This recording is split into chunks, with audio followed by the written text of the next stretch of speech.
man. These cops are out here arresting people just for breaking the law. Man, these tyrants are out of control, bruh.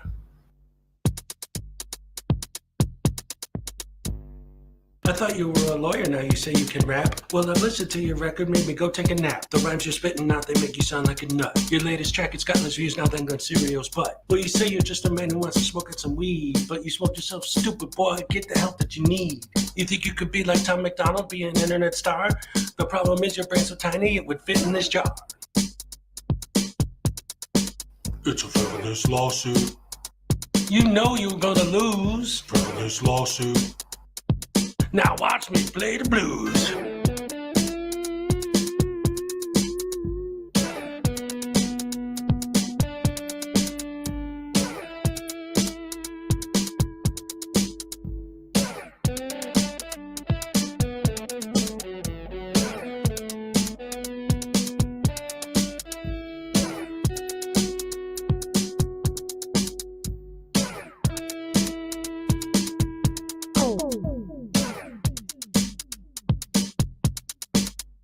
Frivolous lawsuit. You put against cat. Frivolous lawsuit. Make sure you wear the hat. All parties have been sworn in. I've read your complaint. It's a frivolous lawsuit. The way it's written, it sounds like you've been smoking paint.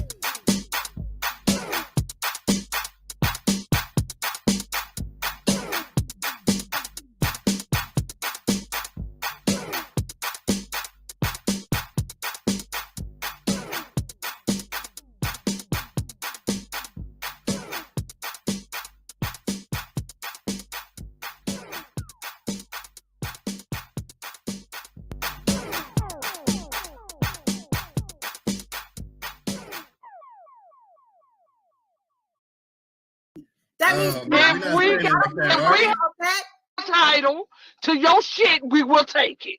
Oh, come and take it, bitch. All right. I want your money and I want your dignity, and I'm taking both.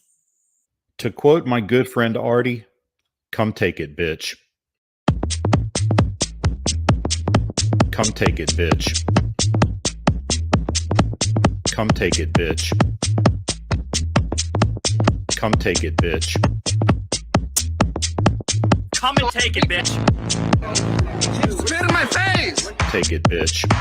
She spit in my face. Take it, bitch. She spit in my face. Take it, bitch. She spit in my face. Take it, bitch. Take it, bitch.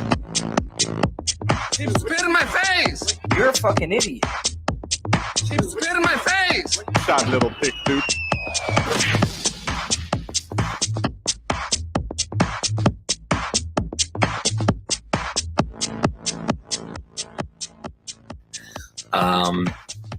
A woman walks into the ladies' room at the mall. She enters one of these stalls and sits down to begin doing her business. As she starts to pee, she looks down at her shoes and sees a head poking under the stall, looking up at her with a camera. "What are you doing?" she screams, frightened. "I'm recording you," says Denver Metro Audits. "But this is a bathroom," she squeals. "Yes, a public bathroom, and there's no expectation of privacy in public," he tells her. "You don't belong in here," she yelled. "I didn't see any sign saying that," DMA replies. "It says ladies' room right on the door." Maybe it does, but it doesn't say no men allowed, does it?" he asked her. "What? That's stupid," she sputtered. "You're being a Karen about this, and what's stupid is shaving down there," DMA answered, holding his camera up. "If you let that bush grow in, it would create privacy for your hoo-ha like a hedge." She stared down at the activist lying on the filthy floor looking up at her. "A hedge? Look, they should put a lock on that door if they don't want people coming in. They need to create privacy," DMA said. "It says ladies' room. They assume men won't come in here." "Well, they shouldn't assume that. And I can film whatever I can see. It's my First Amendment right as an independent journalist." "Oh, you're a journalist. What are you working on?" she asked, sarcastically, wiping herself. "I can't divulge that information at this time. The story isn't finished yet," he lied as if there were a story. "No expectation of privacy in public," he reiterated. "But I'm in a stall," she cried. "Yes, and look, it's open on the top and the bottom," DMA answered in his thin voice. They need to create more adequate privacy because if I can see it, I can film it. You don't have to like it, but it's my First Amendment right. The conversation droned on like this for a while. The woman on the toilet and DMA on the filthy floor next to the toilet. Finally, the woman says, "Christopher, don't you think this is inappropriate? I'm your mom." And that's a true story. That's an absolute true story. Oh, man, I love that. That was great.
Hello, everyone. Welcome to the stream.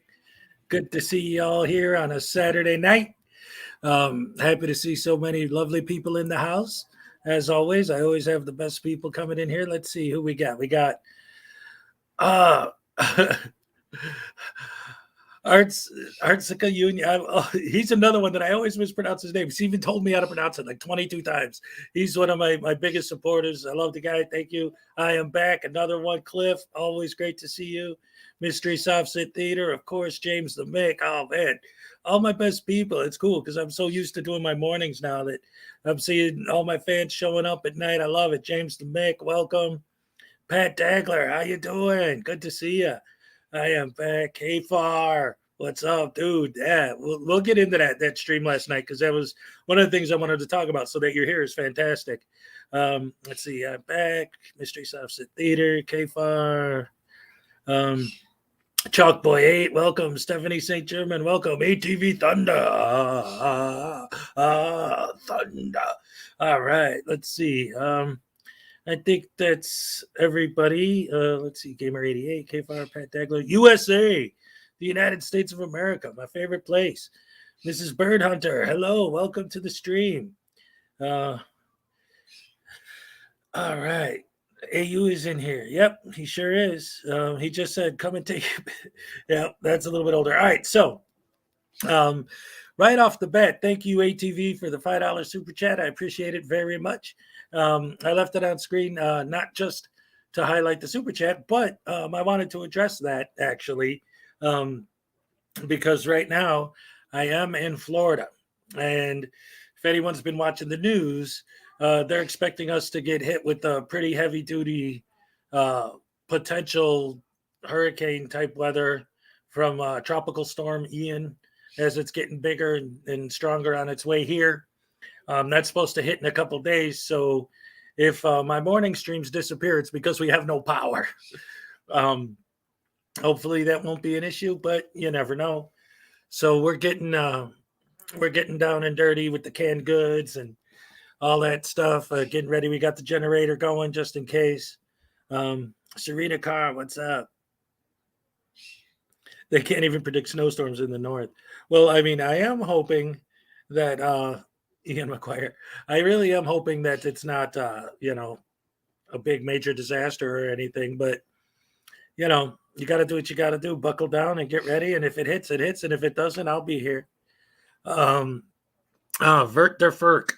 Hello, going to quietly watch. All right. Well, glad to have you aboard, buddy.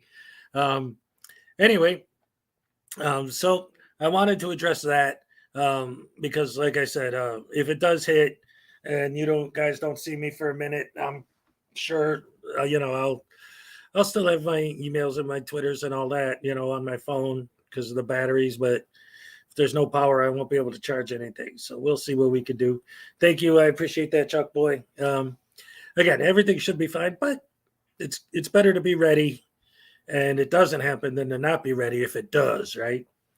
So since we got KFAR in the house, I'll start with that. My opening will be the stream from last night. It was pretty interesting to say the least.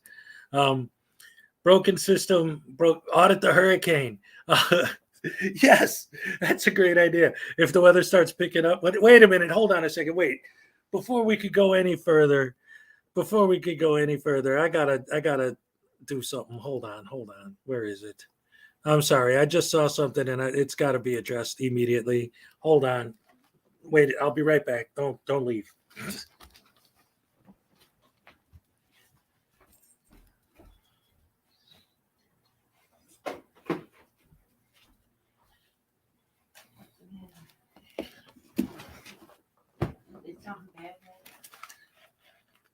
Who said the Bears suck?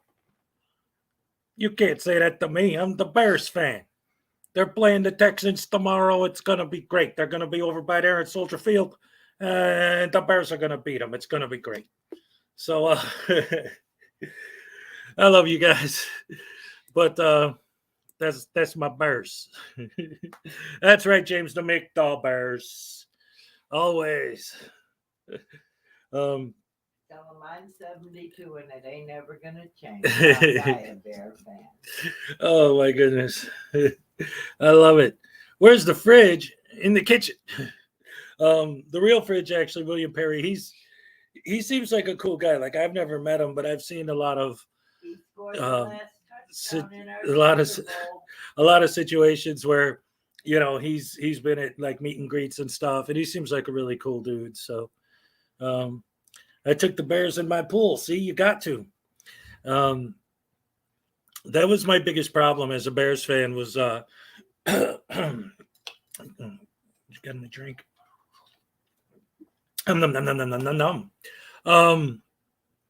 When I was working in an office that had a football pool, I always bet on the Bears. And that particular season, they weren't doing very well. So that didn't quite work out to my benefit. Anyway, I'm going to switch back into Hezokai mode. I just had to pop the super fan in to say hi because I saw a comment about my Bears. And you can't do that. And even though they're playing Texas tomorrow, it's not Dallas. So Team Skeptic won't mind if we beat them up. Any update on the championship belt in Kentucky? You know that Chili's not going to show up, and if he addresses it at all, it'll be to make some sort of excuse why he couldn't. But Dick Insider, if I just realized your name.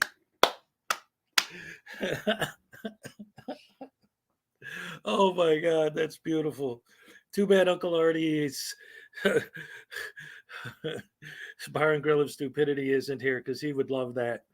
I need to send you a Packers hat. Oh, no, don't do that to me, please. It's bad enough my son has a Packers shirt. It's depressing. We can't have perfect weather and perfect temperatures. We can either have perfect weather but bad temperatures or bad weather and perfect temperatures. I'm sorry I don't follow basketball. Oh, man. We know that, but I heard they were trying to raise money out there.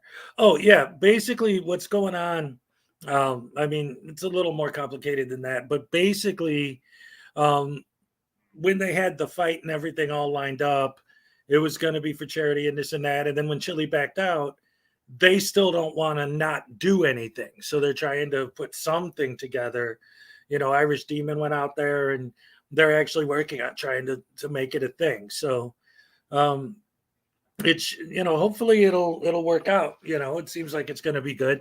He did $1,100 was the winning bid. Stephen Alley with the knowledge. Thank you for dropping some knowledge on us. Excellent. Love that. Sounds good. SGV got pepper sprayed. Yes. Pito Libre got it worse than he did. What's up, Andrew? Yeah, he was auditing a private business like he does because that makes sense. And, you know, the doorman was like, hey, you guys got to get out of here, you know, and he's like, no. Call your manager, blah, blah, blah. So then the manager came out and he started talking to him. And then it turned out that the other guy was inside getting a bottle of pepper spray. And it was crazy because Peter Libre is standing here, SGV's, because I saw it from SGV's point of view. I haven't watched Pito's yet. But the guy runs just out the door, just bursts out of nowhere, runs right up to Peter Libre audit, pepper sprays him, then turns around and like catches SGV on the side with the pepper spray, but doesn't really get a good shot on him. And yeah, they were standing on the sidewalk. Kind of like the lady that SGV got arrested for pepper spraying. Yeah, like that. And like, you know, all the other citizens that SGV pepper sprays all the time. Yeah, it was like that. Let's see. Chile could have shown up and treated the thing in a funny manner. See, this is the thing, Chuck Boy, like with what you're saying is when Chile does his nonsense, right? And okay, so there are a lot of people who get like a bad reputation, but save it by having a sense of humor about themselves. And people are like, oh, all right, he's cool. You know, he gets it. So yes, that would have been great if he actually would have had a sense of humor about it and showed up and did something. But he doesn't think that way because he doesn't think. He's an idiot. He's too stupid to realize that he can do anything. All right, take it easy, K-Far. Always put the kids first, right? I do. Let's see. Chili is not an auditor. Oh, yeah, you're right. He's a constitutional law scholar. Sorry about that.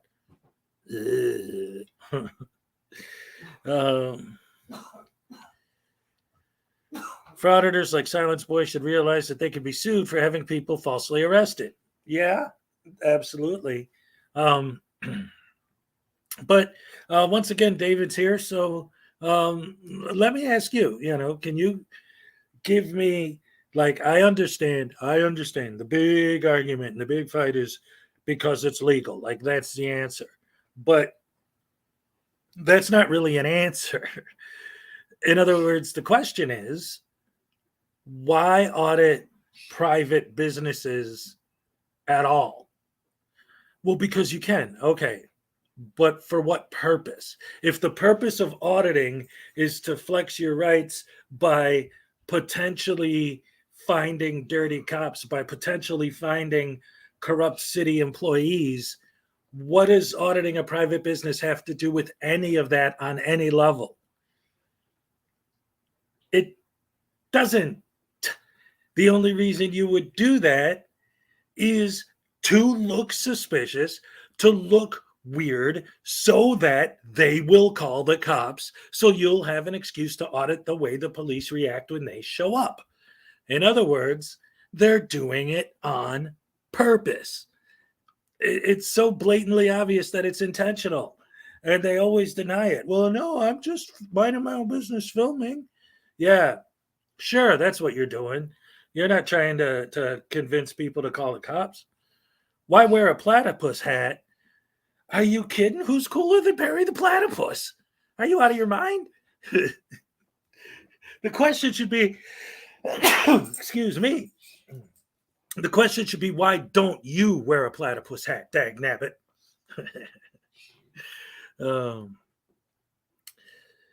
Because it makes them money. Yep. Some of them don't even pretend that there's a mission anymore.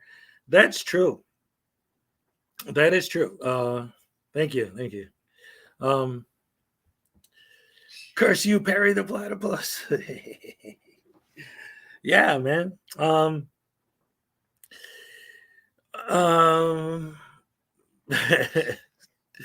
It's the purpose is to bring something different to yours, losers. So what? I think I know what you're trying to say, but maybe not. I don't know. Bless you. Thank you. So anyway, yeah, we get all that nonsense going on, and these people constantly.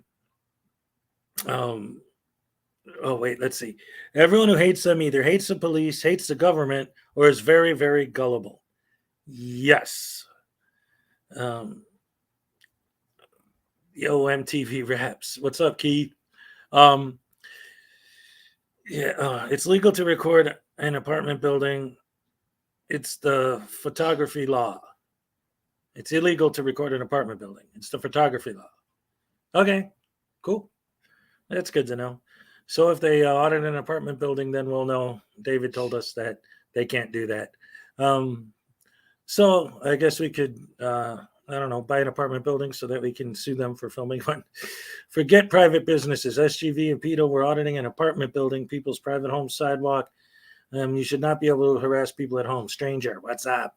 I see. So David was responding to you saying that. I get it. All right.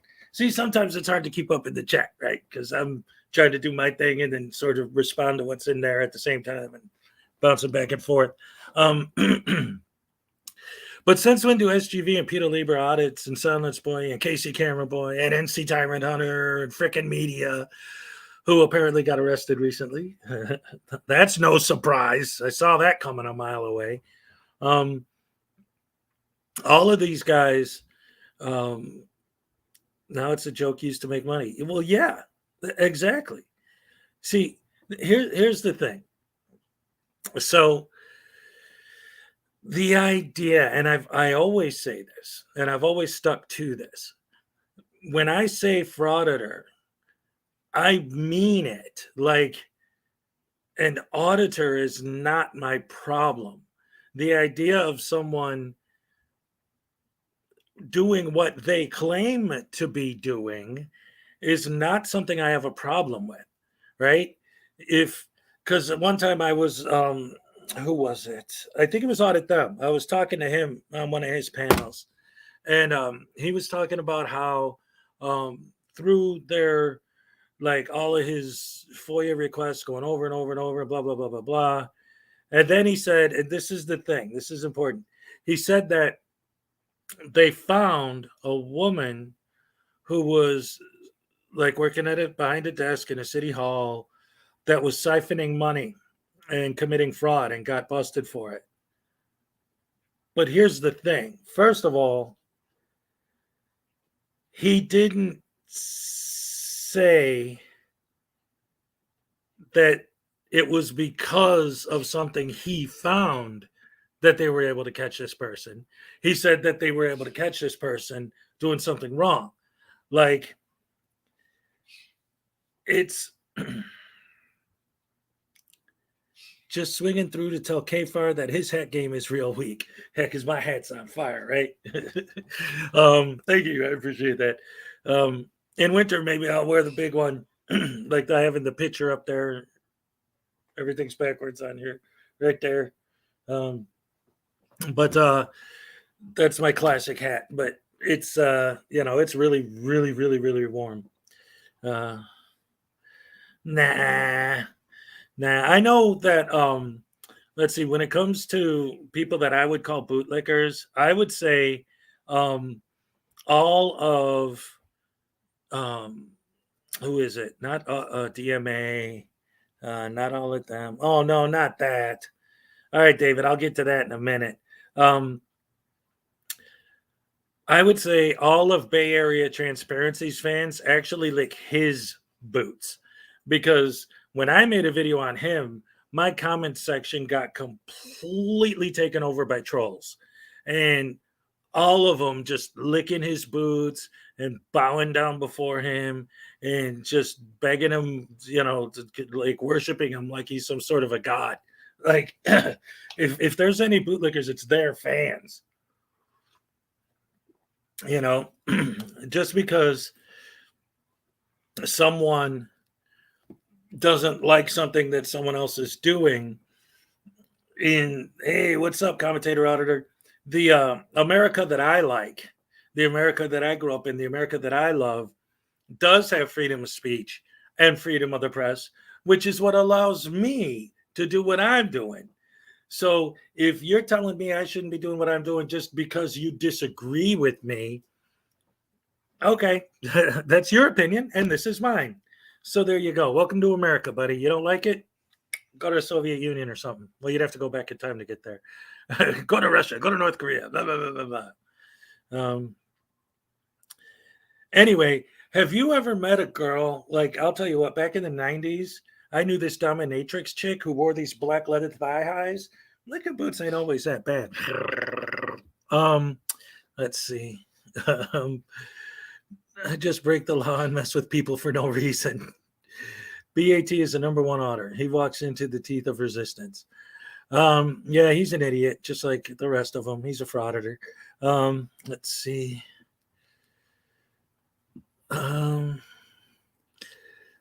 Oh yeah, David Perello with his Shanduli stuff. See, that's another example of why SGV is, in my opinion, one of the worst, bottom of the barrel. Like, when you look at today's world, especially with cancel culture, you would think that someone who goes around posting videos of himself going to churches every Sunday morning, he'll probably be streaming live tomorrow morning at a church, and whenever anyone tries to talk to him, does a fake racist Indian accent, that they would be canceled. But people just laugh and say it's funny. How could you think that's funny? Imagine if somebody came up and he started talking like, I don't know, I don't want to do a racist fake accent, but if it was some other group, like if it was maybe like a fake, like, see, I don't want to, because I'm broadcasting live right now. I don't want to cross that line, but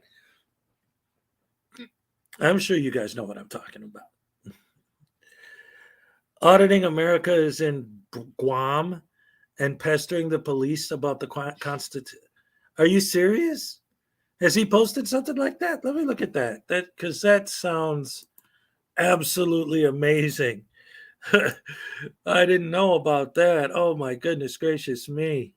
Let's see. Auditing America.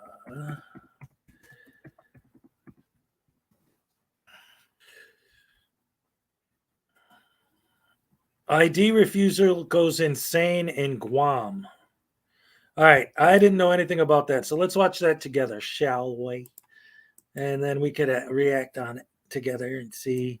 Because I know this guy's bad, but in Guam? Holy crap. A fake frauditor accent. Yeah.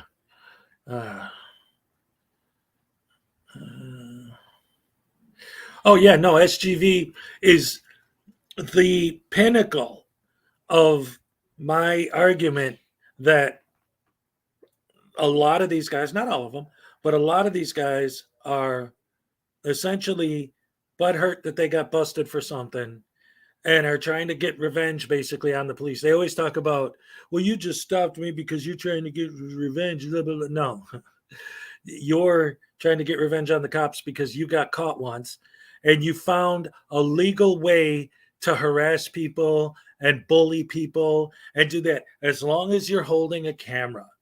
And that's the thing. This is the shield. The Constitution isn't the shield, although they try to use it as one, which offends me as well. This is the shield because now they can treat people like dirt and bully people around and act the same way they would act if they were gangbanging. But since they're filming it, now nobody can say or do anything because it's their First Amendment right. But if he didn't have a camera and he was acting that way, he would just be a punk, right? Well, he's still just a punk, except he's filming it. That's the only difference. All right. So, Guam is in the U.S. Okay, David, I'm not saying that this is fascinating because it's like sometimes you'll see a frauditor like in Canada or Mexico saying it's my First Amendment right. And it's like, well, you're in Canada. There is no First Amendment. You're in Mexico. There is no First Amendment. The amendments are for the United States. And I get it. Guam, Puerto Rico, U.S., blah, blah, blah. Yeah, I understand. But it's still interesting to me that he would even decide to go there to audit. But I mean, I don't know anything about it. This is the first I ever heard of it. That's why I want to see what he's doing down there because he's generally a troublemaker. So, and I'm sure there are no frauditors in Guam. At least I've never heard of any yet. Okay, thank you, David. I appreciate that. Let's see.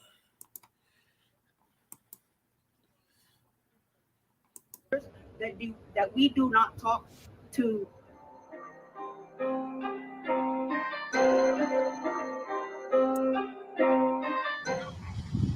What's going on, folks? Auditing America. Guys, I don't know if someone's done this before, but I don't think it's ever been done.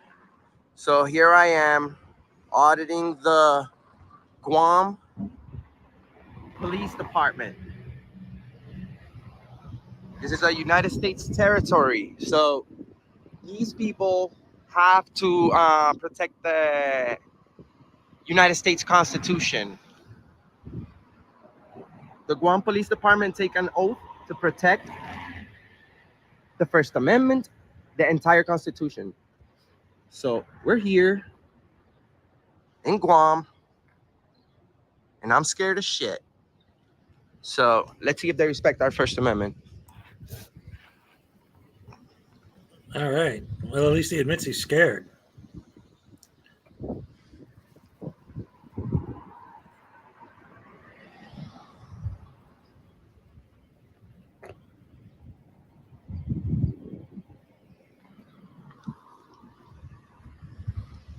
All righty. Once again, riveting news content. Can't beat that kind of journalism. I wonder if he won a Pulitzer for this. Have very nice police departments. Oh, now that's breaking Police news right department there. vehicles, I mean. I'm sure they have a very good budget. Yeah. Sure you do too. Look at that $20,000 camera rig you got going there. Oh no, wait, is that just a cheap phone? This one's a little beat up.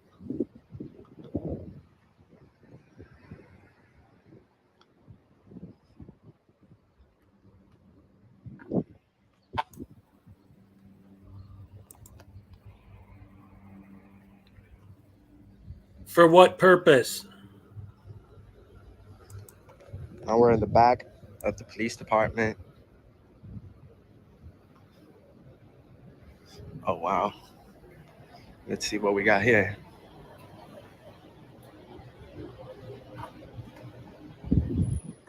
You got an idiot with a camera.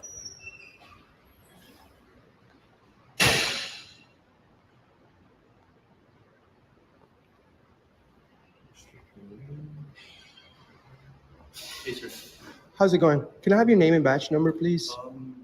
Is there a reason why you're recording? Yes. If you can see the sign right here, you're not supposed to be recording this. I'm recording. Why is that? An idiot frauditor. Let me see. We have thousands watching. I'm doing this for news purposes.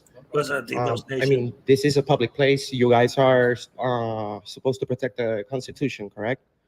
So what about the First Amendment, freedom of the press? So how can we help you? Can you help me with information about the training that officers get in regards to the Constitution? If a member of the press when you take an oath? You can speak to our PIO. We can give you her number. You can speak to her about that. Is there a supervisor that I can speak with? Okay. Because this is a public place. I'm not trying to give you a hard time, sir. Yes, but you this are. is a public place. And, sir, I come from very far to see if the Guam police indeed respect the United States Constitution. So if you guys, I didn't read it, but if you guys have a policy, that's like how you're in the precinct prior to you coming into the precinct. We do have to search your bag. What about the Fourth Amendment? I'm not committed. I mean, okay, but we did. It's posted here, sir. Sir, but I understand. But I'm speaking in regards. I mean, I don't have anything illegal on me. I mean, okay, you know what I'm saying? Search? I do, sir, because we have. Okay, I'll have you wait outside that first. Can we speak outside? Sure. All right. It's even listed here on the gold. What law is that? Right here. So that's an inconstitutional. Okay, where does it say I can't film? Controlled substance, fire, ammunition, regular law. Would you like to speak to? It doesn't say anything about video recording, sir. Okay, but would you like to speak to the supervisor? Yeah, but you're saying it says it right here, but it doesn't say anything about video recording or being searched. Yeah. Okay, sir, we have rights, and the people of Guam have rights, and there's thousands watching. Okay. I'm not here to harass you in any way. I'm here to see how much the Guam police actually respects the Constitution. I'm specifically here for that. So if you guys are searching everybody that goes in the building, that's against our rights. We have the Fourth Amendment. Unless somebody's being suspected of committing a crime, the law says that you need to have reasonable, articulable suspicion that a crime is being committed, has been committed, or is about to be committed. And you guys want to search everybody? Okay, I'll have senior officer speak with you. Okay? Please. I know someone who can better explain to you. Please, because I want to give a good name to the Guam police. You know, I don't want. He's just making it up, David. Or did you read the sign? Well, I will to your superior, sir. But just call me good citizen for now. Mr. Good Citizen, thank you. Thank you. Atan, right? Officer, you can just have a seat over here. Okay, no problem. Thank you. Thank you. Wow, no rights in Guam. It says it right here. But it says controlled substances, firearms. You know what I'm saying?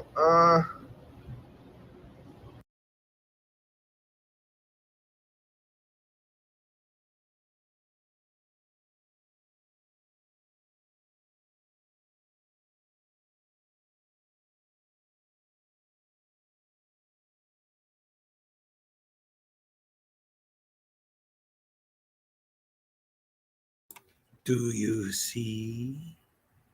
Do you see with your eyeballs? I shall read it to you if it's too small.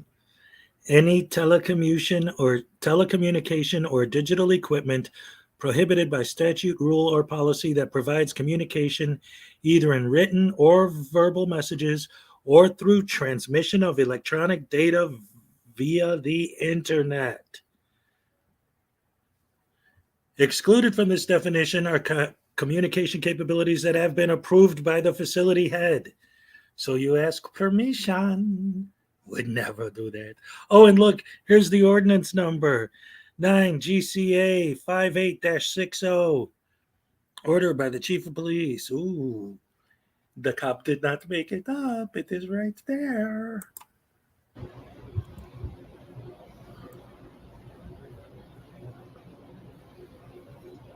Doesn't say anything about cameras, and obviously no police department could just search anyone that goes in the building. So we're gonna speak to the chief or his supervisor. Hopefully the chief. This is crazy. Oh, this is worse than I thought. Yeah, the fact that you do this for a living is crazy. He said, "Do you mind if I search your bag?" Yes, of course. And did they search it? Oh, thank you, Lars. I appreciate that very much.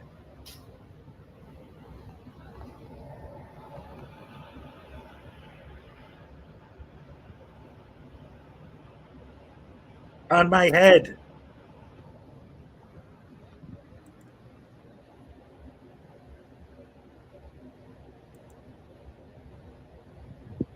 Yes, he's in Guam. It's like somebody's gonna come out.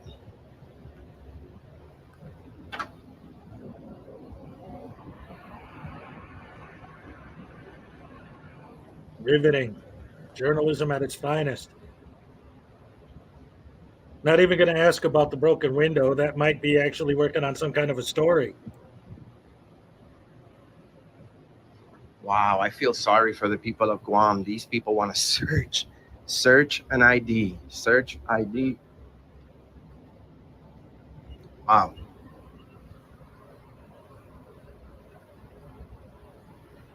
This needs to be exposed. What does? Hi, Sergeant. I'm Sergeant Member. What can I do for you? Sergeant Meinberg. I came from very far from the mainland.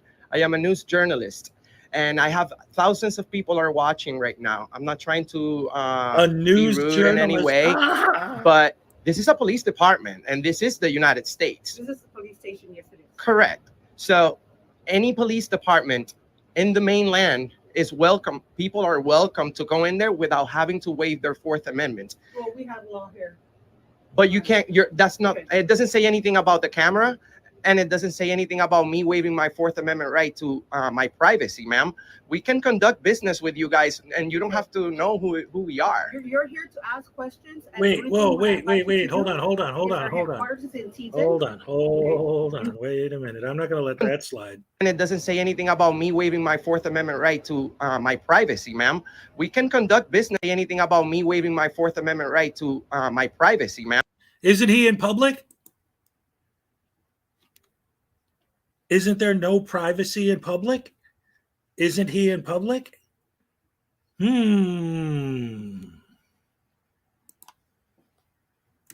We can conduct business with you guys, and you don't have to know who we are. You're here to ask questions, and the only thing I'm going to advise you to do is our headquarters is in Teton. Okay, you can GPS it.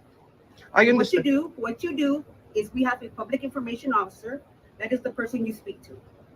I'd like to I understand, and I appreciate that. I'd like to conduct business here, though, and without waiving my rights. So you what business are you trying to conduct? I'm trying to do a public records request form. I'm trying to collect one if you have one available, and I would like to Yes, I would like to officially request information on the training that you guys are receiving on the United States Constitution, because the people of Guam. Okay, real quick, I just wanted to say This is one thing, David, that I can agree with. He definitely needs to stop trying to hoodwink his audience. Absolutely. Have rights, ma'am. You can't just say, I need to search your bag. I need your ID. You can't film. He said that it says right there that you can't film. It does not. Where? Okay. It does not.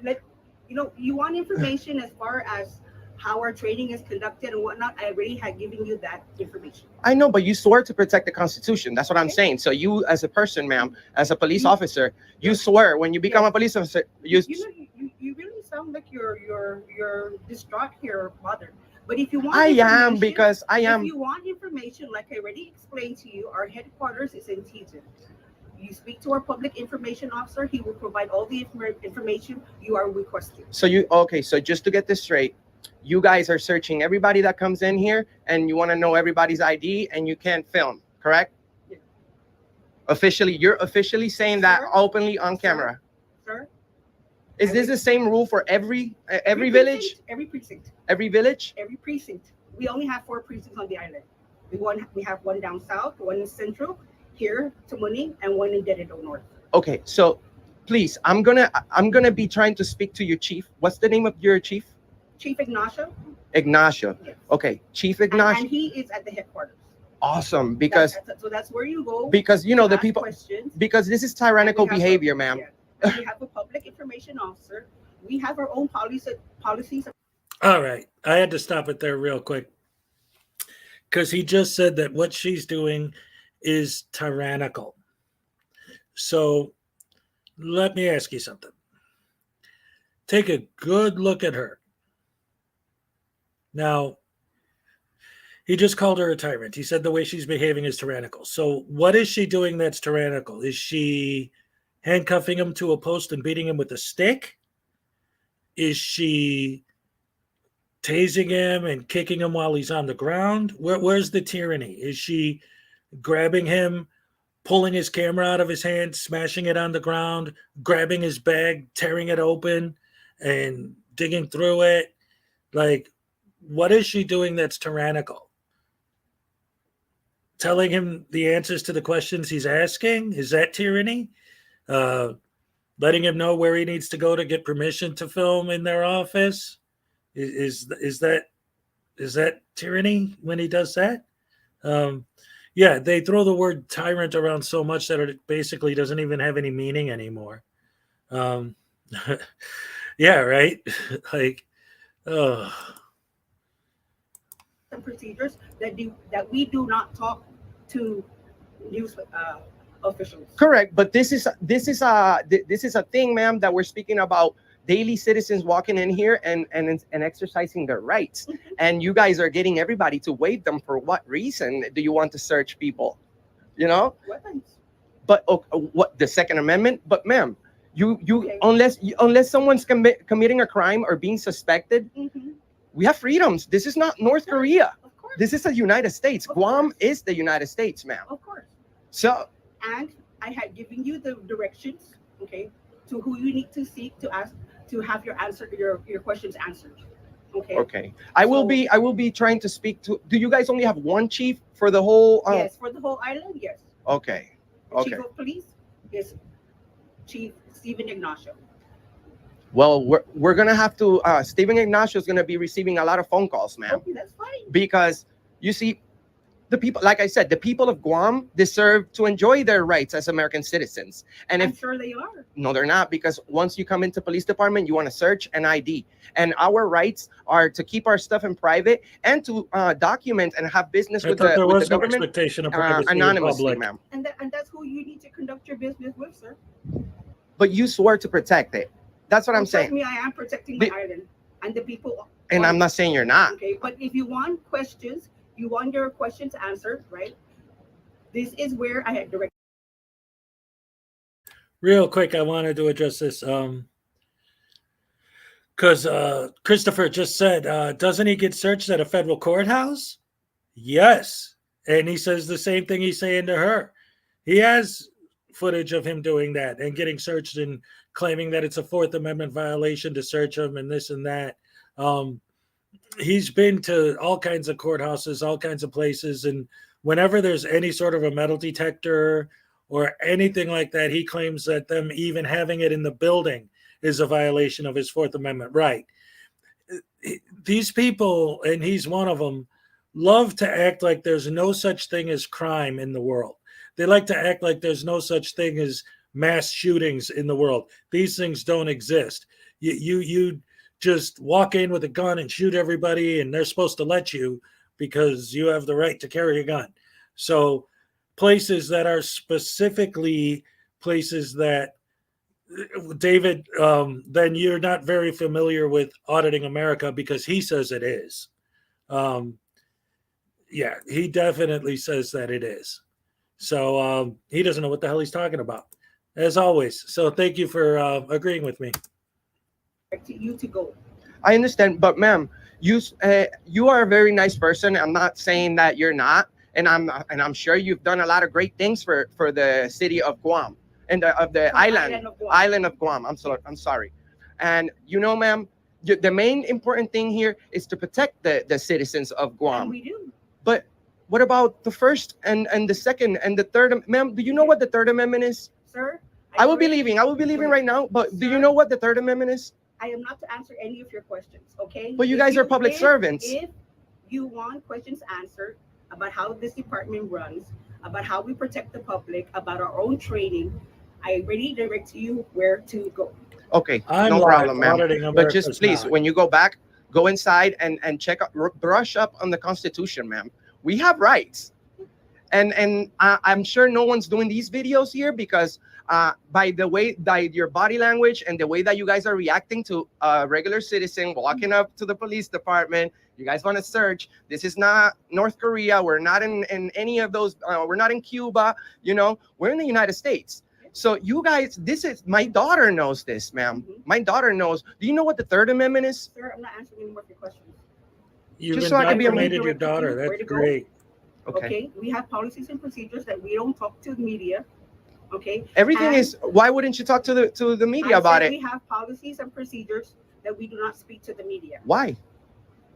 This is public information. Your policies should be right open to us, ma'am. Like I said, The citizens of Guam pay for all this. you know, you're just being repetitive. Ma'am, because And you're making me repetitive. because a lot of people went to war and died for our rights, ma'am. So Yes, and that's another thing that I love that they always say, especially this guy and his little boyfriend, their fake news, real Mike, whatever his name is. They're always saying, well, people died for our rights. And it's like, okay, you really expect me to believe, like realistically, looking at the idea of what they're saying in that. So you're going to tell me that a dude who's maybe 20 years old in 1942, who's fighting in the Second World War, that somebody in 1942 would look at the way you guys act and say that that's acceptable behavior, that that's the kind of behavior that they fought and died for? Seriously? You don't know too many boomers, do you? Because they all think you guys are nuts, except for the couple ones like Kate that are boomers. But people in that age period had respect for other people. They wouldn't be they'd be appalled if they saw the way you spoke to people. They wouldn't be like, this is what I fought for. They'd be like, somebody beat the crap out of this idiot. Debo's Nation. In the States, do criminals of domestic violence not have to ID when asked? Well, here's the thing. If you're actually going to go by, and thank you extremely for the super chat, I appreciate it. But the answer to that question is, the difference is if you actually listen to what a frauditor's argument is, they would say that that's different because that's a violent crime. And that's kind of like the whole point of their whole shtick is, well, breaking rules or regulations or codes is not a violent crime. Therefore, everyone should just be allowed to do anything they want as long as it doesn't cross the line into violence. So in that situation, they would say, well, that's a violent crime, so that doesn't count. So, yeah, that's blah, is what that is. Unfortunately, that's probably not going to last long. I mean, look at them. They're going to Guam now. Where I'm at, Cammed Up Caveman, all of his videos are literally right down the street. I can walk to most of the places that he broadcasts from. I'm still waiting for him to do a live stream that I can see where he's at, and if it's close by, get over there and mess with him. Exactly. Hello, 90s nostalgia nerd.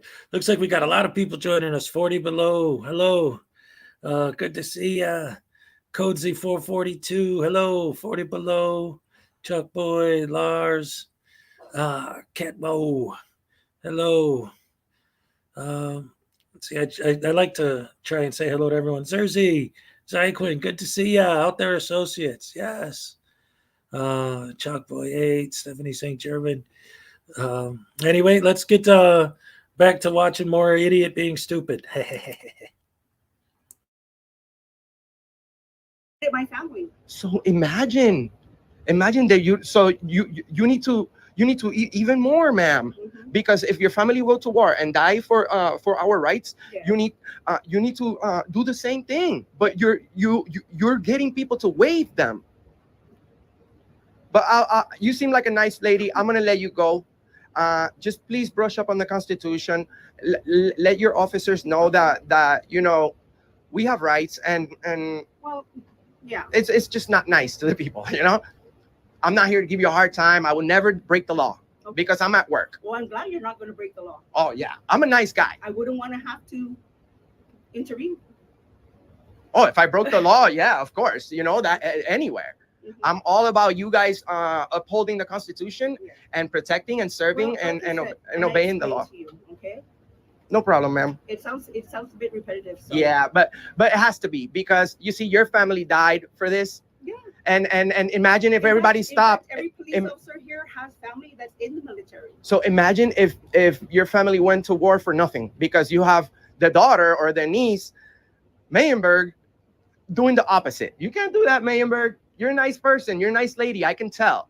Okay, but thank you, ma'am. You're hopefully you guys change this policy soon, ma'am, because you protect the law, not the policies. If you get on your phone on the GPS and you type in Guam Police Headquarters, it's going to direct you right to its location. Ignacio. Chief Ignacio. Chief Ignacio. Okay, thank you so much, ma'am. You have a good day, okay? You too. Take care. That's why Mr. America does what he does. Guys, we're in Guam. We're going to continue doing this. We're about to go meet up with Chief Ignacio, who agrees and approves of people's rights being taken away upon entering the police department, where your rights should be protected more than anywhere else. Guys, share, like, and subscribe to Auditing America. No. All right. So anyway, that was that. Yeah, walk of shame. Yeah, it's oh man, that's so bad. A couple other people I'm noticing. Tomorrow Marie, welcome. Just Another Nut, welcome.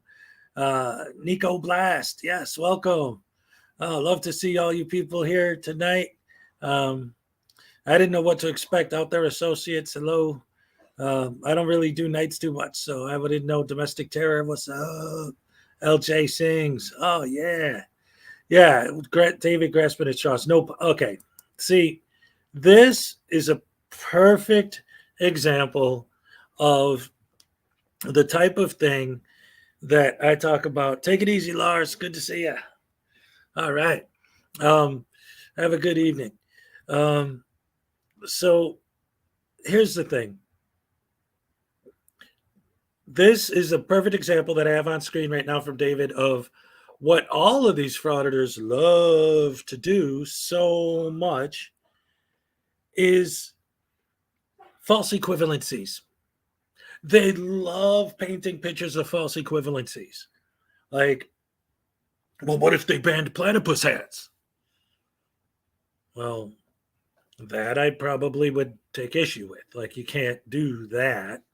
But you can say no shirt, no shoes, no service in a private business.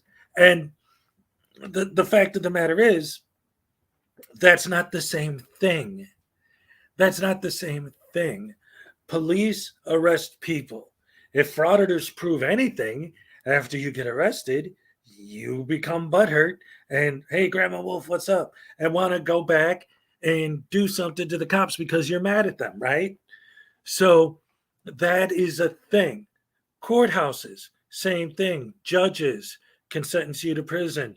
Prosecutors can, even defense attorneys, if you lost, you might be mad at the defense attorney. These are places where there are people who deal with criminals on a daily basis.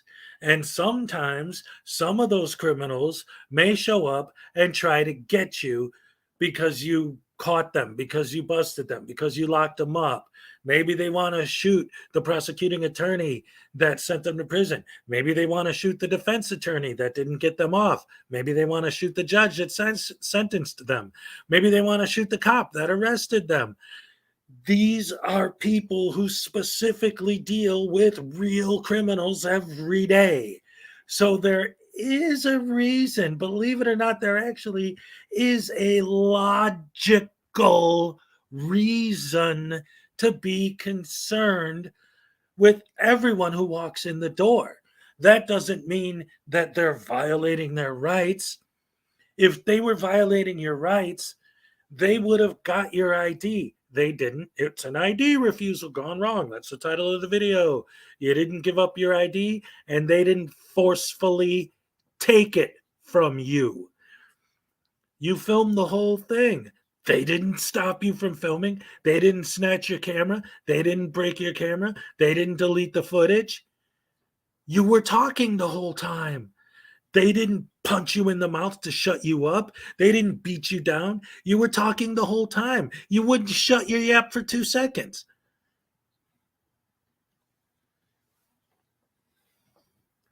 Anyway, that's silly, and it's a false equivalency. Oh boy. Yeah, Grandma Wolf, they're criminals. Most of them are. I hate when they say that they're afraid of the camera. Yes, exactly. It's never, ever the camera. They always try to sell it as, why are you afraid of a camera? They're not afraid of the camera. They're afraid of the idiot holding the camera. Well, why would you be afraid of me? You don't know who I am. Exactly. And when they ask you, you refuse to tell them. Well, legally, I don't have to. Okay. But then why are you so surprised and shocked that they don't know who you are or what you're doing when you refuse to tell them?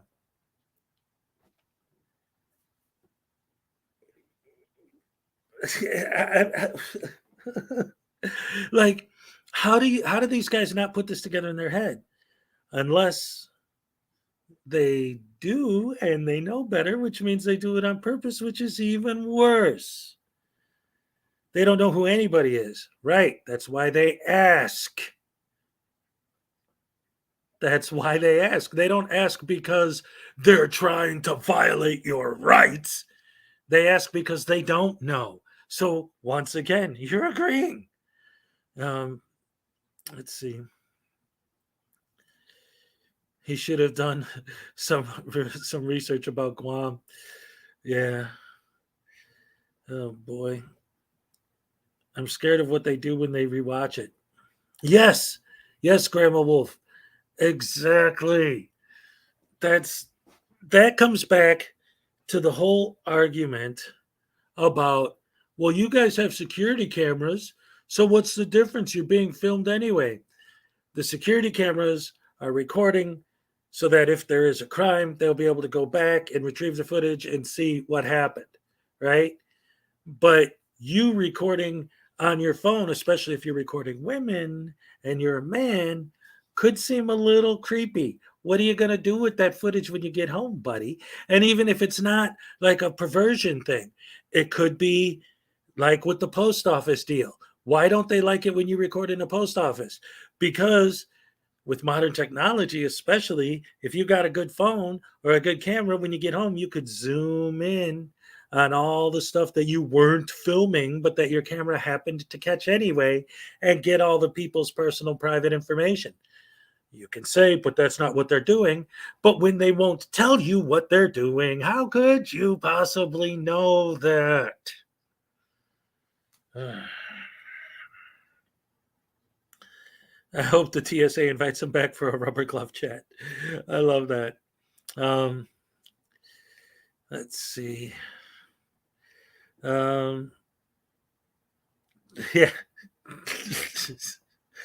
Oh boy. Here's an interesting story. When I was I guess in my early 20s, I was working in Chicago at a gas station, and there was a kid that lived in the neighborhood that was a distant relative of Jeffrey Dahmer's. And he was on his high school football team. He lettered in football, and he had this big, beautiful Letterman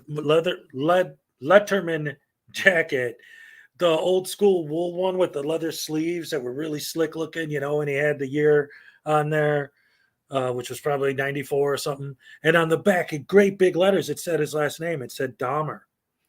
And after the whole Jeffrey Dahmer thing happened, he had to get rid of the jacket. Everyone was giving him a hard time, picking on him for walking around with a big Dahmer on his back.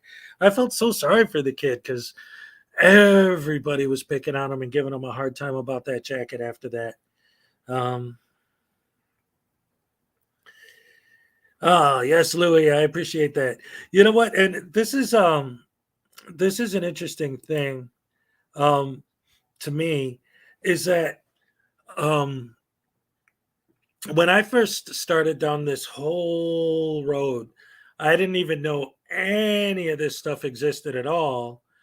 What happened was, AVW Star, what's up? Good to see you.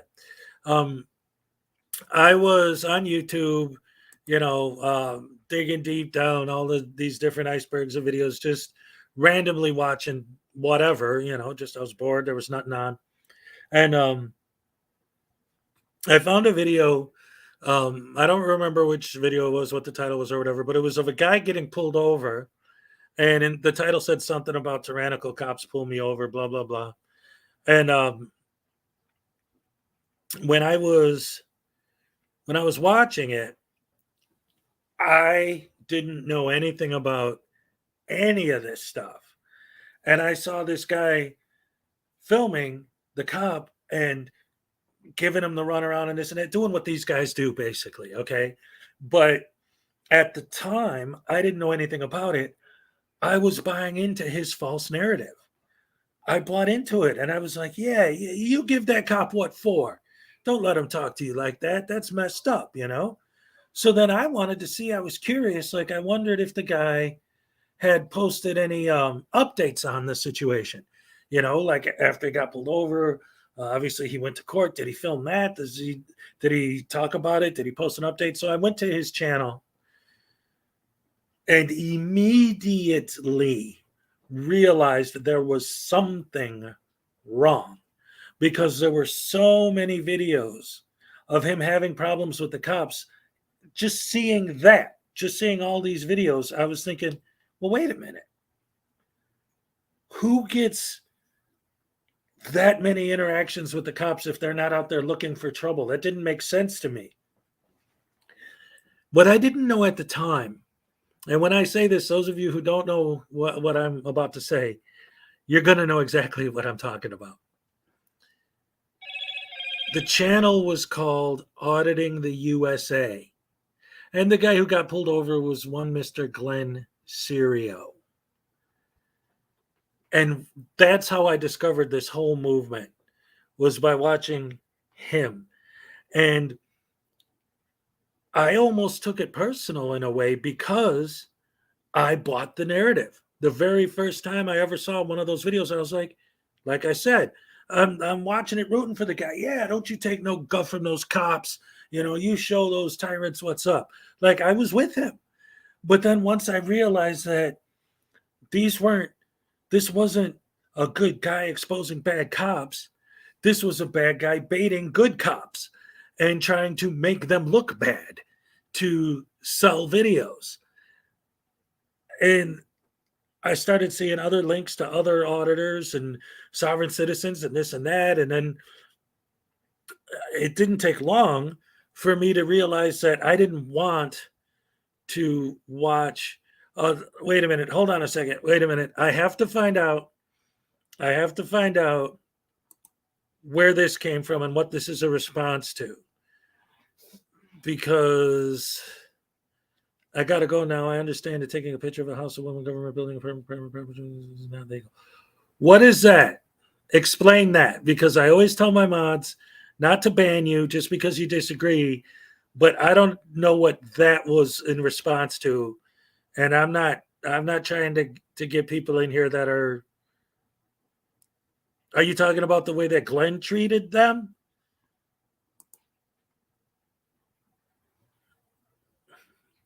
Tread lightly, my friend. Tread lightly. Anyway, so the point I'm trying to make is that I get how some people can see what these guys are doing and buy into it, because I did at first. And that's one of the reasons why I ended up turning against it. In fact, I didn't want them to get clicks and views anymore.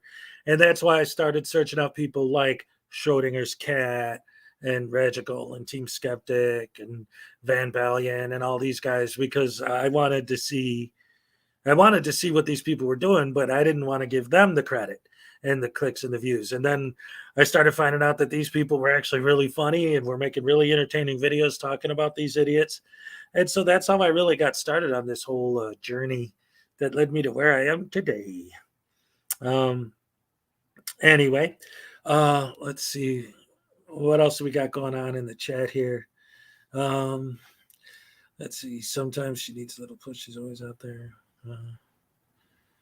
We're talking about the Jeffrey Dahmer thing still.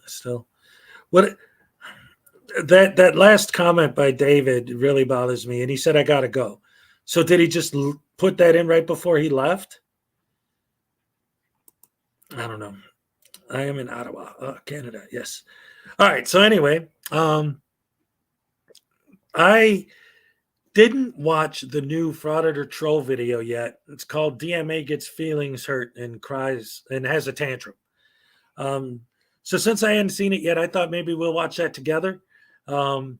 Just because I love when DMA gets made fun of. In fact, I played the joke against DMA, or the joke about DMA at the beginning here. So I was blessed that Schrodinger's Cat was the first video.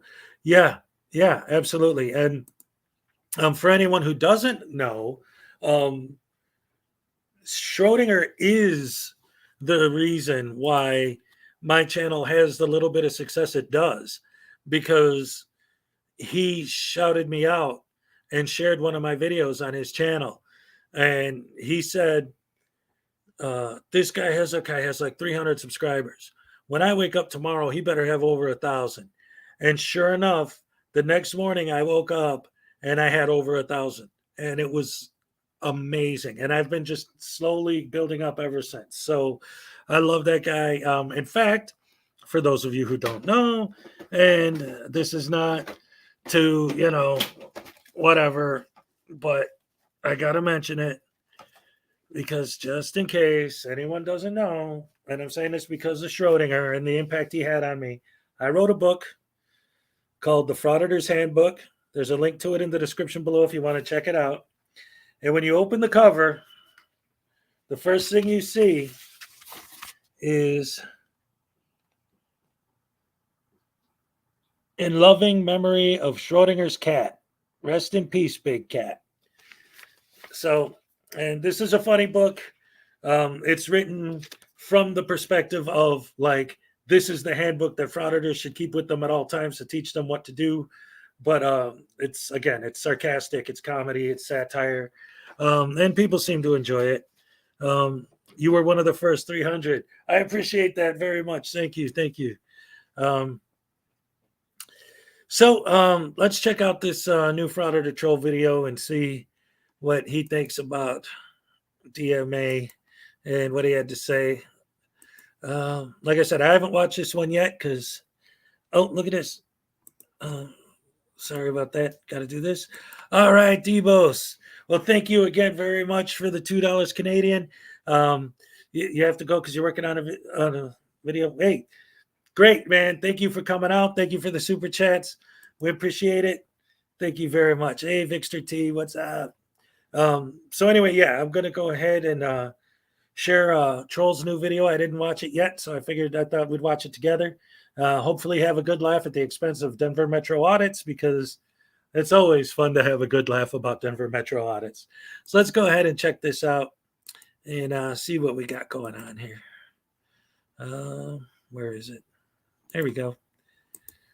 Boom.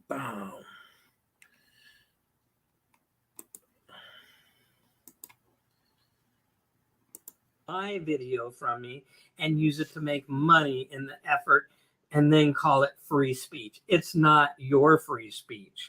Welcome back, everybody. In today's video, we have DMA and Karen. They're turning into giant snowflakes when the public employees aren't paying attention to them. Because as you guys know, they love to be the center of attention. Enjoy the video. Hey guys, Denver Metro Audits, aka the Mile High Auditor. We're in Colorado Springs, guys. We came to the Colorado Springs Police Department. This is the headquarters. And I'm here with lovely Sweet Tea Audits over there. And I'm also here with Police to Police 719. This is their hood, guys. So I just came to check it out. So let's see how it goes.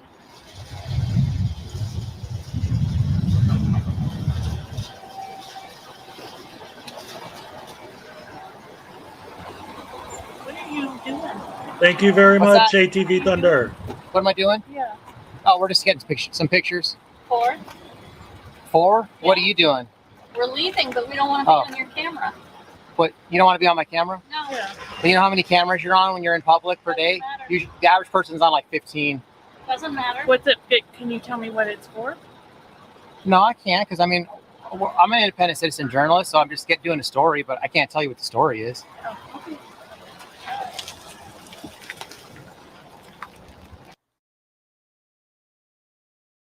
All right. I was about to make a comment about that, and it looks like Troll thought the same thing. We're going to hear what he has to say, but once again, what we just saw, random person driving, asked him a question, but he's trying to expose tyrannical police. So talking to a woman in her car, that does that, right? Okay, sure. Whatever you say, buddy. Let's see what Troll has to say about this. This must be a new record. The video just started and he already managed to creep out 2 women. Good job, DMA. Hey guys, I appreciate you filming, but if you didn't stand right in front of my gate, that'd be fantastic. Oh, okay. Can I get your name, badge number? Baccarella 6746. Okay. I'm gonna still hang out right here. And you're fine. Okay. You're fine. I just don't block our gates for us. Okay. Thank you. Don't eat yellow snow, man. Will do. Don't run with scissors, right? I give you a directive too, bro. Don't be wise. Don't Okay, so let's go inside. We actually have some public records requests that we're going to be turning in here.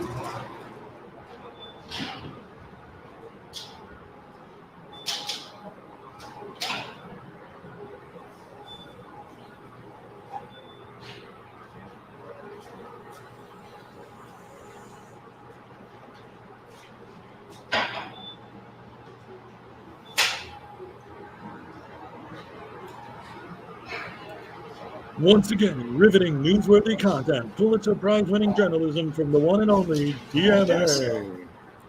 See how long we have to wait here. Well, this is bad customer service.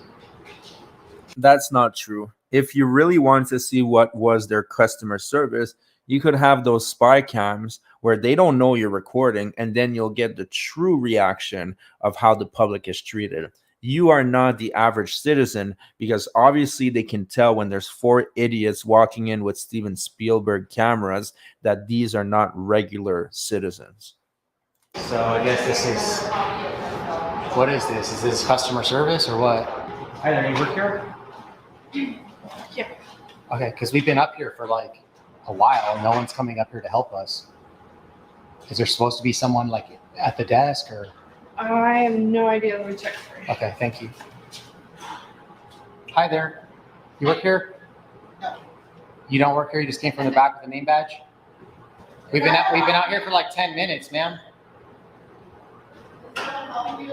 No, that's why I was asking if you worked here, but you said no, but you obviously work here. We've been here for like 10 minutes in the lobby and just sitting here. So is there supposed to be? Did you try to call me?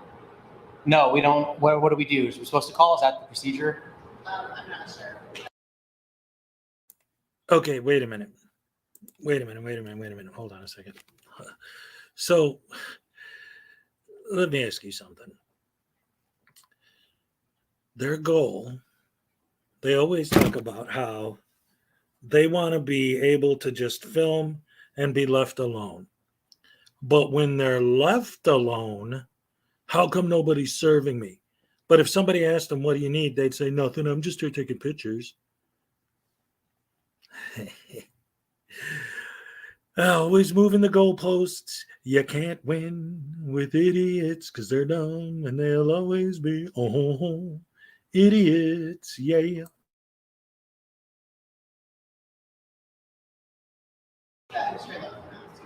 Okay, what? Next time, don't lie to us that you don't work here, man. That's ridiculous. Yeah. She was going to go with the narrative. No, she doesn't work here. She should have probably kept it going instead of coming out and answering the questions that we have. I know. So we'll see how long it's going to take, guys. This is crazy. Just the employee line. Although. Yeah, ladies. Ma'am? Hey, people that work here. No wonder we've been in here in the lobby for 10 minutes. No one's paying any attention to us, and the employees come out and they just ignore us and walk away. Look at this. Wow. This is ridiculous. That's how you guys treat members of the public, ladies? That's shameful. You heard what he said. No one's paying attention to us. I need attention. Look at me. I'm over here. What a whining baby. Grow up. Get a job, dude. Find something else better to do with your time, because this is ridiculous. You know what this is, right? Like, you know what we're doing. We're testing your conduct, so that's what you guys do. Right. You just completely ignore us. Work here, obviously. Just let us hang out in the lobby for 10 minutes. Alone. Do better, ladies. Alone. You should be happy. You work for the public. Treat the public with respect. So, I mean, you can see the conduct of the Colorado Springs Police Department right out the gate. Which department is this, bro? This is the Police Operations Center. This is the headquarters, right? Yep. Police Operations Center headquarters. So far, we have 4 employees come out here and just completely ignore us. We've been sitting out here for over 10 minutes now with no one here to help us. This is just a disgrace, man. I'm starting to get frustrated now. This is CSP. Is it say microphone?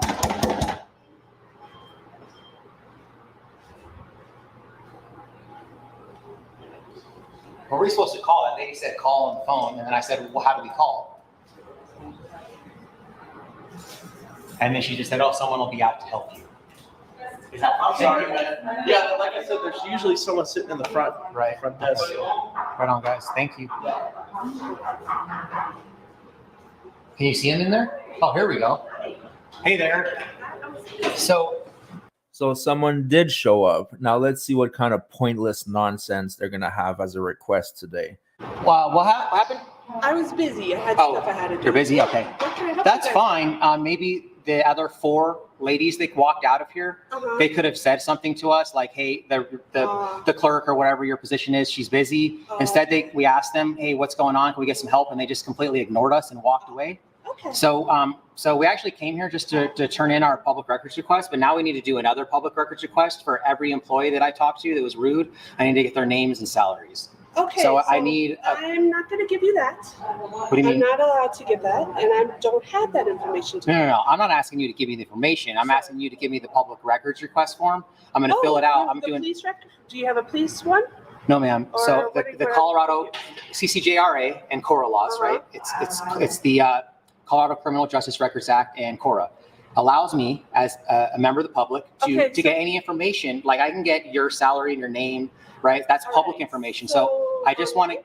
So you're looking for the website, or what are you trying to do? Let me just finish when I'm done talking, and then you can respond, okay? The 4 ladies that came out here, I need to get all 4 of their full name and their salary. That's it. Already, well, I don't have permission to give that. Ma'am, listen, I'm not asking you to give me the information. I need the request form. You need a request form Yes. for public records. Public records request form, I ma'am. don't know if I have one of those. I have a police records form. Ridiculous, man. I mean, you're right, DMA. It is ridiculous. Every time that someone hurts your feeling, you file a pointless records request on them. You want their name, their salary, like you're doing some type of retaliation. Just come on, stop being so sensitive. You'll be fine. And if you're an employee here, ma'am, you should know that people can get public records and stuff, right? You can usually do that online. Usually, but I mean, what if someone's homeless? I mean, we do this. This is why we do this, to test your conduct, right? And like homeless people could come in here and they don't have access. So let me go and get my. I'm being rude to you, ma'am? Is that what you said? I'm being rude to you? Wow. I'm being rude to you. This is how CSPD treats the public. Yes. This really is. And there's public records request forms right here, but she's too dumb to know where they're at. Really? Grab a handful. They were right there the whole time. Corrupted things. I've heard that. Sir, can we get some help, man? We've been out here for like 25 minutes. What's that? Can we get some help? We've been out here for 25 minutes. The clerk came up here and she was rude to us and then she just left. We're just trying to turn in some public records requests and do another public records. I work with Crime Stoppers, so I don't know. I know, but can you help us? I mean, you just came out of the restricted area. We're just free Americans. We've been in the lobby for 25 minutes now. We just wanted to conduct our business and be out of here. Can you help us out? Come back there and see if someone's coming out here. Filming this. Well, we're documenting our interaction. We have business here, but we're independent citizen journalists, so we document everything. Is there a button? No one will tell us anything. Is there a button to push? There's no button. This guy's waiting. She's been waiting now. I think it's because we have cameras. They're just like ignoring us. Would you mind going back there and just telling them that if we can get some help? We're just trying to be peaceful and get our business done and be out of here, man. But the longer that they just ignore us, we're just going to hang out all day now. Thank you, sir. Damn, this guy's even that guy seems like he's dumbfounded. Hey, I have a suggestion. Maybe next time, don't act like a rude asshole and you'll get your service done a lot quicker. Right? I mean, look, there's people piling in here now. My records department will be out to help you guys in just a few. Please have a seat, okay? The police department? The records department. And they'll be coming out through the door over there. Okay, so we also need to get, we need 3 complaint forms, please. Okay. Thank you, sir. Thank you, sir. We appreciate it, man. Complaint form, either you don't have a complaint form, so either you need to go to the sergeant or you need to go to an internal revenue. You don't have a physical complaint form? We don't. I can get your phone number, but that's about it. Okay. No, I would like to have a Can I get your name, please?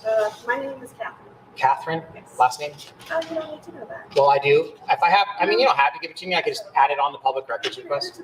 Okay, I'll do that. Badge number, ID number? So, You know, 7372. 737. we're pretty disappointed in your conduct today, man. You could have done a lot better job than that. Alrighty. Okay. Please move We out. actually had to have the Crime Stoppers guy go back in there to get you to come out here and service the public. He didn't come out and get There's you. a whole lobby of people in Did here you ever waiting. consider the fact I was back there trying to figure this out? No, you did not. Okay, well, So what please were you doing in the first 10 minutes? We were just hanging out in here. have a seat. I have other things to. She was doing none of your business. How about that, Frauditor? Okay, listen. So a couple people have already mentioned this, and I wanted to throw my 2 cents in too. I'm willing to bet that if you walk into a building like this and say, hello, how may I help you? Yeah, I'm just here to get a public records request form. Oh, yeah, I have one. Or no, I don't have one here, but if you go here or here, you can get one. Oh, okay, cool. Thank you. But that's how he's trying to spin it, right? That's how he's trying to sell it. Like, that's what he did. That's not what he did. We just saw the video. That's why I always say that they build a false narrative, because he didn't do any of those things. What did he do? He walked in and said, I need a public records request because this lady's rude and I'm going to get her salary and I'm going to get her name and I'm going to show her. Like, first of all, it's obviously retaliatory. Second,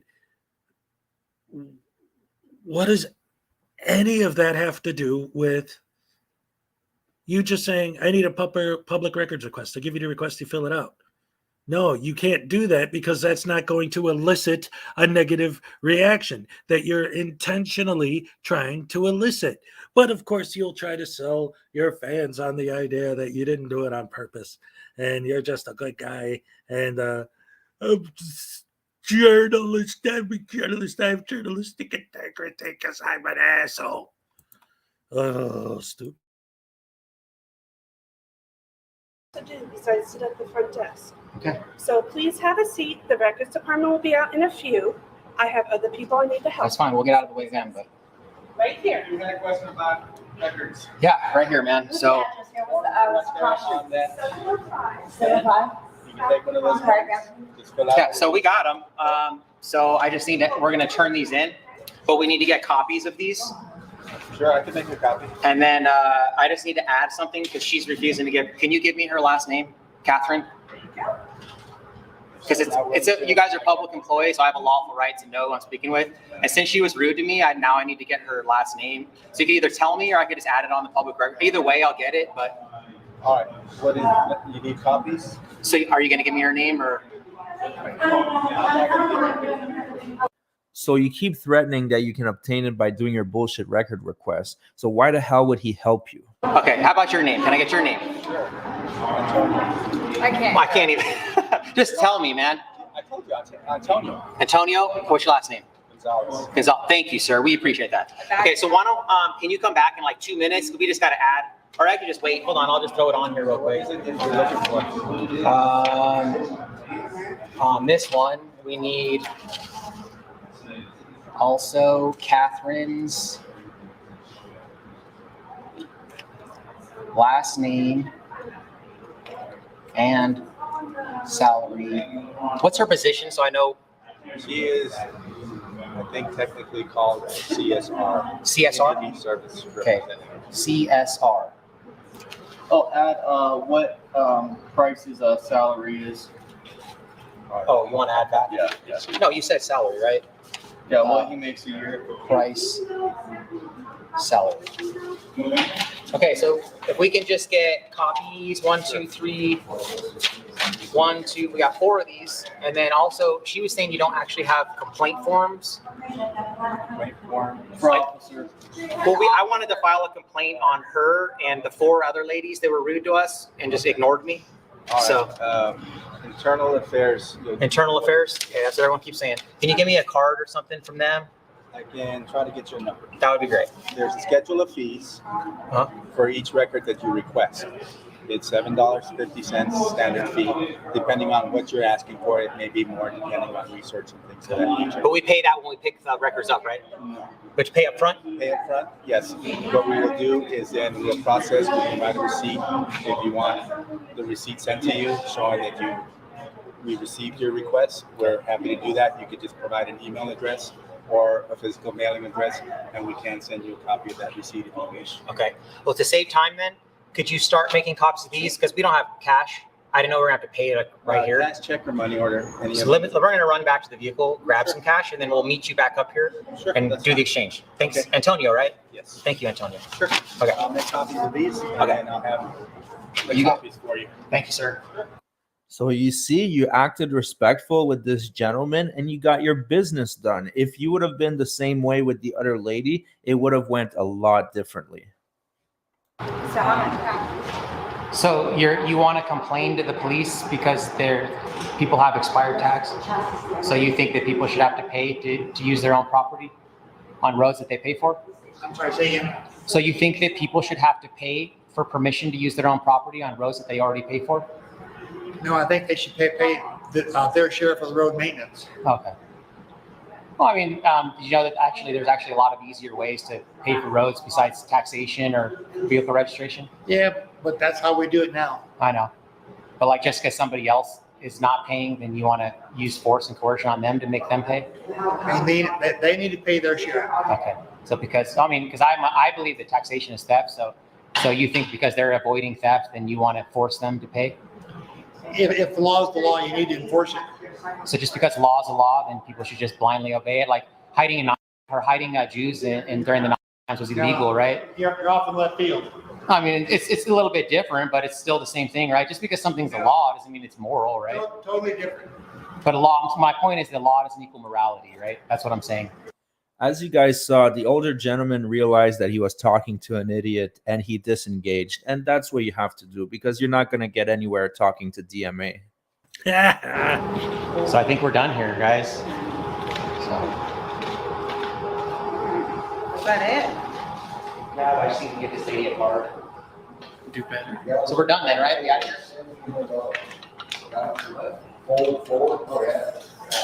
Here, Catherine, I want to give you my card. Thank you. Yep, have a good one. Do better, okay? Yeah, so before I let you guys go, I want you to witness the outro of shame. People were saying my intro and outro were long, but this is something else. Let me know what you think in the comments.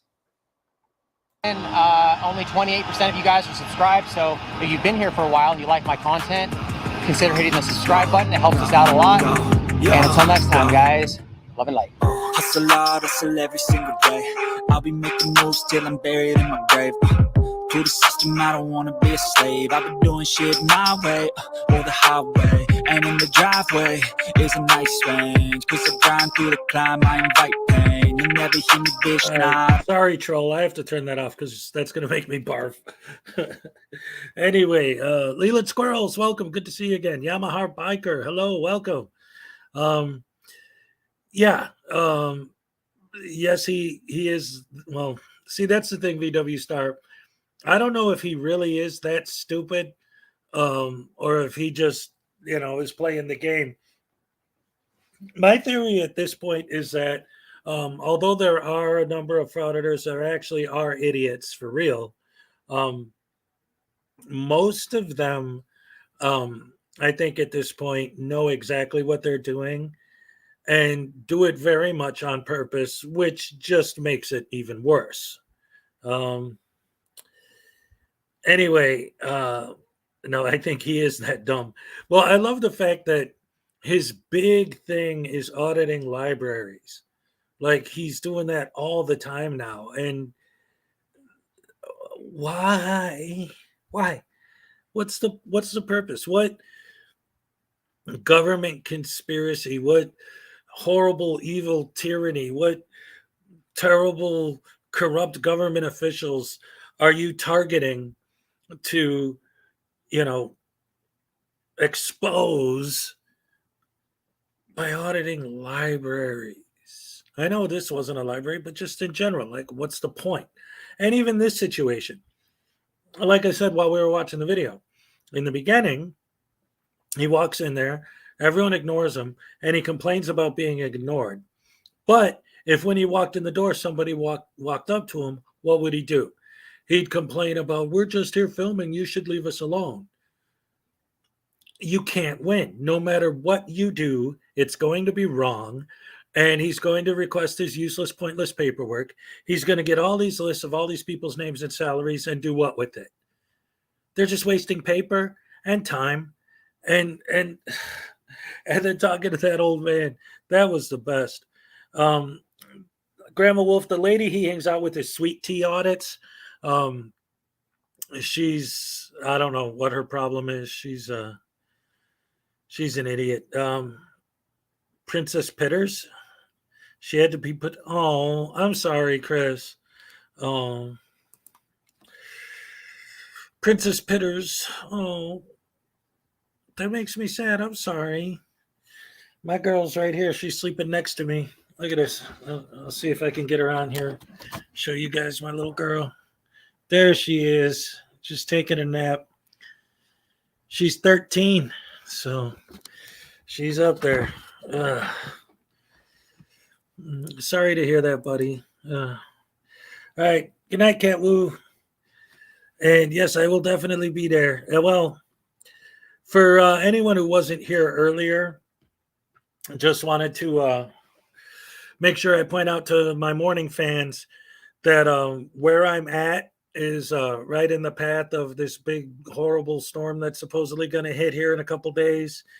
So if we do end up getting shut down, it's going to be just because we lost power. So if I don't show up, that's why. Maybe I'll even put a note in my community section if the storm does start getting that bad.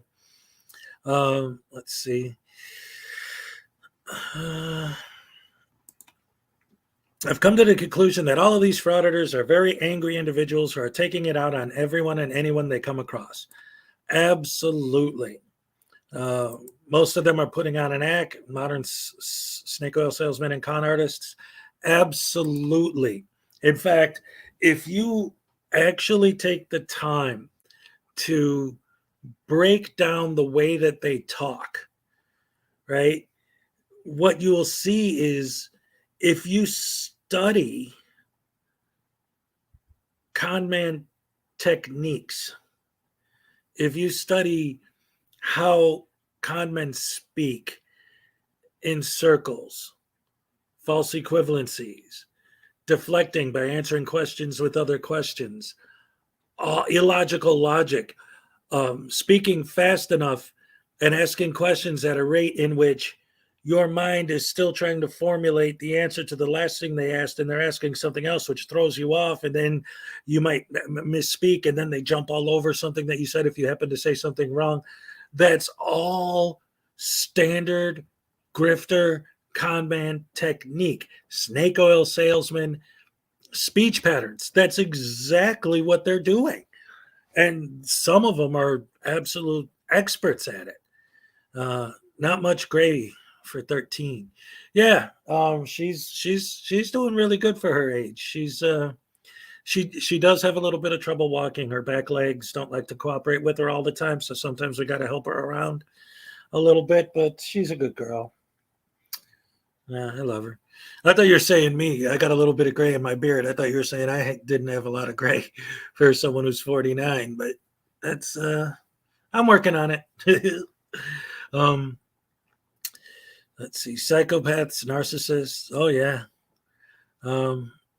Sunday morning brunch stream. You know what? I were you the one who requested it in my comments? I think that was you. I'm thinking about it. It's interesting because tomorrow morning, my 7-year-old son's birthday is Monday. He's going to turn 8 on Monday, and so tomorrow is kind of like, because like with school and everything, we're kind of doing a birthday thing for him tomorrow.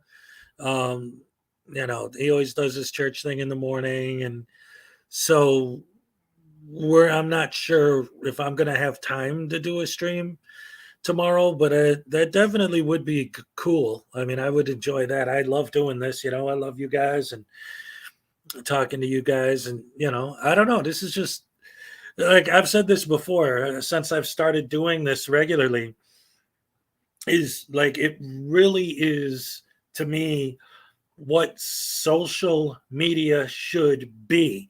Even though we're not all physically in the same room, it's a social gathering. We're having a conversation, we're interacting with each other. That's why I love making videos, don't get me wrong, but it's almost like when you hear an actor talk about like they love being on stage, right? Because you get that immediate reaction from the crowd. I love the immediate interaction with the fans in the chat and being able to see, what people are saying and what they're thinking about stuff. I love it. Oh man, see, I'm going to have to do that, like probably closer to Halloween.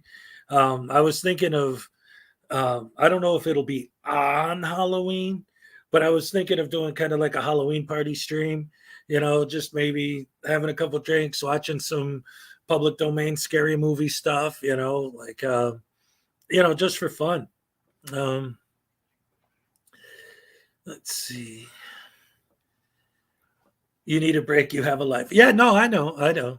It's just, I love you guys. I really do. This is awesome. You're better looking at night. I guess I might be the whiskey though. Hey, whatever works. Hey, I like that. That's good stuff. Let's see. I wanted to address a couple things when we were watching that video as well. First of all, the whole idea of being a public servant, right, is astounding to me, the way they handle it, because they always seem to say this, right? It wasn't just this video, always, right? But you're a public servant and you have to do this, and you have to do that, you have to do this. And it's like, can I wait? that would be funny. Anyway, getting back to the whole idea of the public servant thing. So when these guys talk to these people and they say, but you're a public servant, you're supposed to serve the public. It's like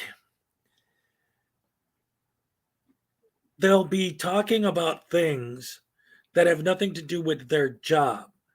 I mean, it really is. They talk about false equivalencies. How about an actual equivalency?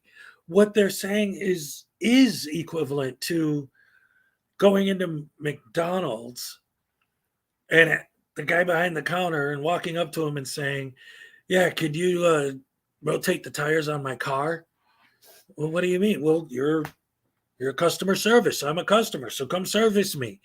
Like, they'll ask them questions and things that have absolutely nothing to do with their job on any level.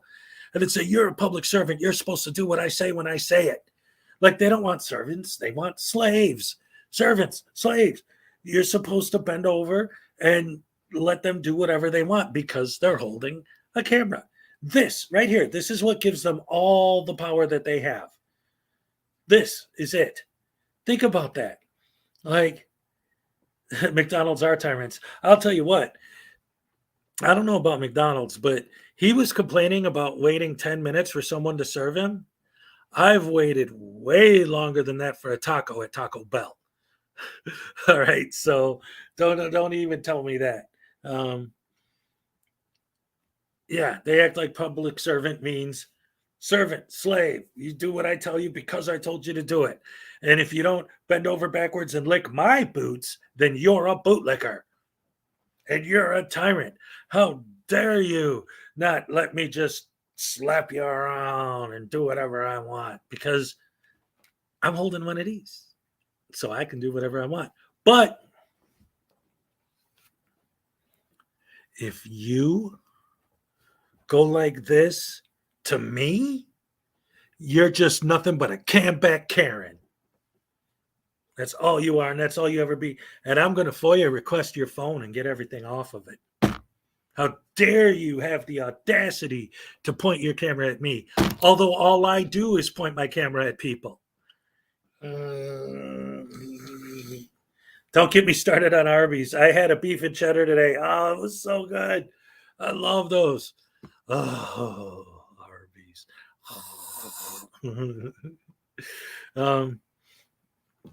They work for the city. Yeah, that's the thing. Rights are only rights when it applies to them. Exactly. Even the way Troll did the intro on that video, right? It's the line of the Frauditor saying, and so many Frauditors say this, all they do is take our videos and try to make money off of our hard work.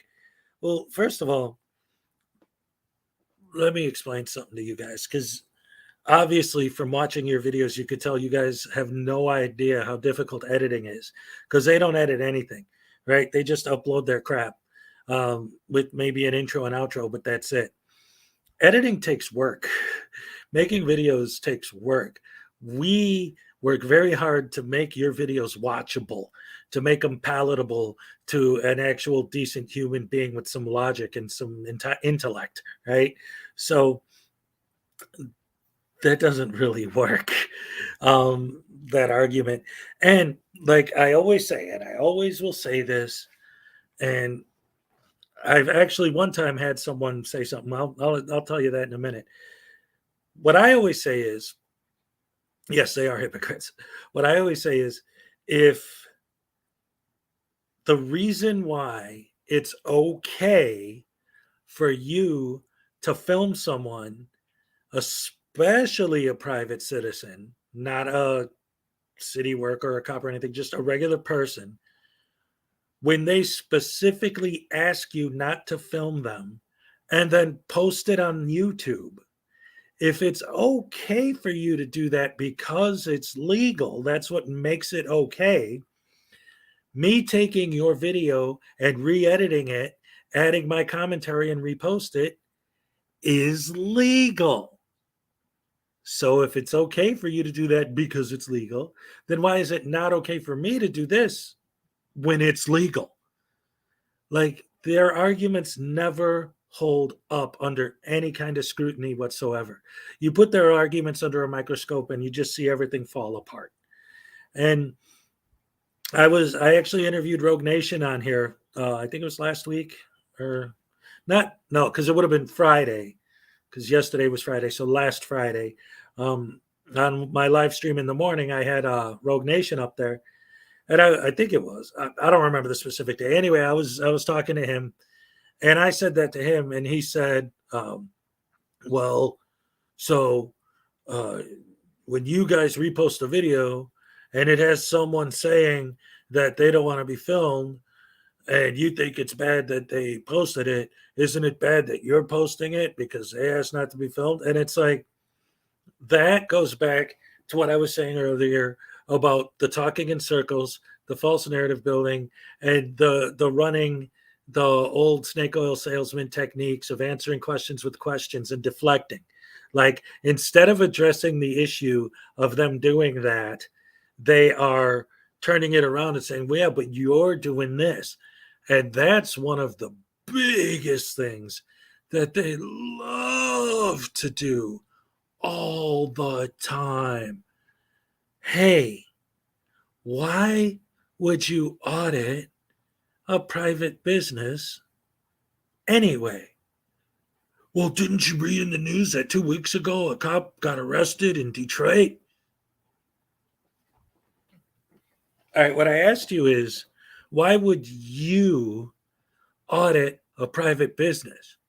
Oh, well, didn't you hear on the news that 3 months ago a judge got caught doing something illegal and he was put in jail? Why are you auditing private business? They don't do it. You know what, Leland? I showed that video. I showed it just a little while ago. We did it here. I responded to it live about 20 minutes ago. I audit everything. Can I see your tax returns? Yeah, right, exactly. Put in a FOIA request for them. They blame people. They deflect. Yeah, I'm sorry. She made me mad and say that. Yes, I love that out there associates. Yeah, now we're getting into that. But can you guys believe? I mean, that's one of the things. Even auditors, when they talk about chili, hate this guy, right? In fact, for those of you who haven't seen it, I'm going to show you this. Let me see if I still have it here, because I made this the other day for my morning stream, and I don't know. Let's see. Yeah, I got it. This is great. For those of you who didn't see it, I'm going to show it here. This is very short. It's like 20 seconds or 2 minutes, whatever. Okay, so this is something that I was last week. I think it's just Friday. I was getting ready to do my morning live stream. I had my 10-minute countdown going on, and an idea hit me. So I edited this video really fast. I mean, the whole thing from editing and uploading and all of it only took like 5 minutes. So it's not great, but I think it gets the point across. So no, that's okay out there because this is cool. I want to show this and share this with you guys. So anyway, there's this channel that my kids watch called Scratch Garden.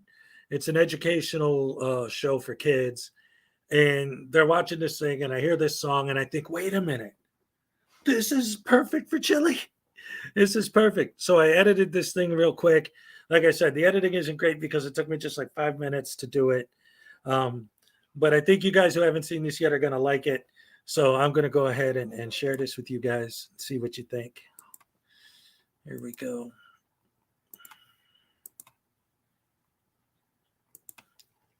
Just a moment while I get this all queued up and ready to go. It has come to my attention that many people do not like me.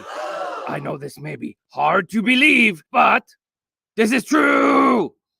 I do not understand this because I have so many good qualities. I am filled with good qualities. Like, I can talk very loud so everyone can easily understand the important things that I am saying. Good quality.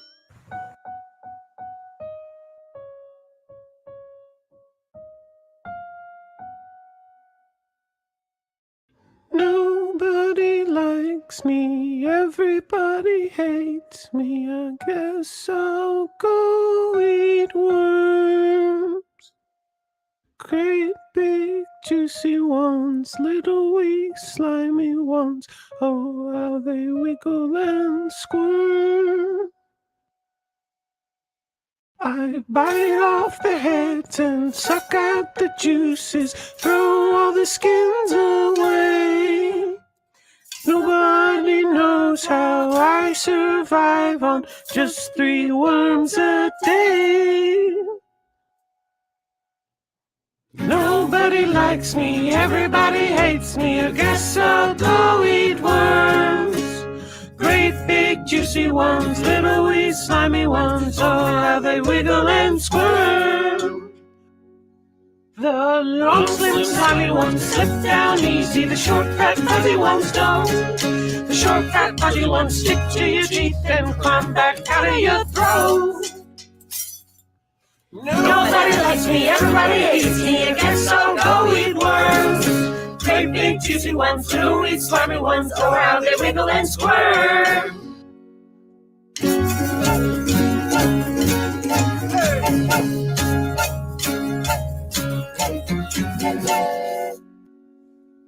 Nobody likes me, everybody hates me. I guess I'll go eat worms. Great big juicy ones, little wee slimy ones. Oh, they wiggle and squirm.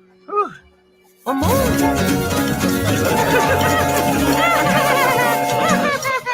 It was fun. Alrighty. Anyway, that was my quick little chili video I made the other day. That was fun. I'll probably in the future kind of re-edit that and make it a little more entertaining. The problem is, since the song isn't mine, I don't want to step on the toes of an educational channel for children, but whatever, it's fun. And it definitely applies to Mr. De Castro, and especially the dialogue at the beginning. I kept it in there because, it has come to my attention that nobody likes me. I don't understand this. I talk really loud so people can understand the important things I am saying. I thought that is so chilly. Like, that's describing him so well. Thank you, Joe. Thank you. Show my trifold video again? Sure, why not? I like requests. And especially you, of all people, Debos, are a great supporter of this channel. So I'll definitely play that again for you. Let me just pull it up here because I like it myself, to be honest. Let's see. Slow computer, loading. So anyway, in the meantime, how's everybody doing tonight? Glad to see you all. Always a good time to have you guys around. Here it is. Let me get that up here. All right.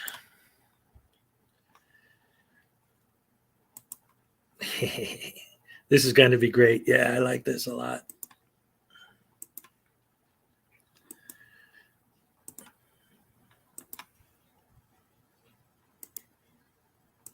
Is it up there? Yeah, okay, here we go. Damn, that's a handsome looking dude. All right, let's see. Here we go. Hi, this is Chili Con Man, and you may remember me as an executive Hollywood producer at such major hits as Buy My ebook. Don't forget to buy my Velcro handcuffs and the unforgettable Golden Turkey Award-winning film Buy My Trifold. That's right. I was the one responsible for all those, making big Hollywood money. And let me tell you something about my Hollywood money. I make so much that today I'm able to make you a special one-time only offer. This is a printout of my trifold, my wonderful trifold that when you get pulled over, you show this to the horrible, evil, rotten, no good, lousy police, and you hand them this piece of paper. You don't say a word. You just hand them this piece of paper, and what they'll do is they'll make sure that you don't get arrested or you don't get a ticket because you handed them this magic paper. Now, what's great about this is you can buy it for me for only the low price of $25.99 plus shipping and handling and taxes and titles and whatever if you want to give me a tip. But in the meantime, if you want a free version of this that you can print out on your own computer so that'll get written and ruined before you buy mine, and you have to remember when you buy my version, it's on magic, indestructible paper I got from the mountains of Indonesia from Merlin himself. And it will not just get ruined no matter what for only $25.99 plus shipping and handling and taxes and licensing fees. But if you want a free one to get by until you can afford it, you could go ahead and go to my website today and print this out. All you got to do is get on my webpage and give me all your personal private information, and then I'll go ahead and I'll let you print this out for free. And when you get to the checkout, you just put in the coupon code Chili Con Man and his trifold of terror. And it's a great way to make yourself look really stupid. All right. Now, for anyone who doubts this and thinks that it doesn't work and that police are not evil, you see that? You see that? You want to get that? You're a beta. If you don't agree with me, you're a beta. And I'm going to catch you in a cage and I'm going to beat you up. Or you can buy my trifold and have a good day and everyone will love you. And you'll never go to jail because police are evil, but this piece of paper dispels evil. So buy my book today, or you gonna get this. You gonna get this right here. I'm gonna knock you out. I'm gonna knock you out. Anyway, I'm a good guy, and I would never hurt anybody. I'm definitely not violent. I've only been arrested 20 times, so you know that I'm a sweet, innocent nothing that don't ever do nothing to hurt nobody. So you all have a good day. Send me your money, and everything will be great, and you'll never go to jail. Thank you. Yes. That was my first Delete Laws parody. That's an old classic. Welcome, Ironton.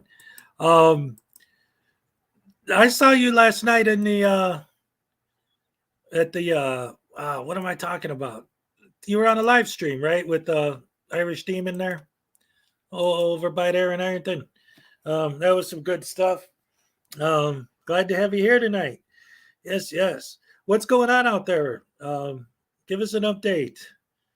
You have to repeat every other word. I'm surprised Shirley doesn't go into Cal Worthington mode. Somebody said I was doing this too much in the video, but that was, Leland said it.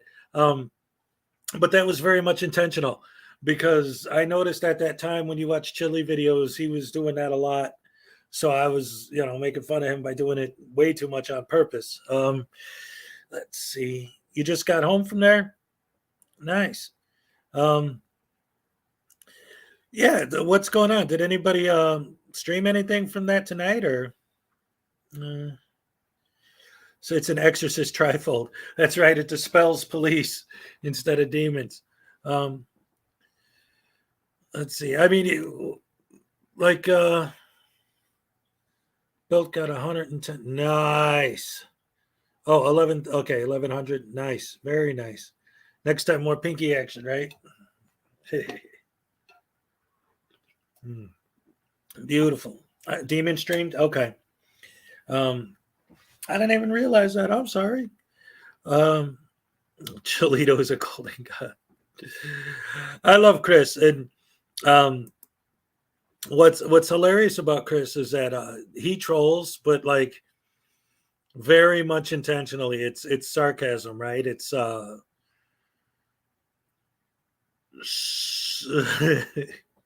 anyway. I actually enjoy his wit, and it's funny because in my comment section, a lot of times I'll see. You're welcome, Debos. I'll see these things that'll be Chili's vagina. Chili says hi. Oh my god. So anyway, what's funny is a lot of the times Chris will put up these comments, whether it's in my chat or in my comment section, but he always has the hashtag fear my fez. That's how I know, because sometimes, Jackson is a common name, Chris is a common name, so I'm not always sure, because sometimes he'll say something that seems particularly nasty, but then when I see that hashtag fear my fez, I'm like, oh, that's just Chris, man. This is satire, right? What a motley crew we had there. Fun a minute. Ironton, you want to come up and talk about it? Give us an update for those of us who didn't see Demon String. If you want, I could drop a link in the chat for you. Let's see. It's all BS. Yeah, I know.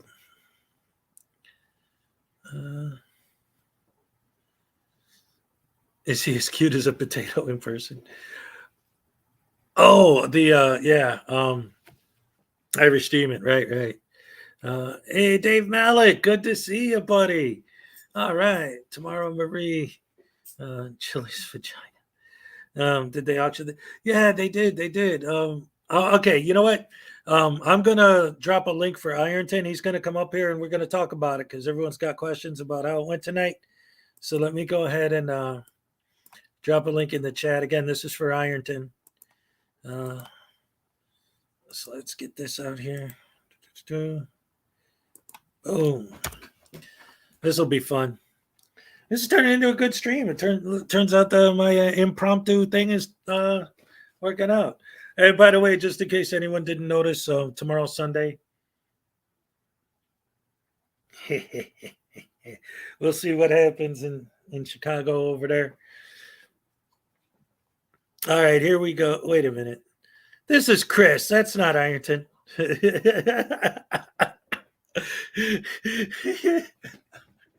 I love that guy. He's hilarious. He thought I wouldn't notice. Anyway, let's see. Well, sorry, I've just dropped me a link. I'm a Cowboys fan. Yeah, but they're playing the Texans. So you and Skeptic and all you other Cowboys fans, you can relax. Even though it's Texas, it's not Dallas. So you guys can relax. The Bears are going to whoop a Texas team tomorrow, but it's not your Texas team. So you get a stay of execution until the next time you play the Bears. What the heck? Where's Ironton? I keep getting Chris Jackson popping up, trying to get on here. Getting Chris Jackson popping up, trying to get. Oh, look at this guy. He's even listening to me, so I got feedback. What's up? What's going on, man? Hey, God bless you. You're 2 years older than me, and you look better. Oh, thank you very much. I appreciate that. I do look young for my age. I do have to ask though, how does it feel to be a Bears fan? I mean, is it off? Do you wake up every day and you're just like sad? No. But sometime. Last week I did after the Packers beat them. That was depressing. Dude, why would anyone draft a quarterback from Ohio State? I mean, they all are awful. They're all awful. They come out of the grinder college team that can beat everybody every time. And Right. they're all awful. And Yeah. you took him number 7, right? Yeah. Yeah. Yep. Justin Fields. I mean, I'm on oxygen. I'm Oh. disabled, and I could probably play better than he can. Oh yeah, it's hard, man. But you know, it's crazy because it's like this whole thing is What's up, Ironton? How you doing? Hey guys, how's everybody doing tonight? Sorry about that. I was having some technical difficulties trying to get up here. No, that's fine. That's fine. All Welcome. good. God bless. Had to kick the PC and call it some names, but I finally made it. Hey, Ironton, can I tell you something? Absolutely. I've got my older brother. He drags around an old, parts of an old Cray supercomputer. His name is Mike Mainframe News Now. Mike Mainframe News Now, huh? Yeah, just a joke. Boy. Apparently didn't land. Anyway, nothing against you. It was just a joke. I'm sorry, I must have missed it. I tell you what, they've been here and they have wore me out over the last couple of days. It's been hard work keeping up with them, but I tell you what, I had an absolute ball. Watching Irish Demon experience American culture, living my, just vicariously my happiness through him, man. He had a ball, so we all had a ball. It was fun to have him around. God bless. Nice. That belt brought $1,100. So we auctioned it for $1,100, and that went to St. Jude. I donate to them. St. Jude is amazing. Absolutely. The lady who bought the belt ended up giving it right back to Captain Chad. So I am not sure what he's going to decide to do with it. I think he deserves to keep it, man. It's his belt. It should be, but whatever he does with it, I guess will be up to him. So it's his now. That was extremely awesome. I didn't know that. That's beautiful. She won the bid, got the belt, and gave it back. Said, "No, I just want to make the donation to St. Jude's." Oh, I love that. Right. Yeah, she just a wonderful idea. That was great, and I think she deserves her props for that. So that was Christine Lovelace. If you ever see her in the chat, you'll know her by that name. God bless. Excellent. Can I throw a plug, Kaz? Absolutely. Anybody that's listening or watching this video, please consider donating to St. Jude's Children's Hospital. Absolutely. They do amazing work. I know 2 children, both have prosthetics that were both serviced there, that they had no funds, no means, and it is a worthy cause. Yes, it is. I agree 100%. If you have the means and you can, please donate to St. Jude's anytime, all the time, if you can. God bless. Absolutely. Yes, that's awesome. I love that. I love St. Jude's. Love what you guys are trying to do with that. It's great. It's a great cause, and you gotta love it. Gotta love it. There was one thing I wanted to address, though, a little bit off the subject, but before we got started, and just in case, because Leland Squirrels was asking about my morning streams, I just wanted to address that. Since I'm in Florida, we're supposed to get hit with a really bad storm, possibly a hurricane, within the next couple of days. So if you don't see me on here, I probably lost power. Just FYI, Better batten down the hatches. Right. We are.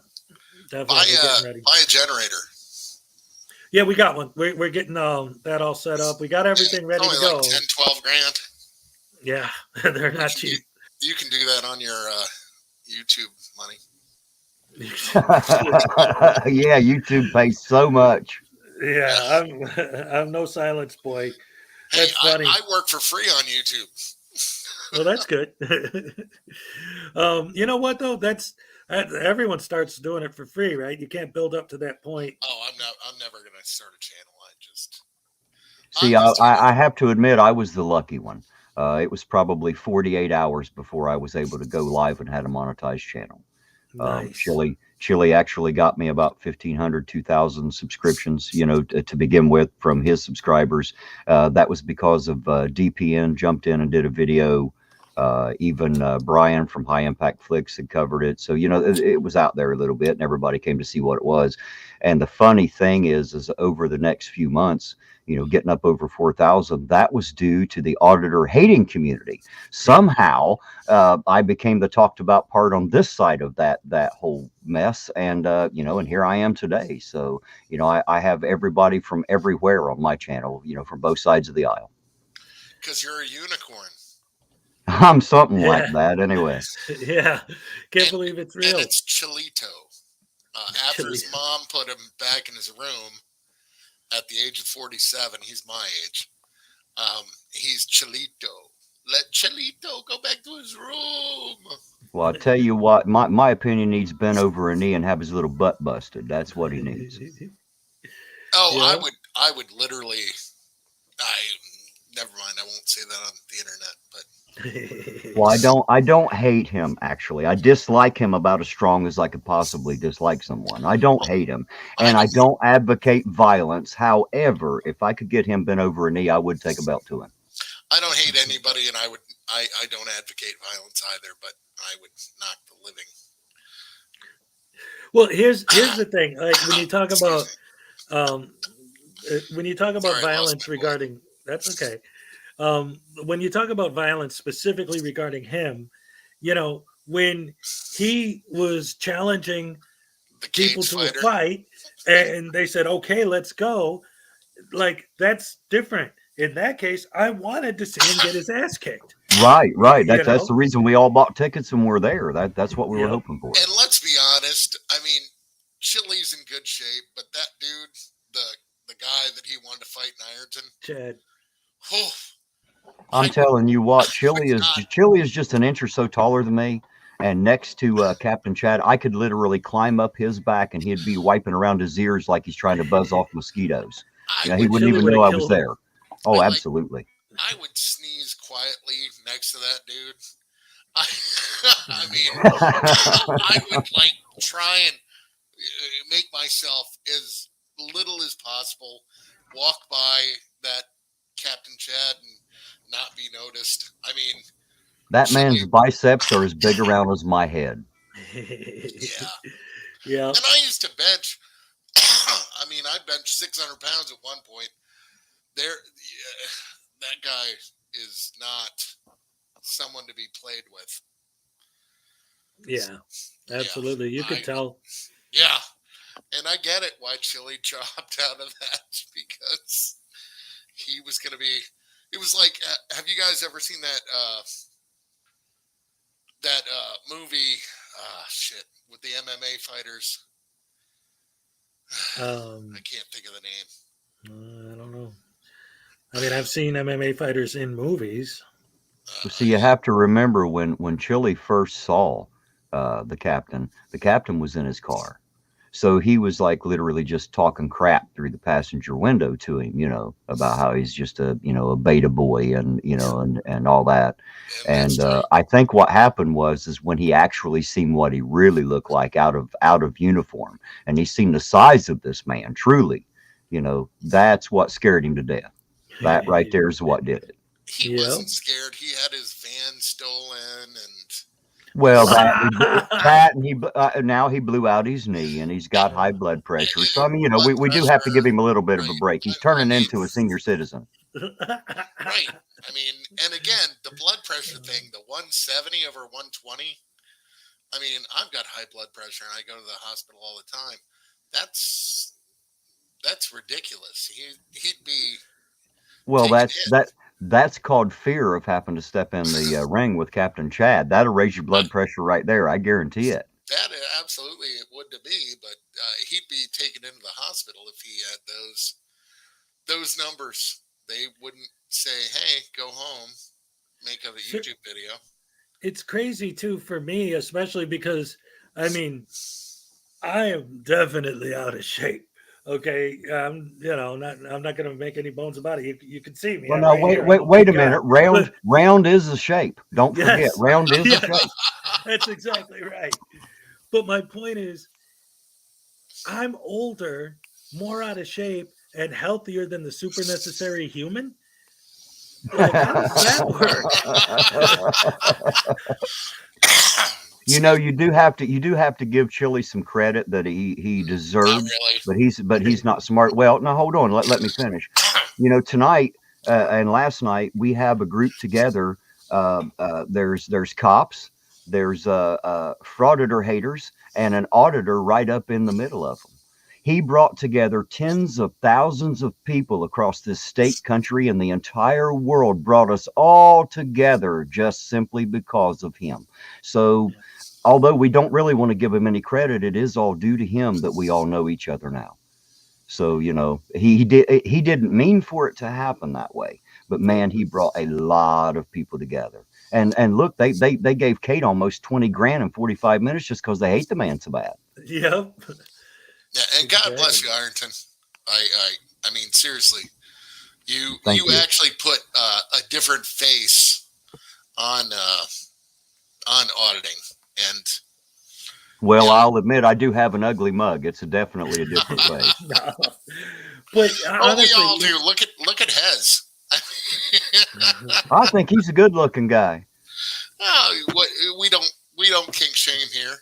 Oh, anyway, but you know what? That's the thing, man. Like, Ironton, and for those, if anyone here doesn't know who Ironton Auditor is, he is a perfect example of what I would call an auditor.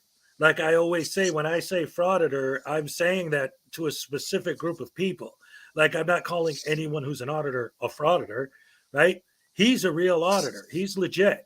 And yeah, can I interject, because I think you're missing the point here for a sec. Uh-oh. He's a real person. Yes. He's a human. Exactly. It's not frauditor, auditor. He's a human being that sees, has empathy, and does. Well, guys, you know, I appreciate all the kind words, though I'm rather way unworthy of such words, you know, directed to me. I tell everybody I'm good for absolutely nothing, but I'm guaranteed good for it, because we all can't be rich and powerful. Some of us just have to be short, furry, and funny, and I like to stick with my strengths. Some of us were rich before the stock market crash. But see, Ironton, you know what? That is a perfect example of why so many people respect you so much. Like, absolutely, there is a certain level of humility and realness that comes off, you know, like, and again, for anyone who doesn't know, if you watch his live streams, he'll have, because I've been on his panel before, but he'll have people on there that are completely on the other side of the fence from us, but he moderates the discussions like legitimate, like not on this side or the other. Like, okay, you tell me your side, you tell me yours, and he listens to what they have to say. He's not trying, if somebody's on there that's trying to turn it into a shit show, then he might say, hey, you know, you need to slow down with that, or if they're getting personal or whatever, but he is fair, and that's beautiful. Well, you see on my banner, on my logo there, how it says United We Stand. That doesn't mean that we agree with each other about everything all the time. What it is when we do find things that we disagree about, we have to come to an understanding sometimes where we can agree to disagree on certain topics, so that we can stand shoulder to shoulder and hand in hand. United we stand against those things that do matter to all of us. All right, Ironton, I have a bone to pick. Yes, sir. So I don't have my reading glasses on. I can't see what you're talking about. Oh, okay. Well, on the bottom of my logo, when I first started, I had "We Don't Stop," you know, because it took me a little while to shake all the chili fleas off, you know, but I have "We Don't Stop," and I changed it to "United We Stand," because that's more of how I feel. You know, it shouldn't be auditors against police, and it shouldn't be police against the citizens. It should be United We Stand. That's what it's supposed to be. That's what made this, well, it's supposed to be what makes this country what it is. We are supposed to be, we the people, United We Stand. Yeah, and I apologize for being blind. That's okay. I'm just lucky enough to have my reading glasses on. God bless. honestly, because I'm wearing mine right now too. I'm glad that you asked him that because I didn't notice that. Like, because I'm looking at it right now and I see United We Stand where it used to say we don't stop. So I think that's great. I appreciate that. And I'm glad you mentioned it because I didn't even realize that you changed your thing there. So that's Oh yeah, awesome. I I love it. changed that a long time ago. I had to because I didn't want to. There were a lot of people here in the town. Man, I took a lot of cussings from people. Oh, I There are bet. a lot of things that you all don't see on my channel because they're calls to service. And when it's calls to service, sometimes it's somebody with a pistol to their head. They're having a bad day or a bad life, and they're at that point. And I'm not going to put that stuff on my channel. But I've definitely took a few cussings from people because they thought I was a little chilly and they thought for sure I was going to put that out there just to get clicks and views and and all that. And Right. since then though, all of those people have come back, they have apologized, and they thanked me for not doing that. It took me a little while to show them that hey, I'm not chilly. I'm nothing like him. Nothing at all. And one of the things that I love about your channel too is it proves our point, or at least my point that I'll make over and over and over again when they argue about, well, we're just filming this to see how you act to this. But it's like you are proof that it isn't the camera, it's the cameraman. Right. I And always and say that. and don't forget, I open carry a Glock 9mm on my side, a Glock 19 at all times. I always have. So not only am I walking up into the police with a camera, well, I mean, not only am I walking up with a camera, I'm walking up openly armed. And you see the way the local police, you see the rapport that we have. They've never come at me like that. And the reason is my approach. I don't come at them like that. Right. My Glock pulls to the left, get an HK. If honestly, if it pulls to the left, then it's your grip. You're squeezing too tight, and if it pulls to the right, it's your trigger pull. You're pulling it off to the right. Practice those two things, you'll get it. I only spend like 20 hours a month at the range. Get an HK. My Honda pulls to the right. You get pulled over for that. Ohio hate audit or whatever the fuck his name is. Hey, Hezekiah, I'm actually a mechanic too, so I can help you with that. There you go. That would be, I don't know if I'm going to drive all the way to Ironton, but I might get away from this storm. Why not? Ironton Auditor wears many hats. I'm basically a fix-it guy. If it's broken, I'll fix it. If you need it built, we'll build it. You want it tore down, we can do that too. That's generally what I do. And how I got into this is a whole new, it's a whole new realm for me, but it didn't become my life. I just tried to add it into my life. So, I get pretty busy, but, I love it. It's fun to do. How far are you from Vilified? I'm sorry? How far are you from Vilified Freedom? I have no idea where he is. I know you're both in Ohio. I'm in Michigan. I'm all the way at the bottom. I'm sorry. I'm all the way at the bottom of the state. If you look at the bottom of the state and see where the Ohio River is, we are all the way against the river. Okay. Gotcha. We are practically Kentucky and West Virginia here. So that's it. Yep. I was just thinking of visiting. That's all. You know how they say you can take the billy out of the hill, but you can't take the hill out of the billy. Yeah, I've heard it put a little bit differently because I'm from the city, but I know what you mean. Yeah, that's funny. Yes. If you get the opportunity, you'll have to question Irish Demon about his trip to Hillbilly Hot Dogs. There is a place here in Lesage, West Virginia called Hillbilly Hot Dog. And when you go in, their dining room is actually 2 school buses that you nice. Go back in a school bus and sit. And they have all kinds of hillbilly signs and sayings all around the place. And I mean, you talk about culture shock for poor Demon. He was having a ball. And I said, what do you think? And he said, man, I love it. He said, what do you think? And I said, man, I think I'm home. You don't understand. I still know people that talk this way. This is how I grew up. So, right. I'm having a great time. God bless. That's awesome. Yeah, I like fun, out of the way places like that. Just little theme restaurants, things like that. There's so many cool ones, and I don't know. If we're talking about out of the way places, me and my ex-wife, we went to Newfoundland for our honeymoon, and we flew into Grossmorn, which nobody knows what that is. But, so we went to a restaurant that was somebody's house, and they served 3 people. They had 2 things on the menu: cod tongue and cod ear, which was, cod something. But yeah, it was. I didn't even know cods had ears. I don't know that it was an actual ear. I got the cod tongue because it was as bad as you could imagine. But like literally, this was the restaurant, right? So you pulled up, you went in, and it was somebody's living room, and it was amazing. You couldn't, you couldn't make this shit up. But right. Yeah, they said there was like 2, because it was what was it, it was one of the UNESCO 7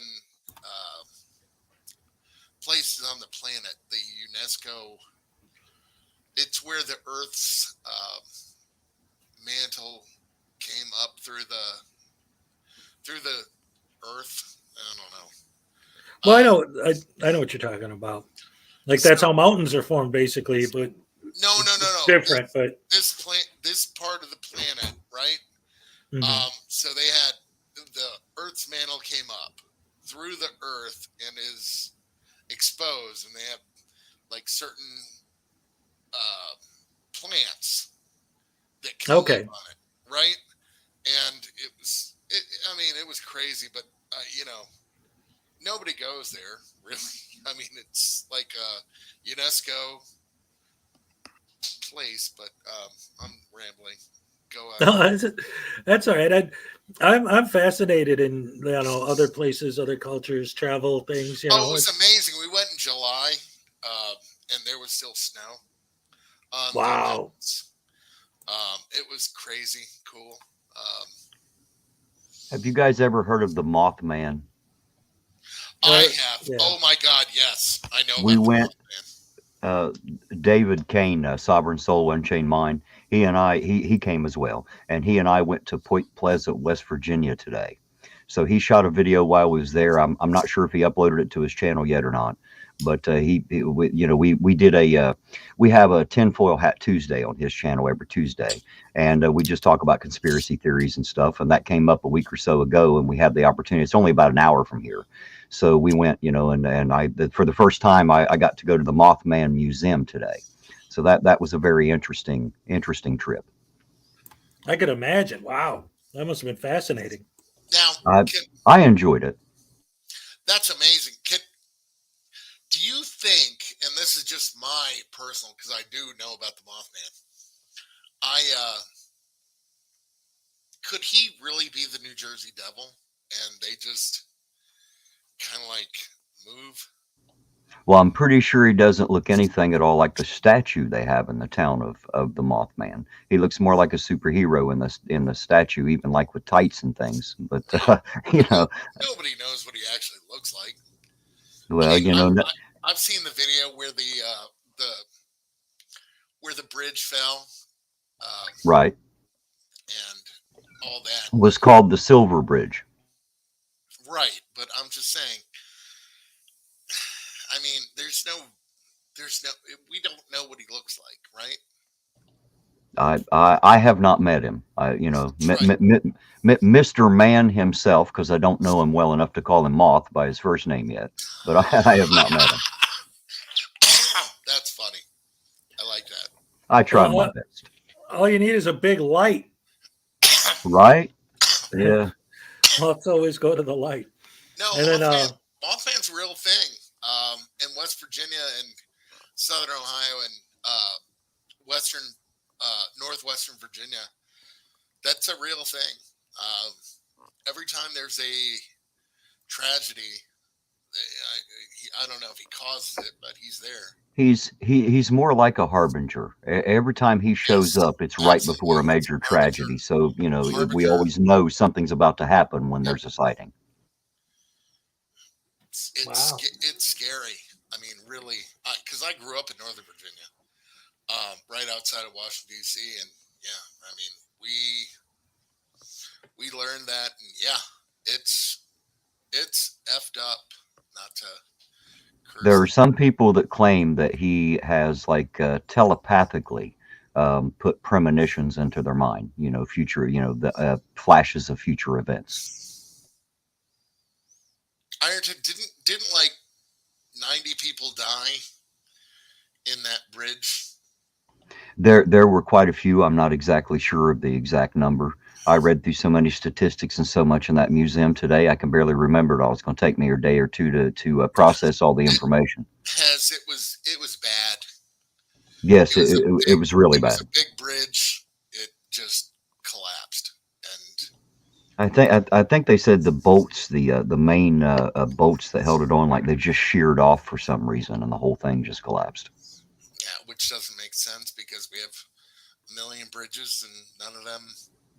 Well, they some people claim that he was like standing on the bridge before its collapse. So I don't know if maybe he had a weight problem. No, I don't know if the Mothman has. I'm sorry. Go ahead. I saw the videos. I saw his shadow or whatever you want to call it, image on the bridge. But like, I live in Michigan, right? So we have the bridge of the UP that was made in 1932. And bolts, no bolts, it's not fun to go over because it's a little scary because you can see the giant Great Lake Superior under you, but it's 6 miles to get over it. But again, there's no question marks, right? So the state or the government, or I hate the government. I'm sorry to interrupt you, but Hezekiah, did you see Tones overthinks its comment there? What did he say? He said, "Hey, Oh, here boys, we go. get someone dressed like the Mothman to photobomb frauditors. Maybe that'll scare them off." Yes, that would be great. Good one, Tones. Good one. Nice. That is awesome. Yeah. Anyway, there's some people asking some questions in the chat because so here's the thing. There's a movie called The Mothman Prophecies, and it's based on the story of the Mothman, which, I mean, there's not to get too much into it, but for people who don't know what we're talking about, basically what it is people have noticed, like, because I'm a bit of a skeptic, but whatever. The point is, some people have noticed that there seems to be a certain person or entity or something that tends to show up right when disasters happen or right before they happen, and that it's the same person or entity or whatever it is, and that's the Mothman. And it's always like in certain areas, and it's an oversimplification of basically what they're talking about. Yeah, the Mothman is only in the East Coast. I'm just wondering if there's a moth woman and if we have any moth babies out there. Nice. Larva. Chili. He's a Mothman larva. Hey, when I was in Seattle, I went into British Columbia, and I actually had one of the tree octopus like drop on me, trying to eat me. It was pretty crazy. There's weird shit that goes on in the world. Absolutely. Obviously the octopus couldn't kill me because it was like 8 pounds and I'm like 250. So, Nice. I win that fight, but Well, you do know how to eat an elephant, don't you? how to eat an elephant? Yes, one bite at a time. Absolutely. I would do that. Yep. Absolutely. But I do find it funny that the people on like Naked and Afraid do so much worse than the people on like the other, like Alone and all that shit. You know, the funny thing is, where I live here, I live right in the middle of Wayne National Forest here in Southern Ohio, and Sorry. you know, I've been out there and I have been afraid, but I'm smart enough not to go naked. I'm not sure what that show is about, but you know, it doesn't sound like a good time to me. It's about ratings. It is about ratings. And I'm Hey, so sorry you live in You Ohio. reckon I can get more clicks and views if I start running through the woods naked? You could. Yeah, maybe. I don't know if YouTube would be too happy about that, but you can make money. I tried to get Demon to smuggle me. I tried to get Demon to smuggle me back in his luggage because, you know, I figure that's where the leprechauns are, is in Ireland, right? And I figure they're about my size, so they'll see me as kin, you know. Oh my God, Ireland is so beautiful. If you've ever been to Ireland, Ireland is so, oh my God, it's amazing. Tone says that he thought he saw Bigfoot wandering aimlessly, but it turned out to be Amagansett Press. Well, somebody here in Ironton thought they had saw the Hobbit. It turned out it was Chili. Yes. Don't forget his son, the Watchman.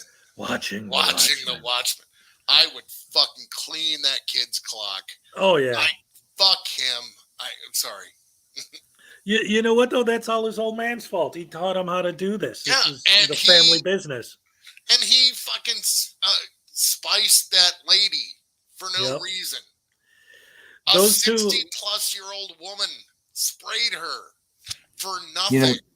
You know, the funny thing is I walk around armed. I also carry a combination pepper spray and the tear gas, and I've never used either one.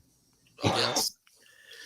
Amagansett Press, SGV, there are a bunch of them that are real quick on the trigger with the pepper spray, real quick, and it's bad. It's real bad.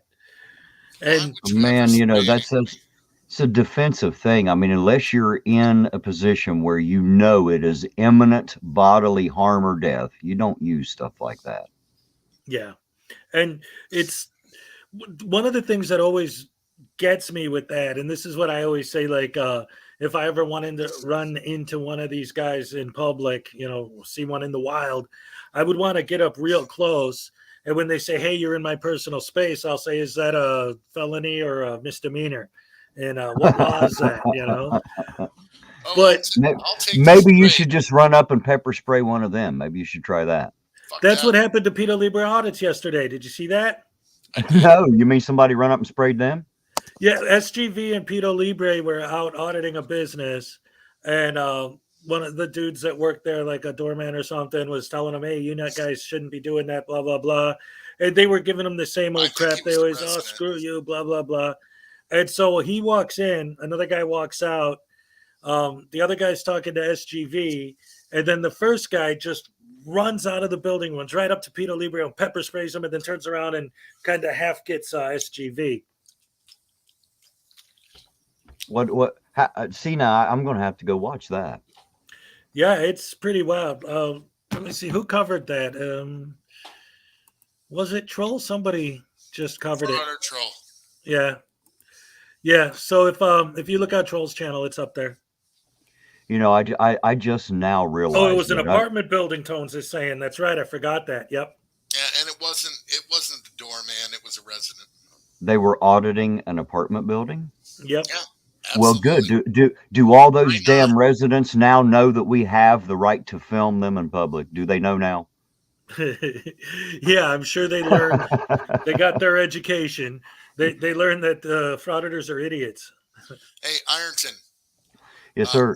Real quick, I see in your background on the picture, you might have some redcoats at your house. It's my Third Amendment to audit to see if you're keeping, you know, British. He's trying. I always quarter soldiers in my home. I waive my right to the Third Amendment, and I say just bring them all in here. I need to come and video. Well, come on out. I don't use pepper spray at home. I use lead. Oh, it's fine. I got plates on my body armor, Well, I tell you what, I am a really good shot, and I usually aim for the face because I have yet to see a Kevlar face cover. Oh no! That's fine too. I mean, it's good. All right, before I get my channel taken down for violence. Oh no, there's no violence. No, I know. We're joking. But I wanted to. Yeah, I like to acknowledge my super chats. I got $5 Canadian from Debos Nation. Thank you very much. The video of Amagansett Press and watching The Watchmen was totally staged. An attempted murder and 2 adults spraying a 70-year-old lady, and no one got charged with anything. That does sound fishy, doesn't it? Yeah. That was fucked. The same thing happened here in Ann Arbor. Mm-hmm. With Amagansett, where they were spraying people, and of course, Ann Arbor, the liberal, progressive city, wanted to take his side. Should never be able to spray people. And again, you're a 50-year-old man. You have your 20, I don't know how old he is, 20-year-old kid. Right. That's big. And you need to spray a 70-year-old, 4'9" woman. Well, I mean, now in their defense, they had a camera in their hands, so they couldn't defend themselves. Right. Oh my goodness. I mean, my biggest contention is how nobody just sees them and knocks them. I mean, seriously, if I ever saw that, I would beat the shit. Sorry. Well, the problem is we like to think of ourselves as the home of the brave, but I'll be honest with you, there's almost no courage. There's almost no courage in the general population anymore. Oh no, I have courage. Well, I said almost none. I want to also point out that Tone said, I'm currently auditing the 21st Amendment. You know what? That just gave me a brilliant idea, Tones. I think I'm going to do a stream called 21st Amendment Audit, where I'm just going to be like, yeah, so far I got this whiskey and I'm not arrested. I guess that's a pass for the 21st Amendment. What about the 27th Amendment? Oh. Hey, Hez, real quick. Yeah. How do I get a picture on my thingy? All right, so you got I'm your really bad at internet. So you have your little box there on StreamYard, where it's got me and then you and then Ironton Auditor lined up at the bottom. Yep. And then you got the 3 dots. I don't see 3 dots. There's a microphone to mute your mic, and then underneath the main screen, you to your left, you should have a box with your name in it. I got a box, but I got nothing. I got hashtag Fear My Fez. Above that, I got you with your cartoon. There's a dog. It is below the mainstream window. It's a very small box below the big window that you're looking at. Yeah. Kind of like when you first came in and you were backstage and the little box was there before he added you to the stream. I was never backstage. I was always the god. What? Gotcha. On StreamYard, not on YouTube, if you're looking at that. I can't find it. It doesn't matter. Hey, Hez, do you know Unclean Hands? Of course. I just realized it's been 2 or 3 days ago. I was playing around on my YouTube studio and was looking through the mentions. And he had said before that he'd quit making funny videos about me. And so I never went to look, but I had looked back and found an old video where he called me Delete Law's errand boy. Oh, no. And I went back and watched that, and he actually did a really good job. I even thought it was hilarious, but it is amazing. And then I found one of Kfar that he had kind of done, over the same video, and treated me a little rough in it, which I also thought was very funny. And I told him in the comments, I said, isn't it odd how just a few months, how everything turned around, how much different it is now compared to what they thought of me then. Oh yeah. Well, absolutely. Dude, absolutely. That's one of the things is that another reason why I think you have so much respect in the community is because you are proof that those of us who are honest are not like you guys just want to attack us and make money off us and this and that. It's like, no, because if you kept doing what you were doing, then we would have kept picking on you. Right, Like, right. You know, you change, and that proves that we're not just out to attack somebody just because they're doing something. It's like, no, we well, have a technically, legitimate point that we're trying to make. technically, I didn't change. What happened was I saw through the ruse. That's what Right. actually happened. You know, I've always been the same person. I've never changed a bit. You know, I'm just me. I'm not important enough to change, and I've never had a reputation to maintain before. That's only happened now. You know, You saw past chili. yeah. You know, what had happened was he had come into town. He was here for like a week and a half. You know, and I followed him around here, but I was always well behind and watched the entire crowd. That's why I'm always armed. So he just asked me to follow him around because he'd received some threats. You know how people like to threaten you, and you know, so I followed around just to make sure everything was copacetic, and it was. I didn't, you know, it's a tiny town. It's not like everybody comes out to, you know, hurt people. And but I wasn't watching his videos because I don't have time, and I didn't really know what he was saying into his camera because I was too far away. But once he left and I started going back and tripping through some of the stuff that he said, that's when I started to look a little bit deeper.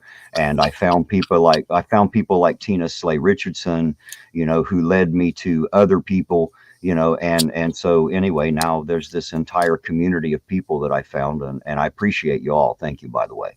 Everybody out there in the chat, y'all are awesome. You guys up here on the panel, you know, I appreciate all the kindness and the support. I really do.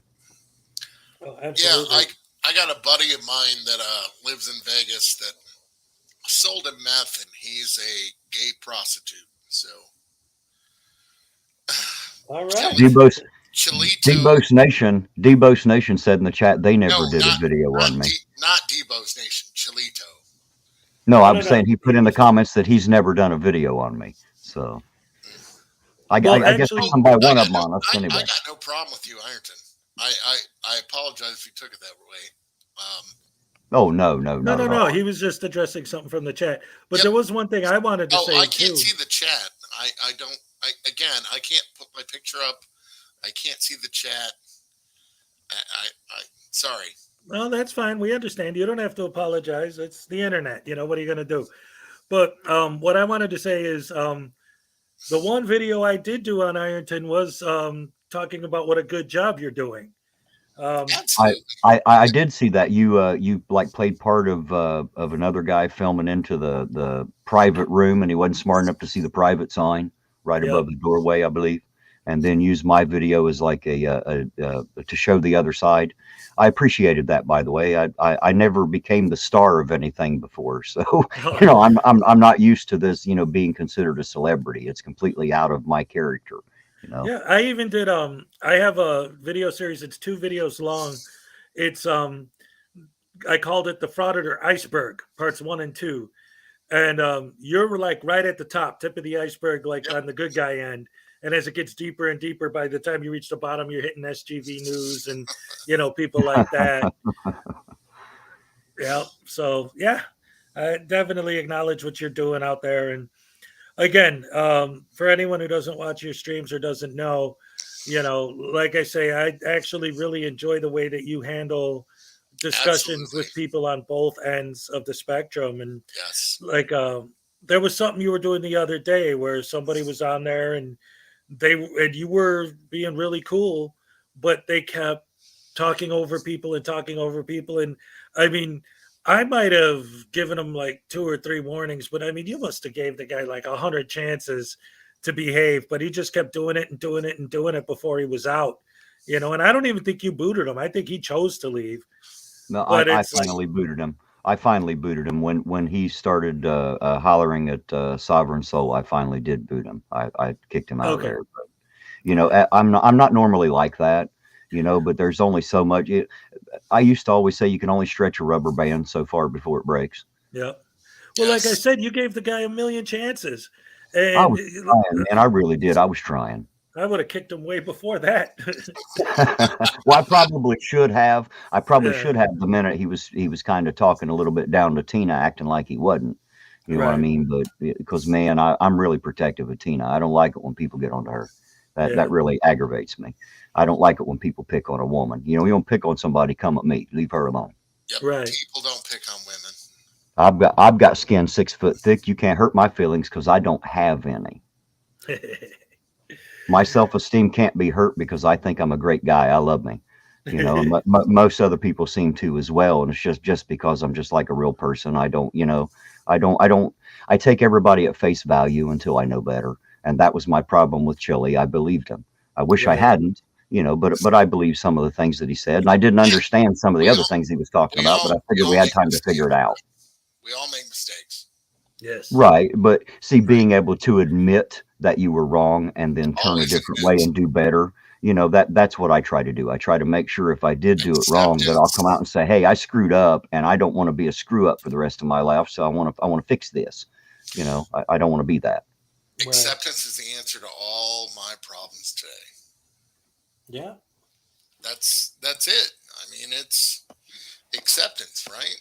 I mean, Chili's, God, I can't even detail what I would like to do to Chili face to face, because he's not a cage fighter. He's nothing, and I'm still a pretty big guy. So it is what it is. But Ironton, you are an amazing person.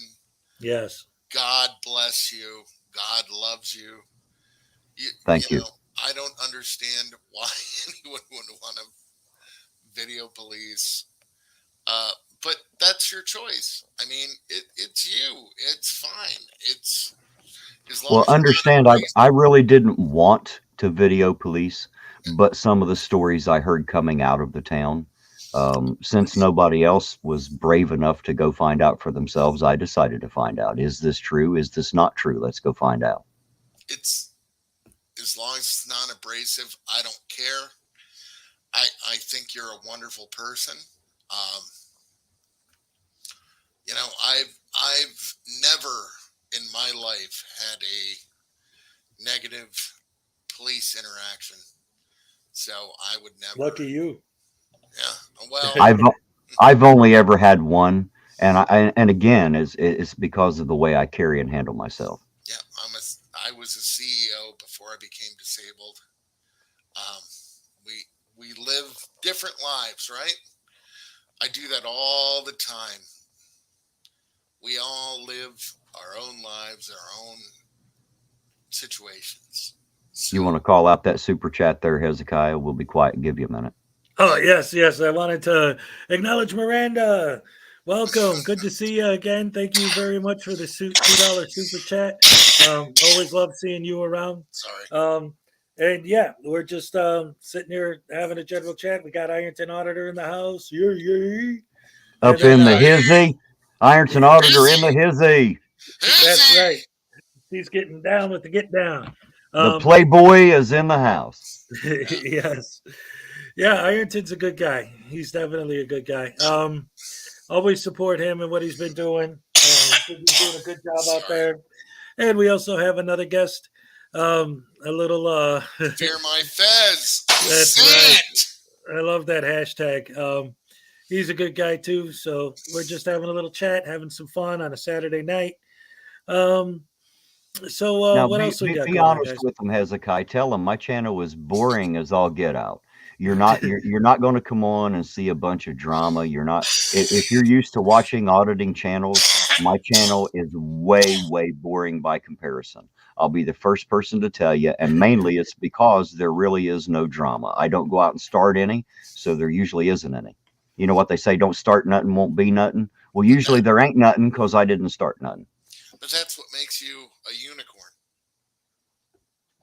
Are you making fun of my big nose? I can't see you. I'm just saying, seriously, that's what makes you a unicorn. You're not sidewalk boy. You're not Casey camera boy. You're not auditing. I can't be bought. I cannot be bought. There's not enough money in the world. There's not enough super chats. I can't be bought. Even under Biden crashing the stock market, I could buy you. But well, I mean, if you got about $10, that'll do it most days. I got 12. Nice. That'd work even better. I You could got get a more cup money of than I do. coffee. Yeah, I could get a cup of coffee and have one for later too. Absolutely. And some eggs. I mean, seriously, it's going to be morning. It's getting close, isn't it? Right. You could have some, a couple eggs, a little bacon, sausage, whatever.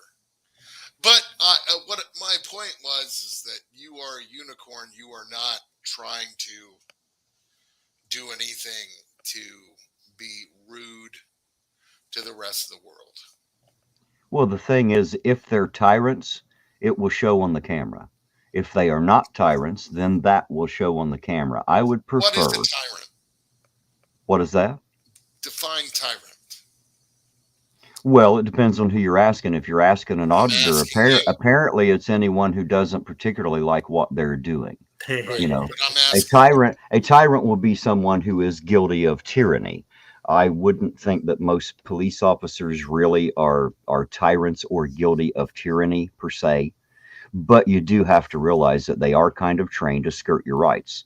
They are trained to like skirt around them and get you to give them up. I mean, that's what they do. Let's be honest. You know, and I'm not saying that makes them bad. What I'm saying is it's up to you. It's your responsibility to know your rights. It's not the auditor's job to show up on scene and protect you, because that's not going to happen. I think we've seen it in all the auditor videos. You know, the police do what they're going to do anyway. You know what I mean? So, you know, there's no superhero at the end of the day to come and save you. If you want my advice, know your rights, read the Bill of Rights, understand your local laws and ordinances, rules, regulations, and then follow that. And guess what? You'll have a lot less police interaction. And when you do have one, as long as you're somewhat cordial, they will be too, for the most part. Okay. Can I stop you there? Sure. I'm pretty smart. Explain tyranny. Explain tyranny. Yep, you said tyrant multiple times. Explain in the United States. Well, I use it. I do not have. You use a word that has nothing to do with this life. I'm speaking directly from other auditors who use that word. I'm being your friend. Right. What I'm saying is other auditors call them tyrants. My point is, if they are tyrants, you will see it. There are no tyrants. You know. Oh, I don't know about that. There's some treason going on. Not necessarily in your local police force, but there's definitely some going on. It's usually a little bit higher in the government, though. Okay, show me treason. Man, I'm not going to do political tonight. And I'll be honest. I don't like politicians. I'm not I don't do either side. Anything against? I didn't do anything about politics. I said, show me treason. Well, that's where politics will come in, and we'll argue about that all night. No, just if you show me one instance. Okay, one instance of treason might be how the president somehow magically became the commander-in-chief of the military, because the Constitution did not give him that power. Anytime the government gives itself power that it did not have and does not have, which is reserved to the states respectively and the people, that would be considered tyranny, treason. That's what that is. The president is, in fact, no matter who it is. Only because they at some point named themselves that. The Constitution did not give them that power. That's what I'm trying to say. It does say the president is the commander-in-chief, period. Okay. Sorry, guys. I was AFK for a minute. I hope I didn't miss anything important. Oh, you missed a lot. Oh no. I had to potty, and then my son was up. Oh my God, you pottied? Yeah, my 11-year-old was up, and he heard me in there. Potty is a not potty. Now, who told you you're allowed just to go off on your own like that? Who decided that? Like you're an adult and can just do what you want? Well, it was a violation of my civil liberty. But anyway, what happened was can I check your bathroom for redcoats? I am quartering troops in there. How did you know? My Third Amendment.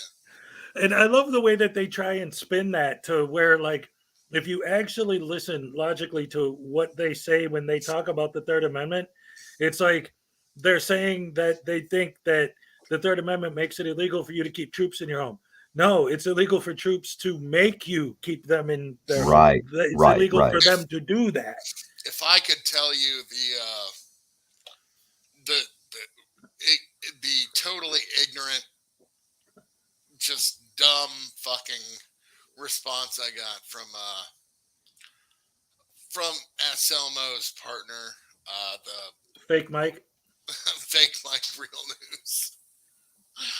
Yeah. You all owe us a response. Period.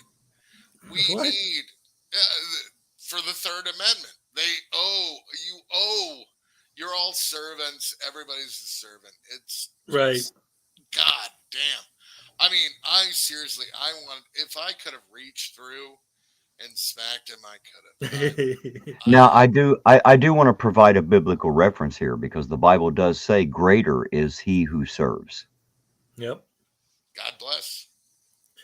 See, and that's another thing too that drives me nuts is like, obviously, the whole religious thing, some people get offended by it, so you don't want to go too deep into it but when auditors start quoting the Bible and using that as an excuse for them doing what they're doing, it's like there are so many Bible verses that you could counter quote them on.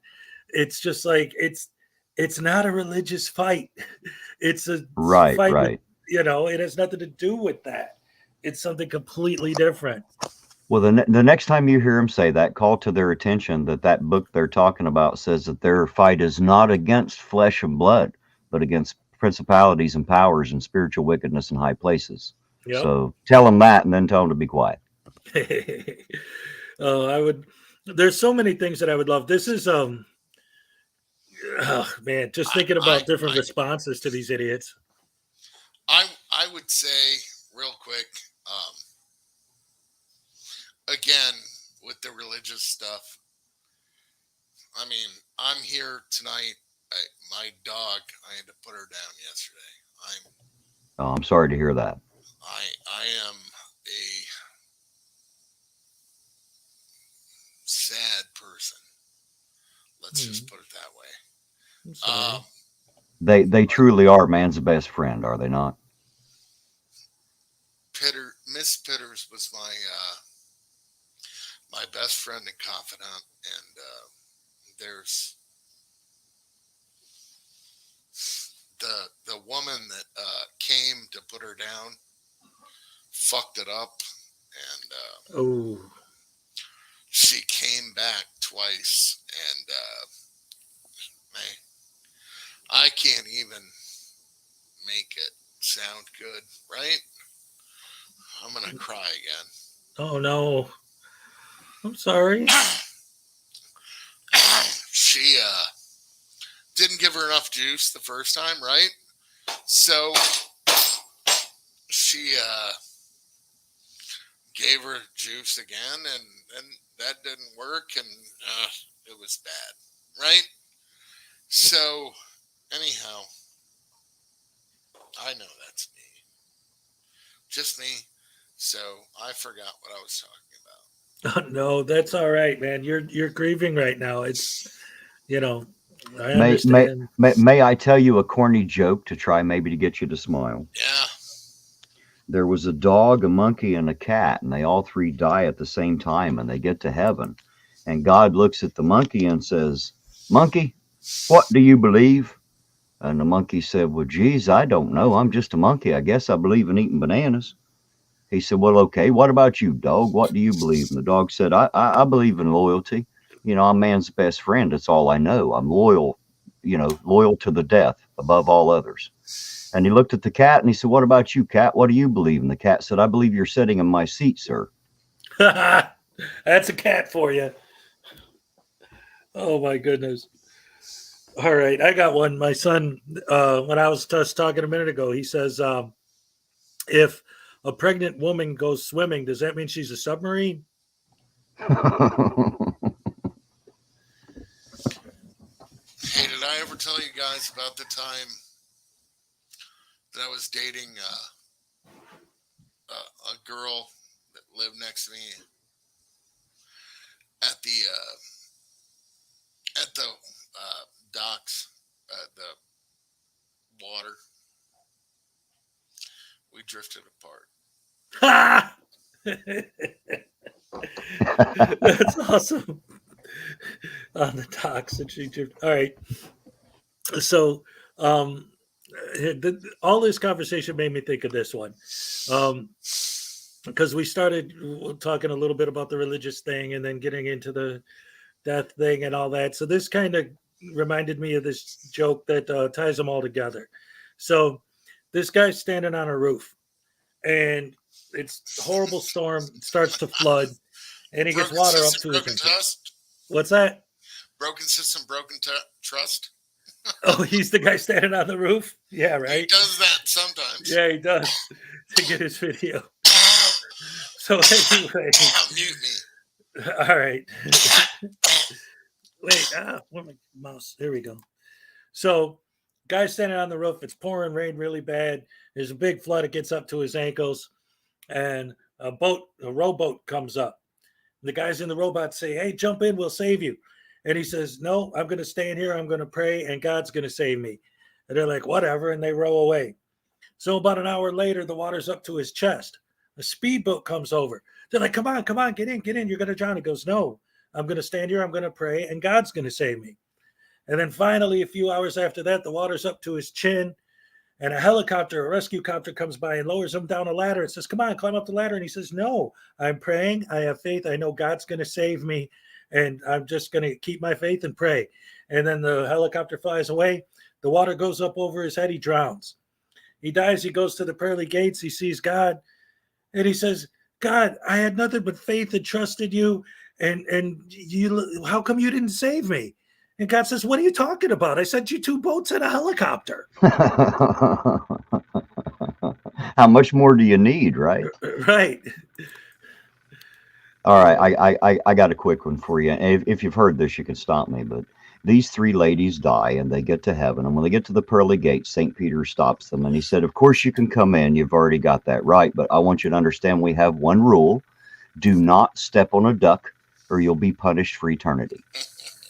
So they look at each other and they think, well, that's stupid because they'd never stepped on a duck in life. They didn't figure they would in the afterlife. So they agreed. And he opened the gates and they stepped through the gates and they realized that there are ducks covering every single square inch of heaven. Like you have to shuffle your feet, and as they're going through the crowd, inevitably, the first lady steps on a duck and here comes St. Peter through the crowd with the ugliest, nastiest, stinkingest man she's ever seen. He chains her to him and off they go for all eternity. The other 2 ladies, they go on walking, and after a short time, the second one steps on a duck, and here comes St. Peter through the crowd with an even uglier, even nastier, even stinkier man, and chains her to him, and off they go for all eternity.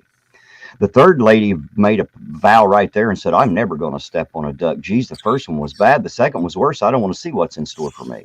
I will never step on a duck no matter what, and she didn't.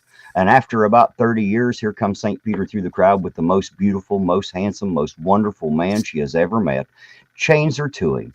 And she looked up at him and said, sweetheart, what did I do to deserve you? He said, lady, I don't know what you did, but I just stepped on a duck. That's great. And you can tell that to anybody because nobody knows they're that ugly. So like even ugly people laugh. I thought it was funny. Hey, Ironton. Yes, sir. I'm ugly. It's fine. Me too. Oh, no. Me too. Me too.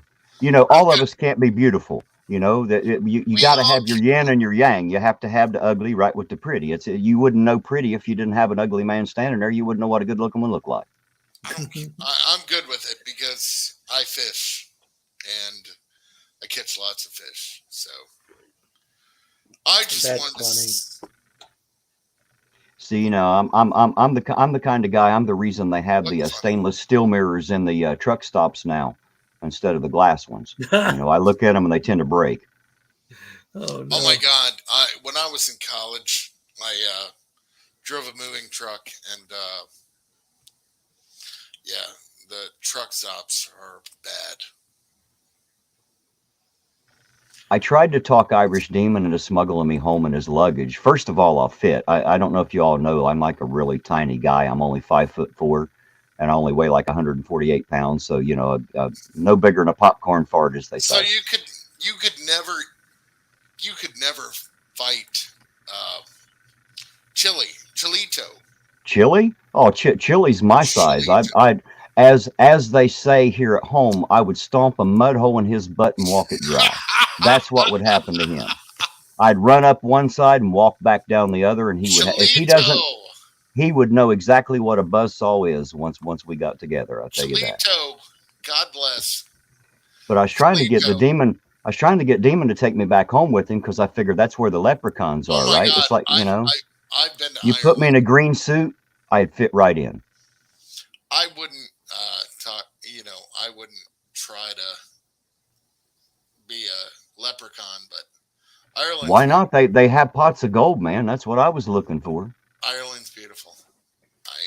Anyway, sorry to jump in real quick, but I got on the screen now. It turns out that Auditing America is broadcasting live from Guam.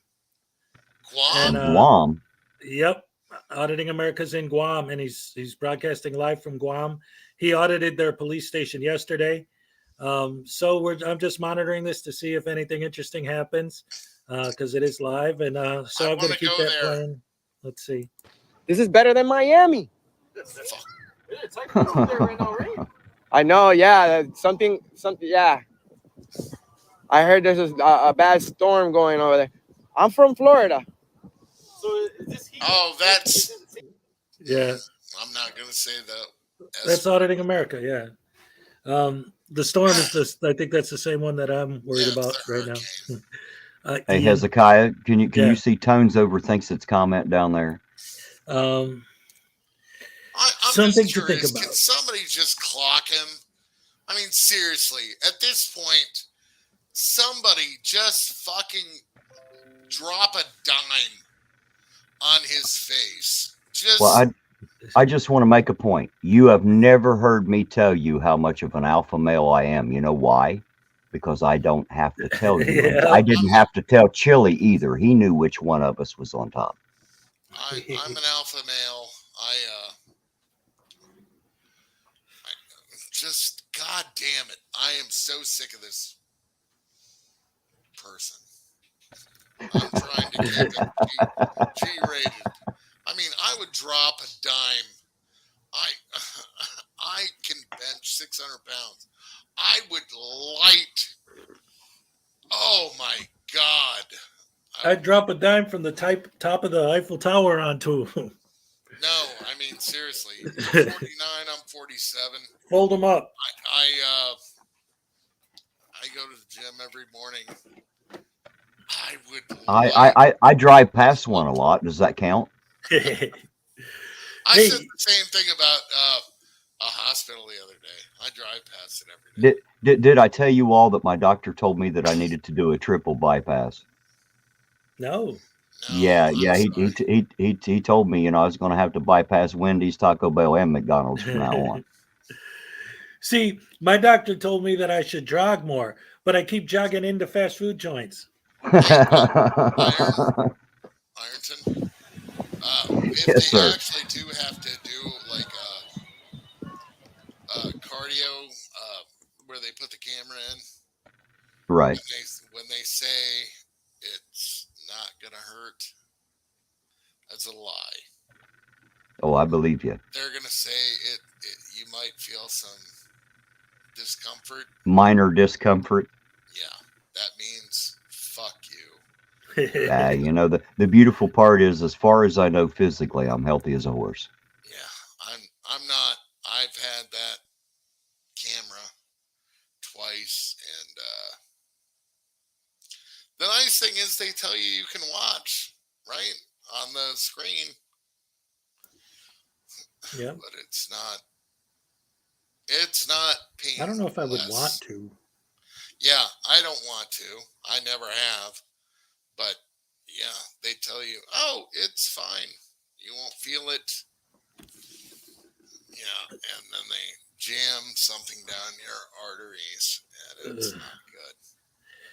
It doesn't sound very fun at all, actually. It's really, really not. And I don't know how to make it sound less fun. Because if I could, I would. Well, hopefully, I mean, I'm not looking forward to that ever happening, but I would like to get checked out sometime just to see if I got any, calcification in there or anything. But getting back to what we have on the screen now, I wanted to mention something. It seems like Anselmo's there. He's on the beach. He's filming in Guam, and he's not getting any kind of crazy reaction. But what do you expect? This is a tourist spot. Like, it's not actually crazy to see someone out there filming on the beach like that. It's a beach. Right. And it's not like, because I've seen people audit beaches and they're like, filming the girls in the bikinis or whatever, or looking suspicious. But I mean, this is Guam. This is tourists go there and do this. This is actually somewhat normal behavior for that. So of course he's not going to get people walking up to him. Whoa, what are you doing? What's going on? But let's see how he's trying to sell it. Yeah. And again, it's a beach. There's a difference. Yeah.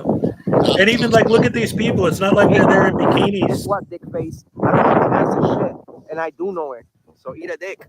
Oh, wait. What is he saying that for? All right, guys. So thank you so much for your support. This guy comes in here. He's like, hey, what's the 21st Amendment? I need to know the 21st Amendment. I don't know. I don't have another phone, and if I didn't know it, I couldn't look it up.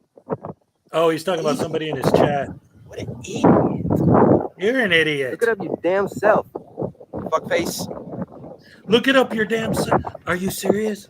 But wait a minute. Don't these guys claim to be in the in it for the education? Didn't I hear, aren't most auditors for the education, and now he's like, getting mad at the guy for asking? Well, it's great. It's great that I just happened to turn the audio on right at that time, because this is live. I had no idea he was going to say that. But I mean, light him up, drop dimes. Why don't a cop say that? Like, hey, what's the Third Amendment? Well, why don't you look it up yourself? Like, if somebody asks him, he says, look it up yourself? Seriously? But you ask everyone else and they're supposed to just know it? Holy crap, what a scumbag. People that come here to try to bother, So, go fuck your mother. What the hell? What? Wow. Yeah, he's not looking for trouble. Light him up, drop dimes. Somebody drop dot.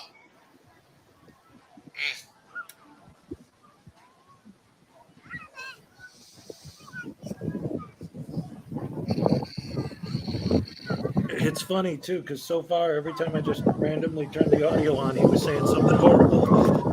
What a surprise coming from him, huh?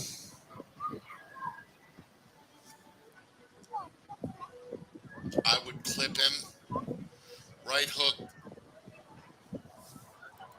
Left. Oh my goodness.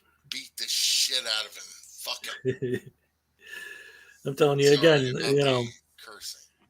not trying to advocate for violence, but there are times where it's like you see the way that these people act, and you just I find myself too sometimes watching these videos and thinking like, oh, if he didn't have the camera in his hand, that dude would clock him. Fuck the camera. I don't care.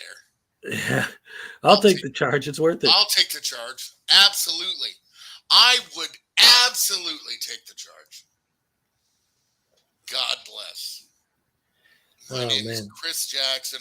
Fucking hashtag Fear My Fez. I'll take it. I fuck him up. Wouldn't be that hard. Oh, God. Juicy Phillips, we're in Guam. 32 pounds Mexican, Puerto Rican. Man.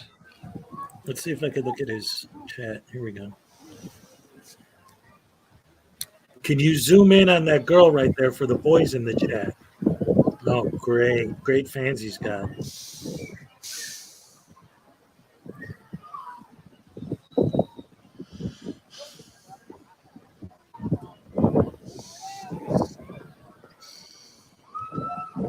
Yeah, nothing. Oh, well. more non-content from the professional journalist.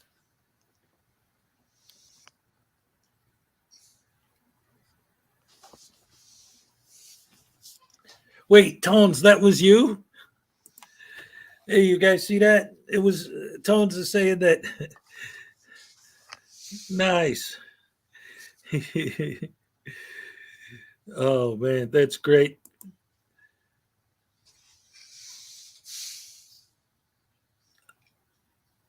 Oh man, let's see. Take the camera and post the video on YouTube before the cops catch me. More like content. What's he got?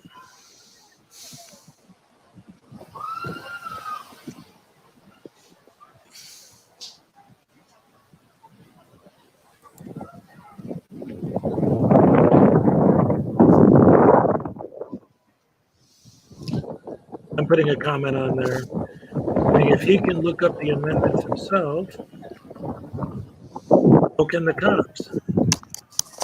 Or so can you. Malitos se ponen los que se meten aquí a comentar y a hablar mierda, pero nunca tienen los cojones de aparecerse de frente a mí. ¿Cuánta gente se mete aquí a hablar mierda, pero nunca se me ha aparecido ningún huele bicho a decirme algo de frente? Gracias. Gracias. Y yo no soy muy difícil de conseguir. Zángano. Okay. Here we go. Let's see if I get blocked. I said, if he can look up the amendments himself, so can you when you ask a cop. That's a guy. That's a guy. Yes. I gotta go. I don't know. Find out, Frank. All You want right, to find out? Thank you for coming up. It was good having you. Always take me in when I ask. Oh yeah, you're always welcome here, buddy. I know. I am a god. Golden. All right. Well, thank you for coming out, and it was a pleasure having you on. Yeah. Just say another. Prayers for you, and obviously, your loss. So yeah. Have a good evening, and hope everything gets better and you feel better. Peterson. You too. All righty. So let's get back to this. See if he's saying anything in here. Oh, now he's gonna. Oh, he ended it. Okay.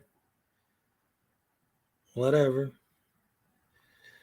I guess he got too many trolls in his stream. So there's that. Oh boy, wait a minute. These guys don't like being picked on as much as they like to pick on others, do they? Right. Yeah, they love giving people a hard time. But say something to them and no, you're there. Crap.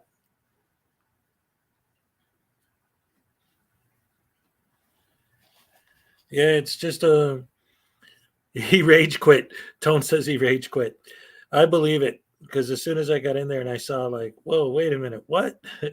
Everyone in his chat is talking crap, so I think that's why he logged out. Well, maybe you didn't know the 21st Amendment. Yeah, right. What is it? Oh, Tones, again, that was you. Yeah, we were talking about that as soon as it happened. We didn't, because he said somebody, but we didn't realize that was you he was talking about. That's great. I love that.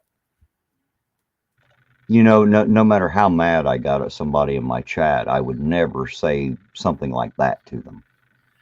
No, of course not. Like that's the thing. We are supposed to be held to a higher standard than the idiots we make fun of, right? Well, I just thought we should be just a little bit more mature.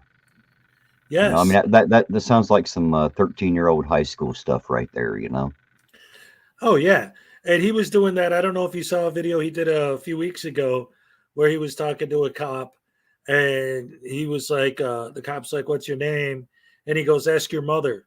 She knows." Like, come on. Jeez. That's grammar school crap. You're supposed to be a professional journalist. And right. Another thing about that I like to talk about too is you always get these like, I'm a professional journalist, blah blah blah blah blah, and he always says to people like, you're working, so you have to follow procedures and do this and do that, and then he says, I'm working because I'm a journalist. Well, if you're at work, how come you don't have journalistic integrity? How come you don't have policies and procedures you need to follow? Well, because I'm an independent journalist. Yeah, but if you're at work, you're claiming you're at work, but telling them, well, you have to do what I say because you're at work. It's hypocrisy, of course, as always, with everything he does. You know what would be incredibly funny is to see one of those public servants just up and quit and just pop him in the mouth. What do you think? Oh, that would be sweet. So I'm not a servant anymore. Smack. Yeah. I'll tell you what, this is something I've talked about quite a bit on my channel. I've been actually advocating for this recently. It might sound kind of, but I know for a fact it would work. What I've been advocating for is, if you ever see one of these guys in the wild and you want them not to film you, we're all adults here. We know what it is. Pull up, and maybe you don't want it on there. That's why it's like kind of controversial, but pull up some porn on your phone and hold it in front of your face, because not only will they not be able to monetize the video, they won't be able to post it at all. No way if they got that on their camera. So you don't want them to film you, you hold that up in front of your face, and then if nothing else, they're not going to film you. And best case scenario, you'll ruin their whole product. Can you just turn around and moon them? Would that work just as well? I mean, some people are a little braver than others. I was just wondering. I wouldn't do it, but I think it would be funny to see somebody else do it. That'd be great. That'd be awesome. And I'll tell you what, I never met the man, but one of my badges of honor in life is that I got mooned by Ozzy Osbourne once. Now that is one interesting claim to fame right there. Yes. What does Ozzy look like from that perspective? Like what you would imagine, I would think. But yeah, no, that would work too, right? Just turn around and moon them, or flash and give them something that they just can't show on YouTube. Because the music thing, it seems like that's everybody's go-to, but I've seen a lot of people try that, and it doesn't necessarily work, because they'll be demonetized, but they could edit the song out or this or that.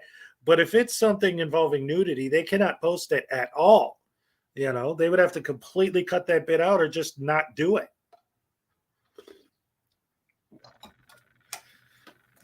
So that's my solution. That just may work. I think so. I think if somebody did that, it would at least get them not to film that person.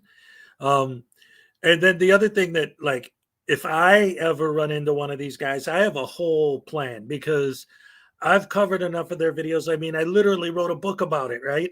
So I know their script inside and out, and I would totally use the whole thing against them. Like I said earlier, I'd walk up real close. If they said I was in their personal space, I'd ask them if that's a felony or a misdemeanor. If they continued to push it, I'd say, what are you telling me where I can or can't stand in public? This is a public place. I could stand wherever I want. And no matter what they said, I'd have an answer for them where I'd flip their own script on them. Josh Abrams loves to talk about his whole thing is flipping the script on the cops. So I'm going to flip the script on the frauditors. I think that'd be hilarious. It would definitely be interesting to see how they handle that.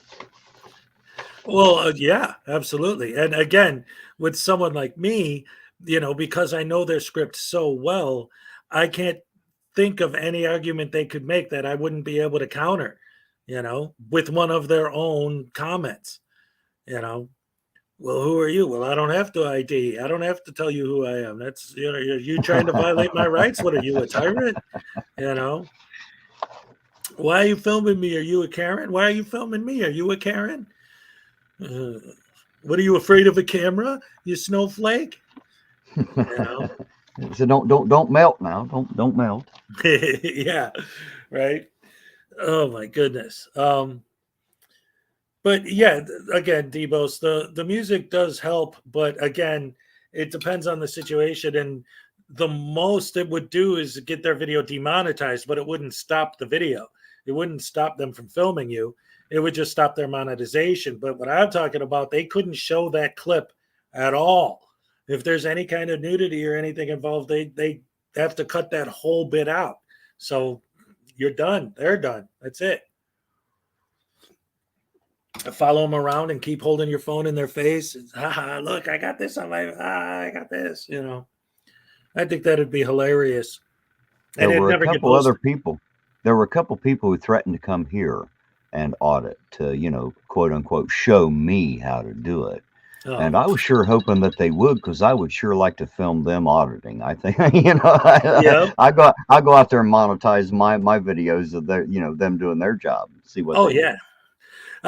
If I had, like, you know, just all the money in the world, because they are very, because I've looked into it, and they are very careful about not letting anyone know where they're going to be before they're there.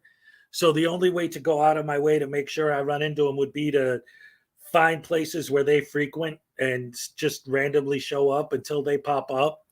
But if I had like an imaginary world where I had unlimited money, that's what I would do. I would just fly around, finding the areas where these guys audit and hanging out there until they show up and audit all the auditors. I think that'd be brilliant. Well, I think it's so funny. They always act all kinds of funny over a cam back. You know what I Right. mean? Here they are filming in public, and they act like you shouldn't film them in public, but it's okay if they film you. Yes. In fact, I just covered a video a couple weeks ago where this guy's filming somebody, or he's filming a business. I think it was maybe it was the one with the Tesla dealership. I don't remember specifically which one it was, but one of the guys comes out that works there and starts filming them, and they're like, "Do you have any idea how stupid you look just standing there holding a camera in front of your face?" And it's like, that's literally what you're doing.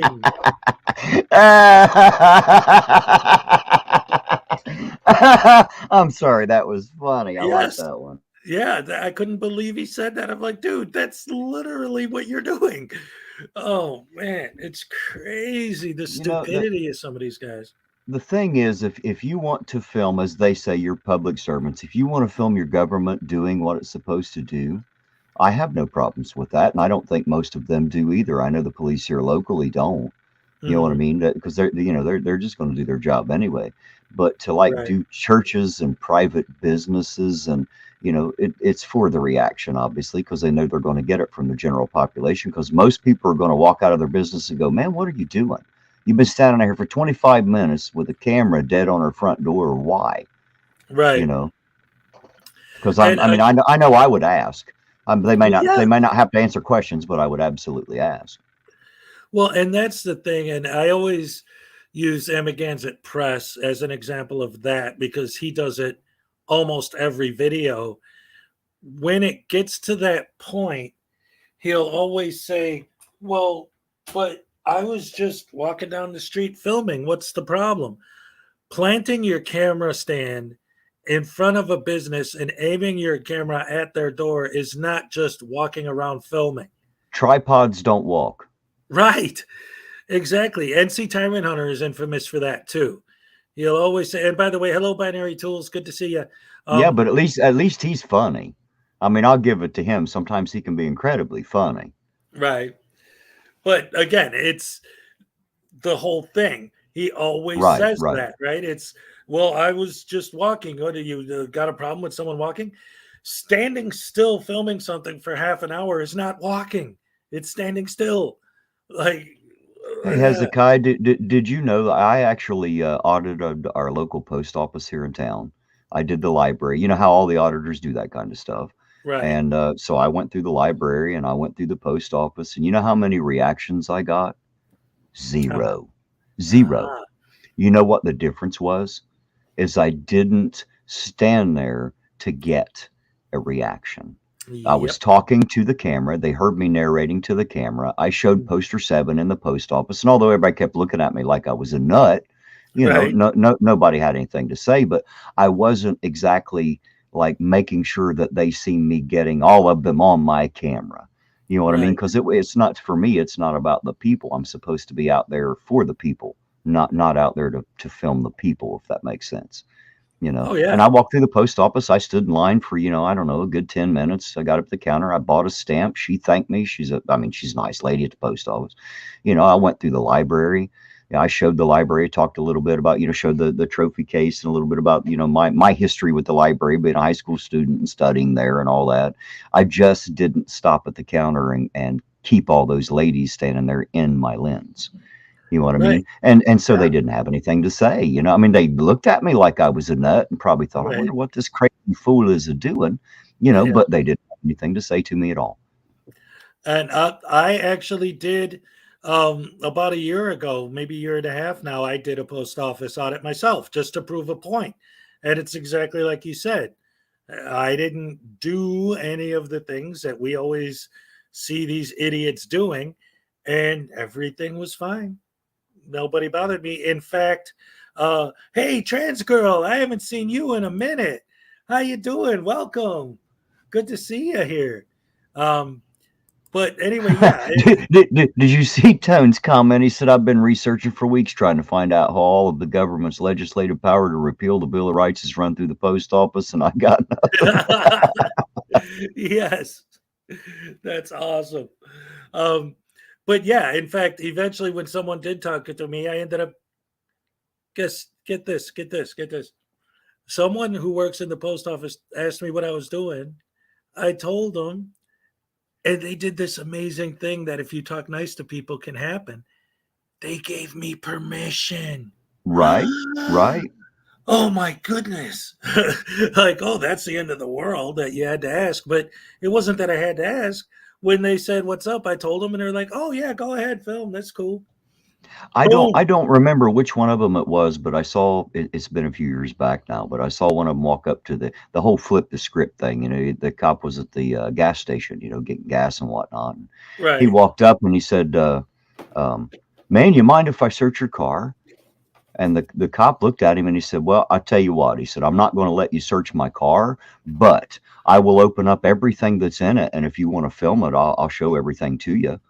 Right. And the guy's like, okay. So the cop literally did that, and then at the end of it, he's like, man, I don't get it. Why did you do that? And he said, well, I figured it's the least we can do. We demand you do it all the time. He said, I have nothing to hide. Right. Yeah. See, and that's, I actually covered that video. I know exactly what you're talking about there. And that is something that, like, I love the way the cop handled that, because it was like, okay, you want to film this? You want to film that? Here you go. Film this, film that, film the other thing. No problem. The cop wasn't complaining. Hey, you did change it to according to Asia. That's awesome. That was the same one that I voted for. I'm sorry, I'm talking to the chat right now. Let's see. Trans girl says, can you explain to a Dutch girl why audit post offices at all? They're not part of the government. They're paid for by taxes. Honest questions. Well, I'll be honest. I don't do that. I only did it that one time here in my local town. And honestly, the only reason I did it is because I was scrambling for content, trying to drive through town. They barely ever, they don't really pull a whole lot of people over. It's a very small town. So there really aren't a lot of police interactions. And I was just scrambling for content. And I figured I could get a different reaction than most of the other auditors. So I went out and proved that I could do that. And I haven't done it before or since, so I've never done it again. I don't normally bother those types of places. I just walked through with the camera and that was it. So for me, it wasn't really an audit. It was more like a tour. I even toured the town. I even got a couple of videos where I walked around, talked about some of the history and showed some of the old buildings, things like that. I was just trying to get content up, get content out as the Ironton auditor, because I couldn't find any flashing cherries and berries. They just weren't happening for me. Right. Yeah, that's good. Let's see. What is this? Do I have a special guest? What's going on? Okay. This is, I got to tell you guys this story. I'm going to go on camera right now. Listen, so I'm sitting here.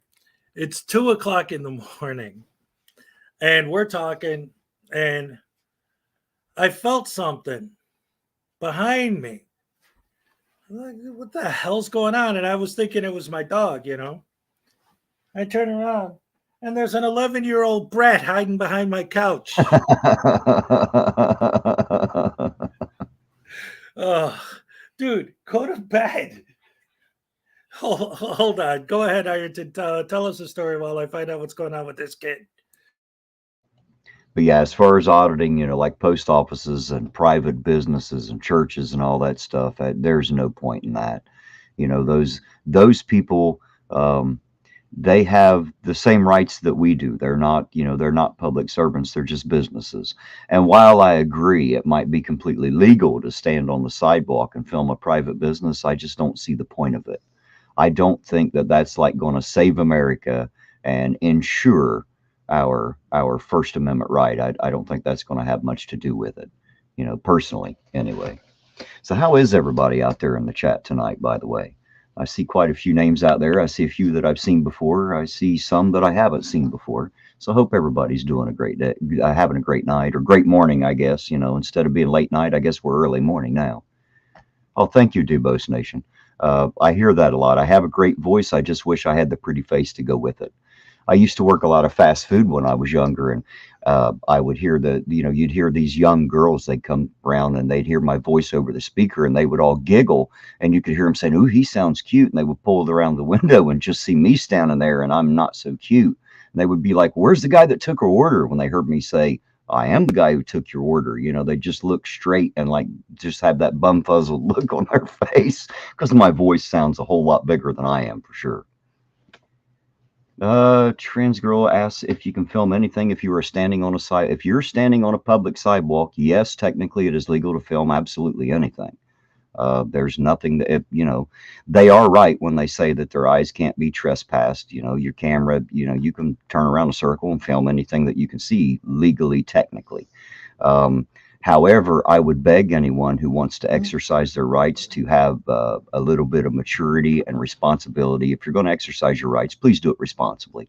Don't go out and create a problem, because what that's going to do is if they're, you know, if they're going to curtail our rights more than they already have, they're going to do it because people are causing a problem. You know, it's those types of situations that are going to cause that. But yeah, technically it's completely legal to film anything as long as you're in, you know, as long as you're in a public place. I hope that answers your question. Film a girl changing in her room. Well, now if you walk up to the window and stick your camera in it, that is a peeping Tom. But if you're standing out on the sidewalk and their curtains open, technically it's not illegal. I'm not saying it's right, and it's definitely not moral, but it might be legal. Sometimes there's a big difference between what's moral and immoral and legal and illegal. So I hope I explained that I explained as best I can. I hope that makes it clear. Do I remember the show Knight Rider? Absolutely. Yes, I was always a Dukes of Hazzard and a Knight Rider fan for sure. Loved both of those shows. What about someone's bedroom window? I would never do it, but I guess technically it's legal. My advice is if you have, see, I live in the country, so it's not a problem. But if you live in the city and you like have a sidewalk right outside your bedroom window, close your curtain. Don't change in front of your window. Would be my best advice. That way, whether it's legal or not, at least you don't have to worry about having yourself on, you know, on camera and being exposed. Debo said, "I'm Kit." You are Kit. Yeah. No, I get what you're saying, and that's one of the things that, however you look at it, as far as those arguments specifically, the fact of the matter is, if for those of you who don't, if you don't know Iron Auditor's work, he basically does, like actually does what the frauditors are claiming to do, right? But he's actually trying to do it like legit, you know, and I appreciate that. And a lot of people on our end of the fence, on our side of the fence, actually appreciate what he does, and I got respect for the guy. He's a good guy, you know, and yeah. And trans girl, you will never ever catch me filming through anybody's windows. I don't even try to get near any houses or anything. The only house I was ever really close to in filming was an actual drug bust, and I was probably back about 35, 40 yards from all the action, across the street just filming. So no, I would never zoom in on anyone's window, whether their curtains were shut or not, but as for it being legal, technically it is perfectly legal. It may, like I said, it may be immoral and it may not be right, but it's not exactly against the law to stand on a sidewalk and film. I would hope that someone would keep moving and not just stop in front of someone's window and try to film in it. That sounds more like, some kind of a sexual deviant or something that just shouldn't be done. So, right. Yeah, absolutely. We don't want to cross the line, and frauditors do every day, just about. It's funny because we all claim to be out here to try to make sure that everyone is educated about the rights of the people. And rather than doing that, they're actually like trying to weaponize them against the people. And I disagree. I disagree completely with doing that. Yes, I love the way you just put that. That's great. Instead of standing up for our rights, they're weaponizing them. Yes. And Leyland Squirrels, a public restroom is still kind of a private thing. The public can go in there and use the restroom, but any restroom is off limits for cameras. That is a fact. It is highly against the law to film in a restroom. Yeah, that's definitely not acceptable behavior at all. Besides, if you get unlucky enough and see me naked, you may never see anything else again. You might just go blind. Right. Oh my goodness, that's funny. Yeah, it's all, a lot of it can be pretty subjective depending on the situation that you're in. But again, I think that there's a certain line that you can tell, when someone's crossing it, and right. that's the problem. You don't want to see that, and if you do, then it just becomes fodder for us to tear them apart. I would say that if you decide to take up auditing, and this is for the newer people, because the auditors that do this and get all the clicks and views, they're going to do what they do. But the new people that get out there, when you're about to get a reaction and your heart rate goes up and you start to get a little nervous, that means you're probably doing something you shouldn't do. Turn the camera away and start talking. Start talking to your audience, even if you're not live, and that disarms them. They see that you're not really there just to specifically point the camera at them. You know what I mean? So, it changes things. Your approach will make all the difference in the responses you get from the people. Right. Yeah, absolutely. And, again, that's always been my argument, right? Again, it's never the camera, it's the person behind it. Always. Right. And, the way you act. And that goes back to another thing that I always like to talk about is this idea that so many of these people have, when they're narrating their videos and building their false narrative and blah, blah, blah. They always seem to be trying to sell this idea that what they're doing is not just legal or whatever, but they'll say, we're doing this because we have the right to do it and because it's legal and blah, blah, blah. And they'll say that what I'm trying to do is to get an organic reaction. I don't want anything I say or do to influence their behavior so that I could capture on video how they behave normally. But when you act the way they act, that is going to influence how they react. If you want to see something organic, go watch my videos. You'll see nothing but organic. You'll see the police officers get out of their cars. You'll see them walk up, do their jobs. And usually when they're done, I usually get a quick interview. They'll tell me why they stopped them. They'll tell me what they can. Sometimes they can't tell me everything, but we usually have a conversation after almost every stop. That's one of the things that I really appreciate about your videos too, because I have noticed that and commented before several times on it. Because that's always the thing, right? Is a cop starts talking to you and immediately, don't give me directives, don't tell me what to blah, blah, blah, blah, blah. And that's, oh, wait a minute. Look, I got another super chat. Thank you very much, Debos, for the $10 Canadian. When people say it's legal and you cannot trespass the eyes, but cameras have a zoom and 6-foot poles, that's not where the eyes can see, and you won't remember anything you saw. Exactly. Like I said earlier, if you're auditing something like a post office, for example, or anything where there's private information and you're filming, you might be able to say, well, I'm not focusing on that. But with modern technology, you could take the footage at home and zoom in and get all that stuff. That's not the same thing as, well, if I can see it, I can film it. Well, you can see a lot of things. That doesn't mean it's right to film them. Like you said, going back to the public restroom thing. If the excuse is, well, if I can see it, I can film it. Well, you could walk into a public restroom and see somebody taking a leak. Does that mean you could film it? Of course not. So that argument just doesn't work. Well, remember, again, there's a difference between sometimes what's illegal or sometimes what's legal and what's just plain not right. It Right. might be legal. That doesn't make it right or responsible. So if you're going to go out and you're going to exercise your rights, please, dear God, have a little bit of maturity and for sure, make sure you're responsible. Just be a responsible human being.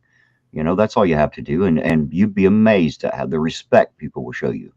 Yes, that's exactly right. And Tones brought up a good point. Sometimes they call it stress testing. I did an interview once with, with Direct D, and that's basically what he was saying is that he's going to be aggressive towards the cops because he's trying to stress test them to see how they react to somebody being aggressive with them. But that's counterintuitive. It's like you're poking the bear, and then get mad when it acts like a bear. Like Right. oh man, yeah. Now, trans girl makes a good point here. That she said they block her whenever she tries to put a message or a response in their chat or comments. And so Right. much for so much for the free speech. And they're all about the First Amendment. And they're all about freedom to film. And they're all about freedom of speech as long as they're the ones doing the talking. But if you have Right. something to say contrary to what they want to hear, then all of a sudden they don't want to give you the opportunity, to say that. That's Hezekiah was talking about that earlier, how on my channel, I don't do that. Right. I try to make sure I give everybody a fair amount of time to say what they have to say. I don't have to agree with it. We don't have to agree with each other all the way. We can agree to disagree on certain topics. That's okay. I'm cool with that. Yeah, absolutely. And that's always been one of the things that I respect about you. Like I said earlier, when I've been on your streams and you have people on there from the other side and you're interviewing them and having conversations, it's always respectful for both sides, and always balanced and fair. And I appreciate that. I think that's great. Well, everybody should have that First Amendment. You see, it's the things that we don't want to hear. That's the speech we have to protect. Nobody's worried about hearing the nice words. It's when we come at odds. That's when everybody wants to shut other people up. And I'm one of those people. I believe that if you try to shut someone up, then obviously you are scared to death of what they have to say. I don't fear words. I still believe like a little kid. Sticks and stones can break my bones. But unless I allow it, your words can't touch me. They can't hurt me in any way, shape, or form. I can ignore it for that matter. But personally, I believe everybody should have the opportunity to say what's on their mind. Whether it's right or wrong, whether we agree or not, everyone should have a fair chance to be represented and have their voice heard. Oh, yeah, absolutely. And that kind of goes back to one of the arguments that I always make and that they always try to argue against is like they always like to use the examples of like, oh, well, these cops are like Nazis and this and that, and they like to say stuff like that. But the fact of the matter is, when you're talking about something like that, it's like, well, they can get a license to protest in the street and say the horrible, hateful things that they say, but you're trying to convince me that the First Amendment is being attacked because a cop asked you for ID.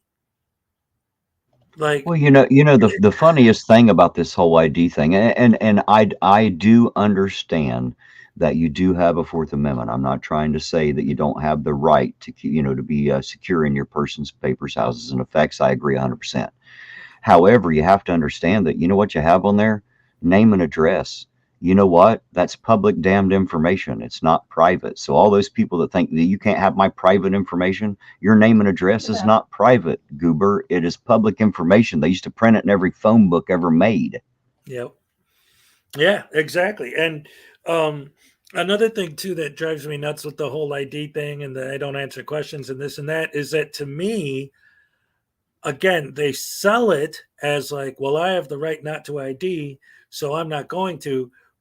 But that's not what I get from watching their videos. What I get from watching their videos is I'm going to refuse to ID you because it's going to make me look more suspicious. It's going to give me more of a negative reaction. The more Right. I argue with you about it, like the whole thing with that. And then I'm going to shove my hand up the back of my shirt like I'm reaching for a weapon. And act all funny and squirrely, just see what kind of a reaction I can get. I will give News Now Omaha credit, though. Although he's still out there doing bad work, he cut out the reaching for the gun thing. In fact, I talked to him once on one of his streams. Well, I'm glad, because sooner or later he's liable to get shot. I mean, sometimes you get a jumpy young police officer who who's not used to that and isn't seasoned well. They might just get a little bit more scared than you think they might or should, and somebody really could get hurt. Yeah, absolutely. And luckily he himself eventually figured that out. So even though he still does his thing, he doesn't do the reaching behind his back anymore. Well, good. I'm glad to hear that, because it's safer for him. Yes. It's safer for him, and it's safer for those around him, because if somebody shooting at him happens to miss, who else are they going to hit? And it would still be his fault. I never did agree with that. I don't like to put people in a position where they feel afraid of me, because then they feel like they have to defend themselves, and who knows how far this will go before someone stops. Right. And again, that's one of the things, like with him, as much as I've always talking about these guys and making fun of them and this and that, I don't want to see any of them. I don't wish death on any of them. I don't want to see the guy get shot. So that's why I went on his panel, because he actually did a live stream to announce that he wasn't going to do that anymore. And I went in there and I'm talking to him and I'm like, dude, I'm somebody who's been making fun of you all this time, but I appreciate that at least you figured out in your head that that's not a thing that you should be doing. Right. Anymore,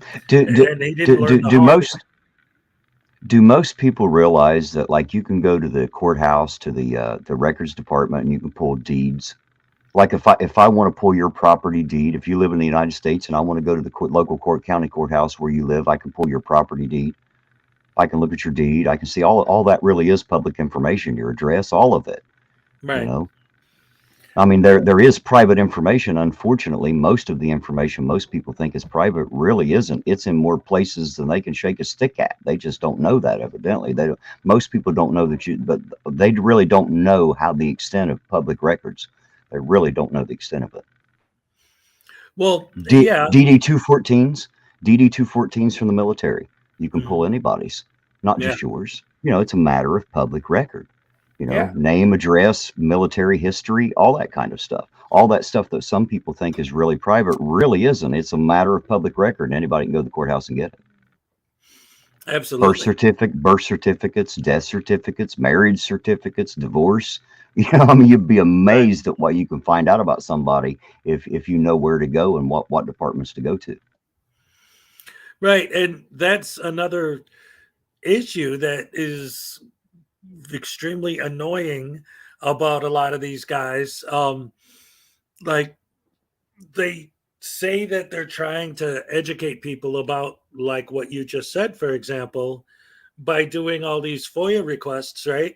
But filming themselves placing a FOIA request achieves that goal how exactly? I have no idea, but I do have a video. I do have one video on my channel that actually shows the people here how to do it here. how to actually, how, where, and what you need to do, how much it costs, all that kind of stuff. So there's an entire instructional video about public records here. See, For the police department, Right. But yeah, see, there you go. Nice educational video, right? Trying to educate people. I hear so much of this, and this, I got the Frauditor troll audit them shirt. 2 FOIAs are better than 1. It's like so there are a couple guys that do these things. The FOIAs seem to be more of a retaliation thing than anything else, especially like with DMA, what we were seeing earlier. But the idea of I'm going to go make these requests and do all this so I can film and educate people, blah, blah, blah. And I was actually talking to Audit them on one of his streams once. And he was talking about, but don't you understand how important the Freedom of Information Act is, and that we could get this information and that information and blah, blah, blah, blah, blah. And it's like, okay, but then what are you really doing? Because you're not using the information. You're just doing it to do it because you can. What are you really doing? You're wasting time, money, and resources to the people who put the work into creating those. And they love to complain about how our tax dollars are being wasted on this and our tax dollars are being wasted on that. There's this one guy, I mean, I've seen a couple frauditors do this, but there's one in particular, I don't remember who, but he loves to get fines and tickets and stuff and pay them in change. And he thinks it's the funniest thing. And I get the idea, right? Like you get a stupid ticket for a stupid thing, you pay in change to make a stupid point. I get it. But when you do that all the time, it gets to a point where it's like, you like to complain about these city workers wasting time and resources, but now instead of helping customers and doing their job, they all have to stop to count your 500 pennies or 5,000 pennies, whatever it is. And you're not the one wasting time and resources at that point. Let Ironton Auditor give you a nickel's worth of advice for free. Don't get a ticket. Yeah. Now, I know sometimes you get caught up in a situation where there's a misunderstanding and you end up getting a ticket. That's what court is for. Yep. You know what I mean? But if you're illegally parked, if you're breaking the ordinance, you just have to bite the bullet, and pay the ticket because you broke the ordinance or the law, and none of us like it. None of us like being policed, but that's just how it works. Oh yeah, absolutely. And like one of the things I pointed out last week on one of my streams was that like the whole license plate thing, for example, right? And the sovereign citizen argument that you don't need a plate and it's a violation of the rules, blah, blah, blah. So my whole thing was, if you came to me and said, you think that what they charge to renew your plate is too high, I would actually agree with you, and I'd go right down there with you and say, hey, this is too much. I think when I was in Wisconsin, it was like $89 or something. Like, wow, that's a lot, right? Yes, So it is. you want to come to me and say that they charge too much? I'll go behind you 100%. But to say that we don't need a license plate at all in the first place, that doesn't make sense to me. Because if somebody steals your car, how are you going to report it stolen? You're going to call the cops and say, yeah, it's the blue Chevy. So now they have to pull over every single blue Chevy in the country until they find yours, because the VIN number is really small, and then they would have to pull you over and get up close to find it. So what other identifying marker? To be honest, they don't find a lot of stolen stuff anyway. And it has, whether it had a plate on it or not. If I was going to steal a car, the first thing to come off of it would be the plate. You know what I mean? Most thieves are not going to joyride around in town in your car with the plate still on it. That's a bad idea. I do understand what the other side of the argument is. I get it. I understand the differences, the ideas, and the perceptions of what the words mean. The idea of operating versus driving. I understand. And believe me, I don't like having to pay 2 or 3 different people, the insurance company, the BMV, and the, you know, the licensing place and all. I don't like having to pay the man 5 different ways to drive my private stuff down my public stuff. I already paid for the public roads, already paid for my private vehicle, and I don't like having to pay it either. Do I think it should happen that way? Absolutely not. I don't think we should be, you know, fleeced for money every time we try to do something. But unfortunately, it is the system that we live in. And the only true way to change that is going to be when we stand united and take our power back as we the people. Then there's absolutely nothing that local or federal government can do, because we really do hold the power. The problem is we've kind of been lulled to sleep, and we've allowed Big Daddy government to become our master instead of our servant. And the only way to do that is we have to learn how to agree on the things we can, learn how to agree to disagree on the things that we can't agree on, so that we can be this huge United States and still stand together as we the people united. That's what we need to do. Well, and I'll tell you what, that's a perfect example of the kind of thing I'm talking about, in like the proper way to handle certain situations, right?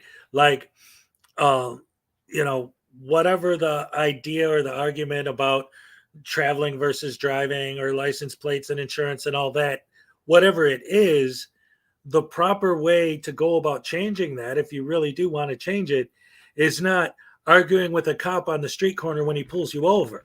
Right. That's not going right. to accomplish anything except make you look like an idiot. Well, no, I don't know. There's 1 or 2 that have managed to convince the person that pulled them over. What's his name? Paul, I think. Paul Enslaved. You know. Okay. He speaks completely different. If you've never listened to him speak, listen to him speak. I love to hear him talk. He's all about you know, and I'm the same way. I know that there's a. To give you an example, a lot of people really don't understand the English language. I know we grew up speaking it. The problem is most people have never actually picked up a dictionary, just what they had to look up in school. So a lot of the words that they think they understand the definitions to, it's just because they've heard it in context. So, you know, there's a saying around here a lot, though. A lot of people say, well, I could care less about that. No. Well, the problem is, if you could care less, that means you care too much. Right. What I couldn't care less. Right. What they meant to say is I could not, or I couldn't care any less about that. So basically what you said was exactly opposite of what you meant. And then when somebody like me tries to be somewhat nice about it and be, you know, try to educate a little bit and say, you know, you just said exactly opposite of what you meant, they get a little huffy with me and say, well, you know what I meant. Well, what happens if I don't? What happens if I'm a complete moron and all I have to go on are the words that you said? Is Right. it worse? Is it worse that I have to try to like understand what you said when you obviously said the exact opposite of what you meant? Who is the more silly in this situation? So, you know, understand the words that you use, you know, and use them properly. But again, I'm not advocating that everybody go out and do that. That's not what I'm saying. I don't do it. I have plates on my car. I have a driver's license, you know, and it's just simply because I don't want to deal with it. You know what I mean? I don't want to have that fight all by myself on the side of the road. You know, that's not where I want to have it. I'd rather have that fight with legislation, and I'd rather not have it alone. I'd rather have a lot of people behind me so that we can stand united, because then there's no other way it can be done. You know, but yeah, you're right. Arguing on the side of the street's not really going to accomplish much. Even if you win that battle, you're going to have that battle again tomorrow somewhere else. Yep.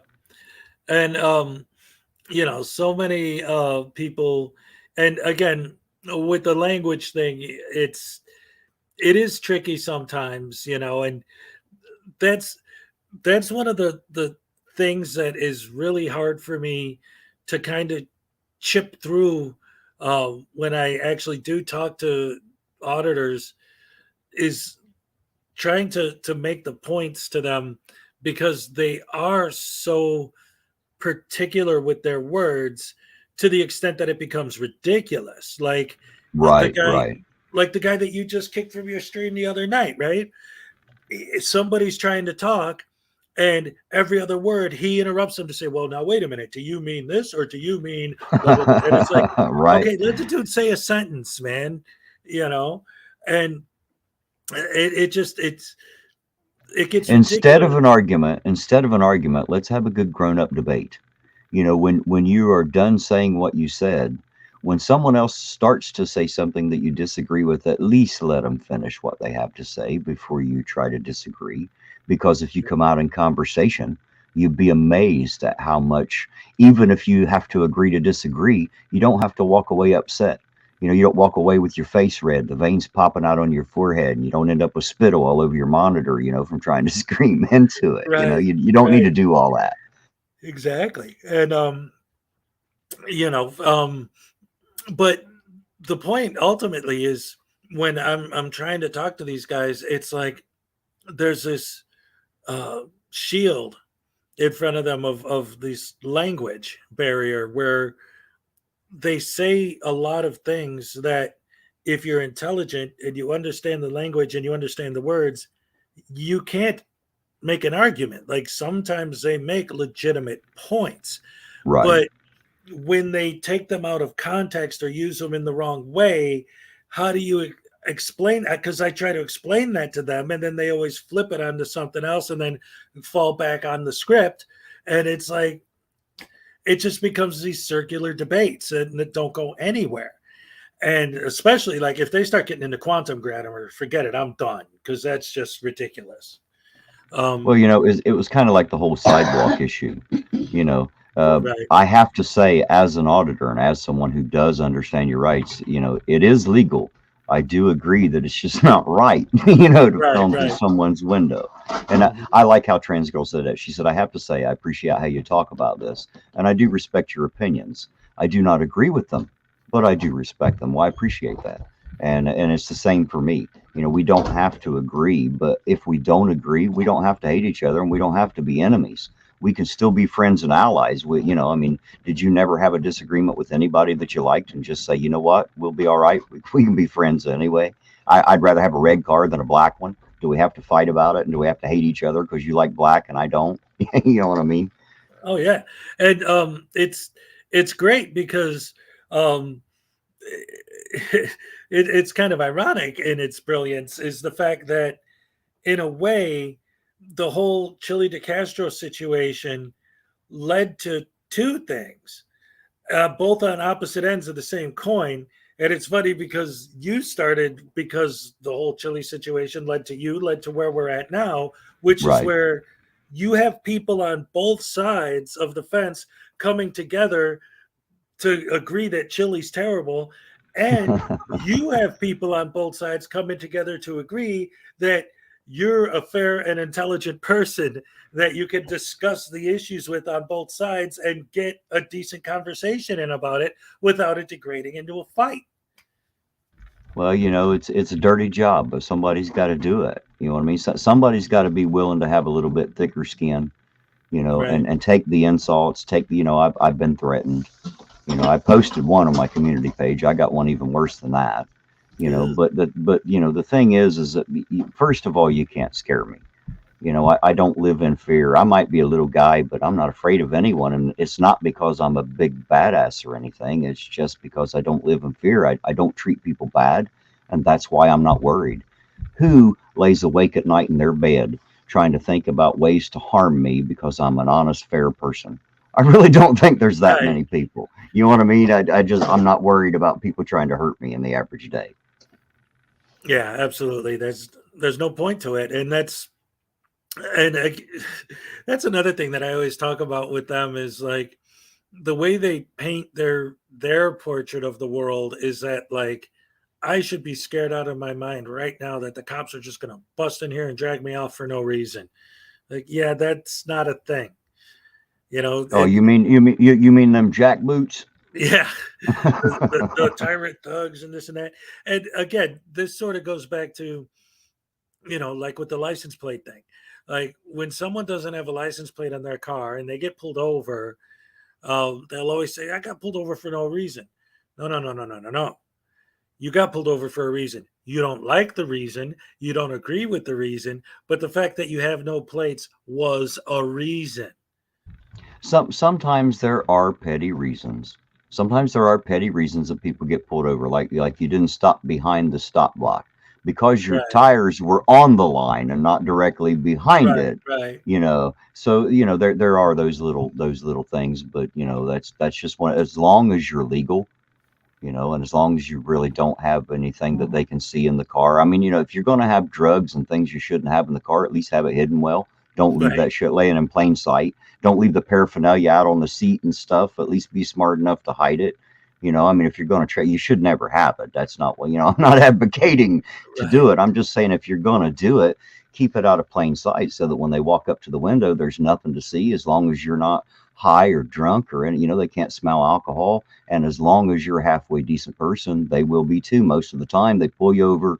And as long as you, are cordial, you're on your way again, because they don't have anything. Their fishing expedition, they didn't catch nothing. They're hooked. They couldn't set the hook, and they got to let you go. They got to throw you back and set the hook again. Oh yeah, absolutely. And this is another thing too, like when they always say back the blue until it happens to you. Here's the thing. I have had bad experiences with police. I've dealt with bad cops. I know that they're out there. I know there's a difference. But you know what? I've dealt with a lot of really cool cops too. Like Right. anything, some people are cool, some are not. Just because you're a cop doesn't automatically mean you're a bad person. It doesn't automatically mean you're a good person either. But I mean, to just assume, I mean, it's like racism. It's you're judging someone based on how they look. You're wearing a uniform, you're the bad guy, and it's ridiculous to me. It's insane. Trans girl just said she loves it when they film their own crimes. Right.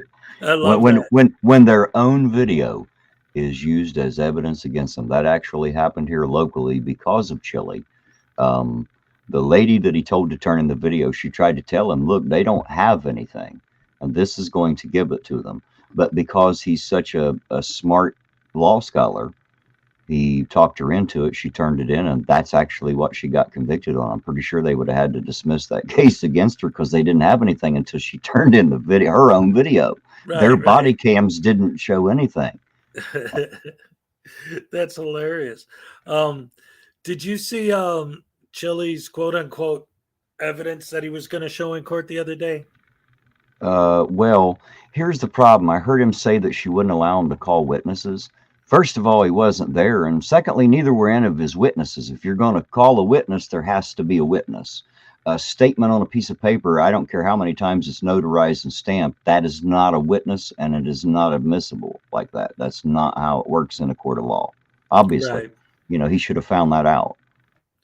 So real quick, there's a couple things. Debo's asked if he could come up if we're not wrapping up soon, but it is after 3 where I'm at, and I've been on for 4.5 hours, so I am going to wrap it up soon. And in fact, Tones is falling asleep. But there are a couple other things I wanted to point out real quick, though.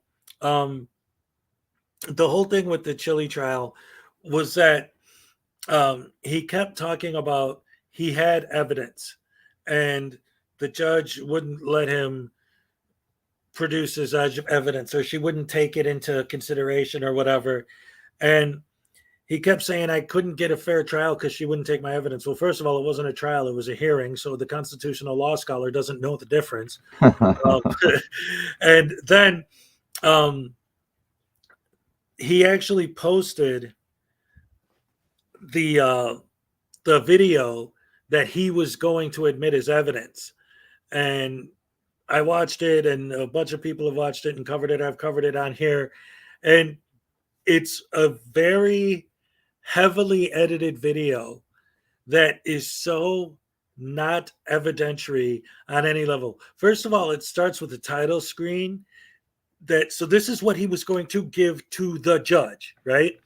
So you put it in, you press play, and the first thing that pops up is, now this is what a fucking tyrant looks like. I'm sure the judge right there. So what? So wow. So And then- he's trying to give her a YouTube production, is he? Oh, it's heavily produced. It has background music. It has clips of Kate taken out of context with him telling his opinion of what she meant by that comment. And then this is the best part. This is unreal. You've got to see it. It's absolutely unreal. Artie's Corporate Fiction showed it the other day. He shows evidence against her. He's showing evidence against Kate of him pushing her. And So he zooms in. shows that he assaulted her and then talks about how afraid of her he is, so he needs a protection order. Right, but here's the best part. Here's the best part, though. He doesn't just show the clip of him pushing her. He like has it replay, and then he has it go in slow motion. Then he puts dramatic music over it. And it's like, dude, you're showing evidence that you're the one who assaulted her to prove you need a protection order from her. Are you insane? Well, not to mention he acted like a protection order was going to stop being attacked on YouTube. Well, that's not exactly physical harm. I mean, it ain't like the AT&T thing, reach out and touch someone. It was just to say you can't really do it, Chili. You know what I mean? You can't reach through the phone and slap somebody. He was where, like it's out west somewhere, wasn't he? Like in Dallas or somewhere. Compared to where she's at in Boston, I mean, she was obviously no danger to him wherever he was at. Right. And then this is the best part. Yeah, he ends it with he's saying, well, here's the proof that she's stalking me. I came home and I found a bag of dog poop on my front porch with a note in my window that said, Kate always wins. And then, but it gets better. It gets better. Then he shows that, and first of all, just like all of his videos, the camera is pointed at him the whole time. Well, and he's like, oh my, and talk about bad acting. This guy, no wonder he didn't get the job with the Power Rangers. He's like, oh my goodness, somebody put poop on my porch. Why, look, I have some on my hand. But it's Nutella. And he even says in the text, it actually was Nutella that was on my hand, not poop. So wait, you're admitting it was staged in the evidence itself? And then he shows the note that says Kate always wins. And it's like, dude, this is so... First of all, if you're trying to show that somebody left a bag of poop on your porch, why would you keep the camera pointed at yourself while you're saying, hey, look, hey guys, see, look, there's a bag and there's poop in it. He kind of is a bag of poop, ain't he? Yeah, right. He is showing the bag of poop. Oh my goodness, I love that. So on that note, I'm gonna show this again real quick, and then I'm gonna wrap it up for the night. We got some people in here that weren't here earlier, so I'm gonna show this quick little video one more time before I let you guys go. Thank you very much, Ironton, for coming up here. It's always a pleasure talking to you, buddy. Hey man, I appreciate you having me up. I was just trying to jump in the chat. I was excited, man. I just got home and I had such a great time the last couple of days, and I just wanted to share it with somebody. And I seen you were live, so I figured, hey, why not? So I appreciate it. Thank you much. No problem. And it was perfect timing too, because we were all talking about in the chat, like, oh, I wonder what was going on there. So when you popped in, we're like, oh, you got to come up and tell us what's up, man. Well, Irish Demon actually did a live stream through most of the thing, and I recorded video. I think all the YouTubers there recorded the actual belt, and everything when it was presented to the captain and the auction and all that kind of stuff, But Demon was the only one who went live. So if you want to see that, you have to check that out there. Okay. Yeah. Oh, and by the way, I don't want to get too far off topic, but you mentioned the Power Ranger thing. While we were at Hillbilly Hot Dog at the front of one of those buses that like you get to eat in as a dining room, guess what was standing in the corner? What? A Power Ranger, a life-size Power Ranger mannequin. It was the Red Ranger, but he was sure there. That's what awesome. Are the odds? What are the odds? Oh, I love that. That's beautiful. Oh man, it was almost like a sign. Yeah, right. That's great. All right. Well, again, thank you very much. And it's been great talking to you. And then let's take a look at the chat a little bit before I play this last video. We got Trans Girl, but I just woke up. Trans, I don't know if you are aware, because I haven't seen you at all. I got a morning show that I do now. Every Monday through Friday, I start at 7 a.m. Eastern. So I don't know what that time that would be by you, but if you're up, I'm always Monday through Friday, 7 a.m. I'm on here live every time. He can't even win the Grifties. Yeah, he jumped out of second Well, place. he doesn't even deserve to win that. That's, I know that everybody said, well, let's get him back to first. I said, oh no, let's let him at least come in second or third. He doesn't deserve to win that either. He's not even the best grifter, for crying out loud. Right. He can't do anything right. So let me get this back up on screen. I showed this earlier, but like I said, we got some new people in here that weren't here before, so I'm going to share it again. I just threw this together the other day on Friday. Just a real quick thing I did, and I think it is appropriate considering we were talking about chili again. So for your entertainment pleasure, ladies and gentlemen, I introduce to you my video called Chili Worms. Enjoy the show. It has come to my attention that many people do not like me. I know this may be hard to believe, but this is true. I do not understand this because I have so many good qualities. I am filled with good qualities. Like, I can talk very loud so everyone can easily understand the important things that I am saying. Good quality.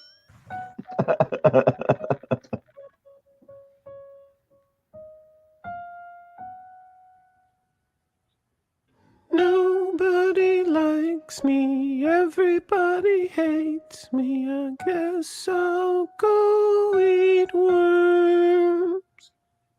Great big juicy ones, little wee slimy ones. Oh, how they wiggle and squirm. I bite off the heads and suck out the juices, throw all the skins away. Nobody knows how I survive on just 3 worms a day. Nobody likes me, everybody hates me. I guess I'll go eat worms. Great big juicy ones, little wee slimy ones. Oh, how they wiggle and squirm. The long, slim, slimy ones slip down easy. The short, fat, fuzzy ones don't. The short, fat, fuzzy ones stick to your teeth and climb back out of your throat. Nobody likes me, everybody hates me. I guess I'll go eat worms. Great big juicy ones, little wee slimy ones. Oh, how they wiggle and squirm.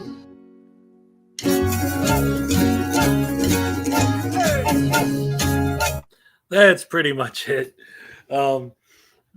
Anyway, that's that. I got the audio from a website called Scratch Garden. It's actually educational videos for children. My kids watch it, and I heard that song, and especially the dialogue at the beginning, I thought really fit Chili. Like, but I could talk really loud, and then everyone will hear the important things I'm saying. Like, that applies so much. I was laughing so hard I had to mute my mic so you could hear the video. Thanks for sharing. I appreciate it. I needed that. Yes. So anyway, on that note, I'm going to wrap it up now. We've been on for 4.5 hours. This turned out to be a great stream. I just, out of nowhere, I was like, I'm not doing nothing tonight. I'll go on. And it turned out great. We had a good conversation. Ironton Auditors here. Everybody came out to join us. Trans Girls here. Leanne Squirrels, Devos Nation. Always good to see you guys. Love you guys. Let's see. Who else do we have? Tones, of course. Great to see you, buddy. And Gamer88. Looks like we got a lot of people still in the house. A lot of good people. I always have the best people in my streams, man. I love you guys so much. And once again, thank you, Ironton, for showing up. Always a good time. And I got a new prop that I always end my streams with a little mini Elvis impersonation. So I got this to add. All right. The Elvis gnome. Where did you find something like that?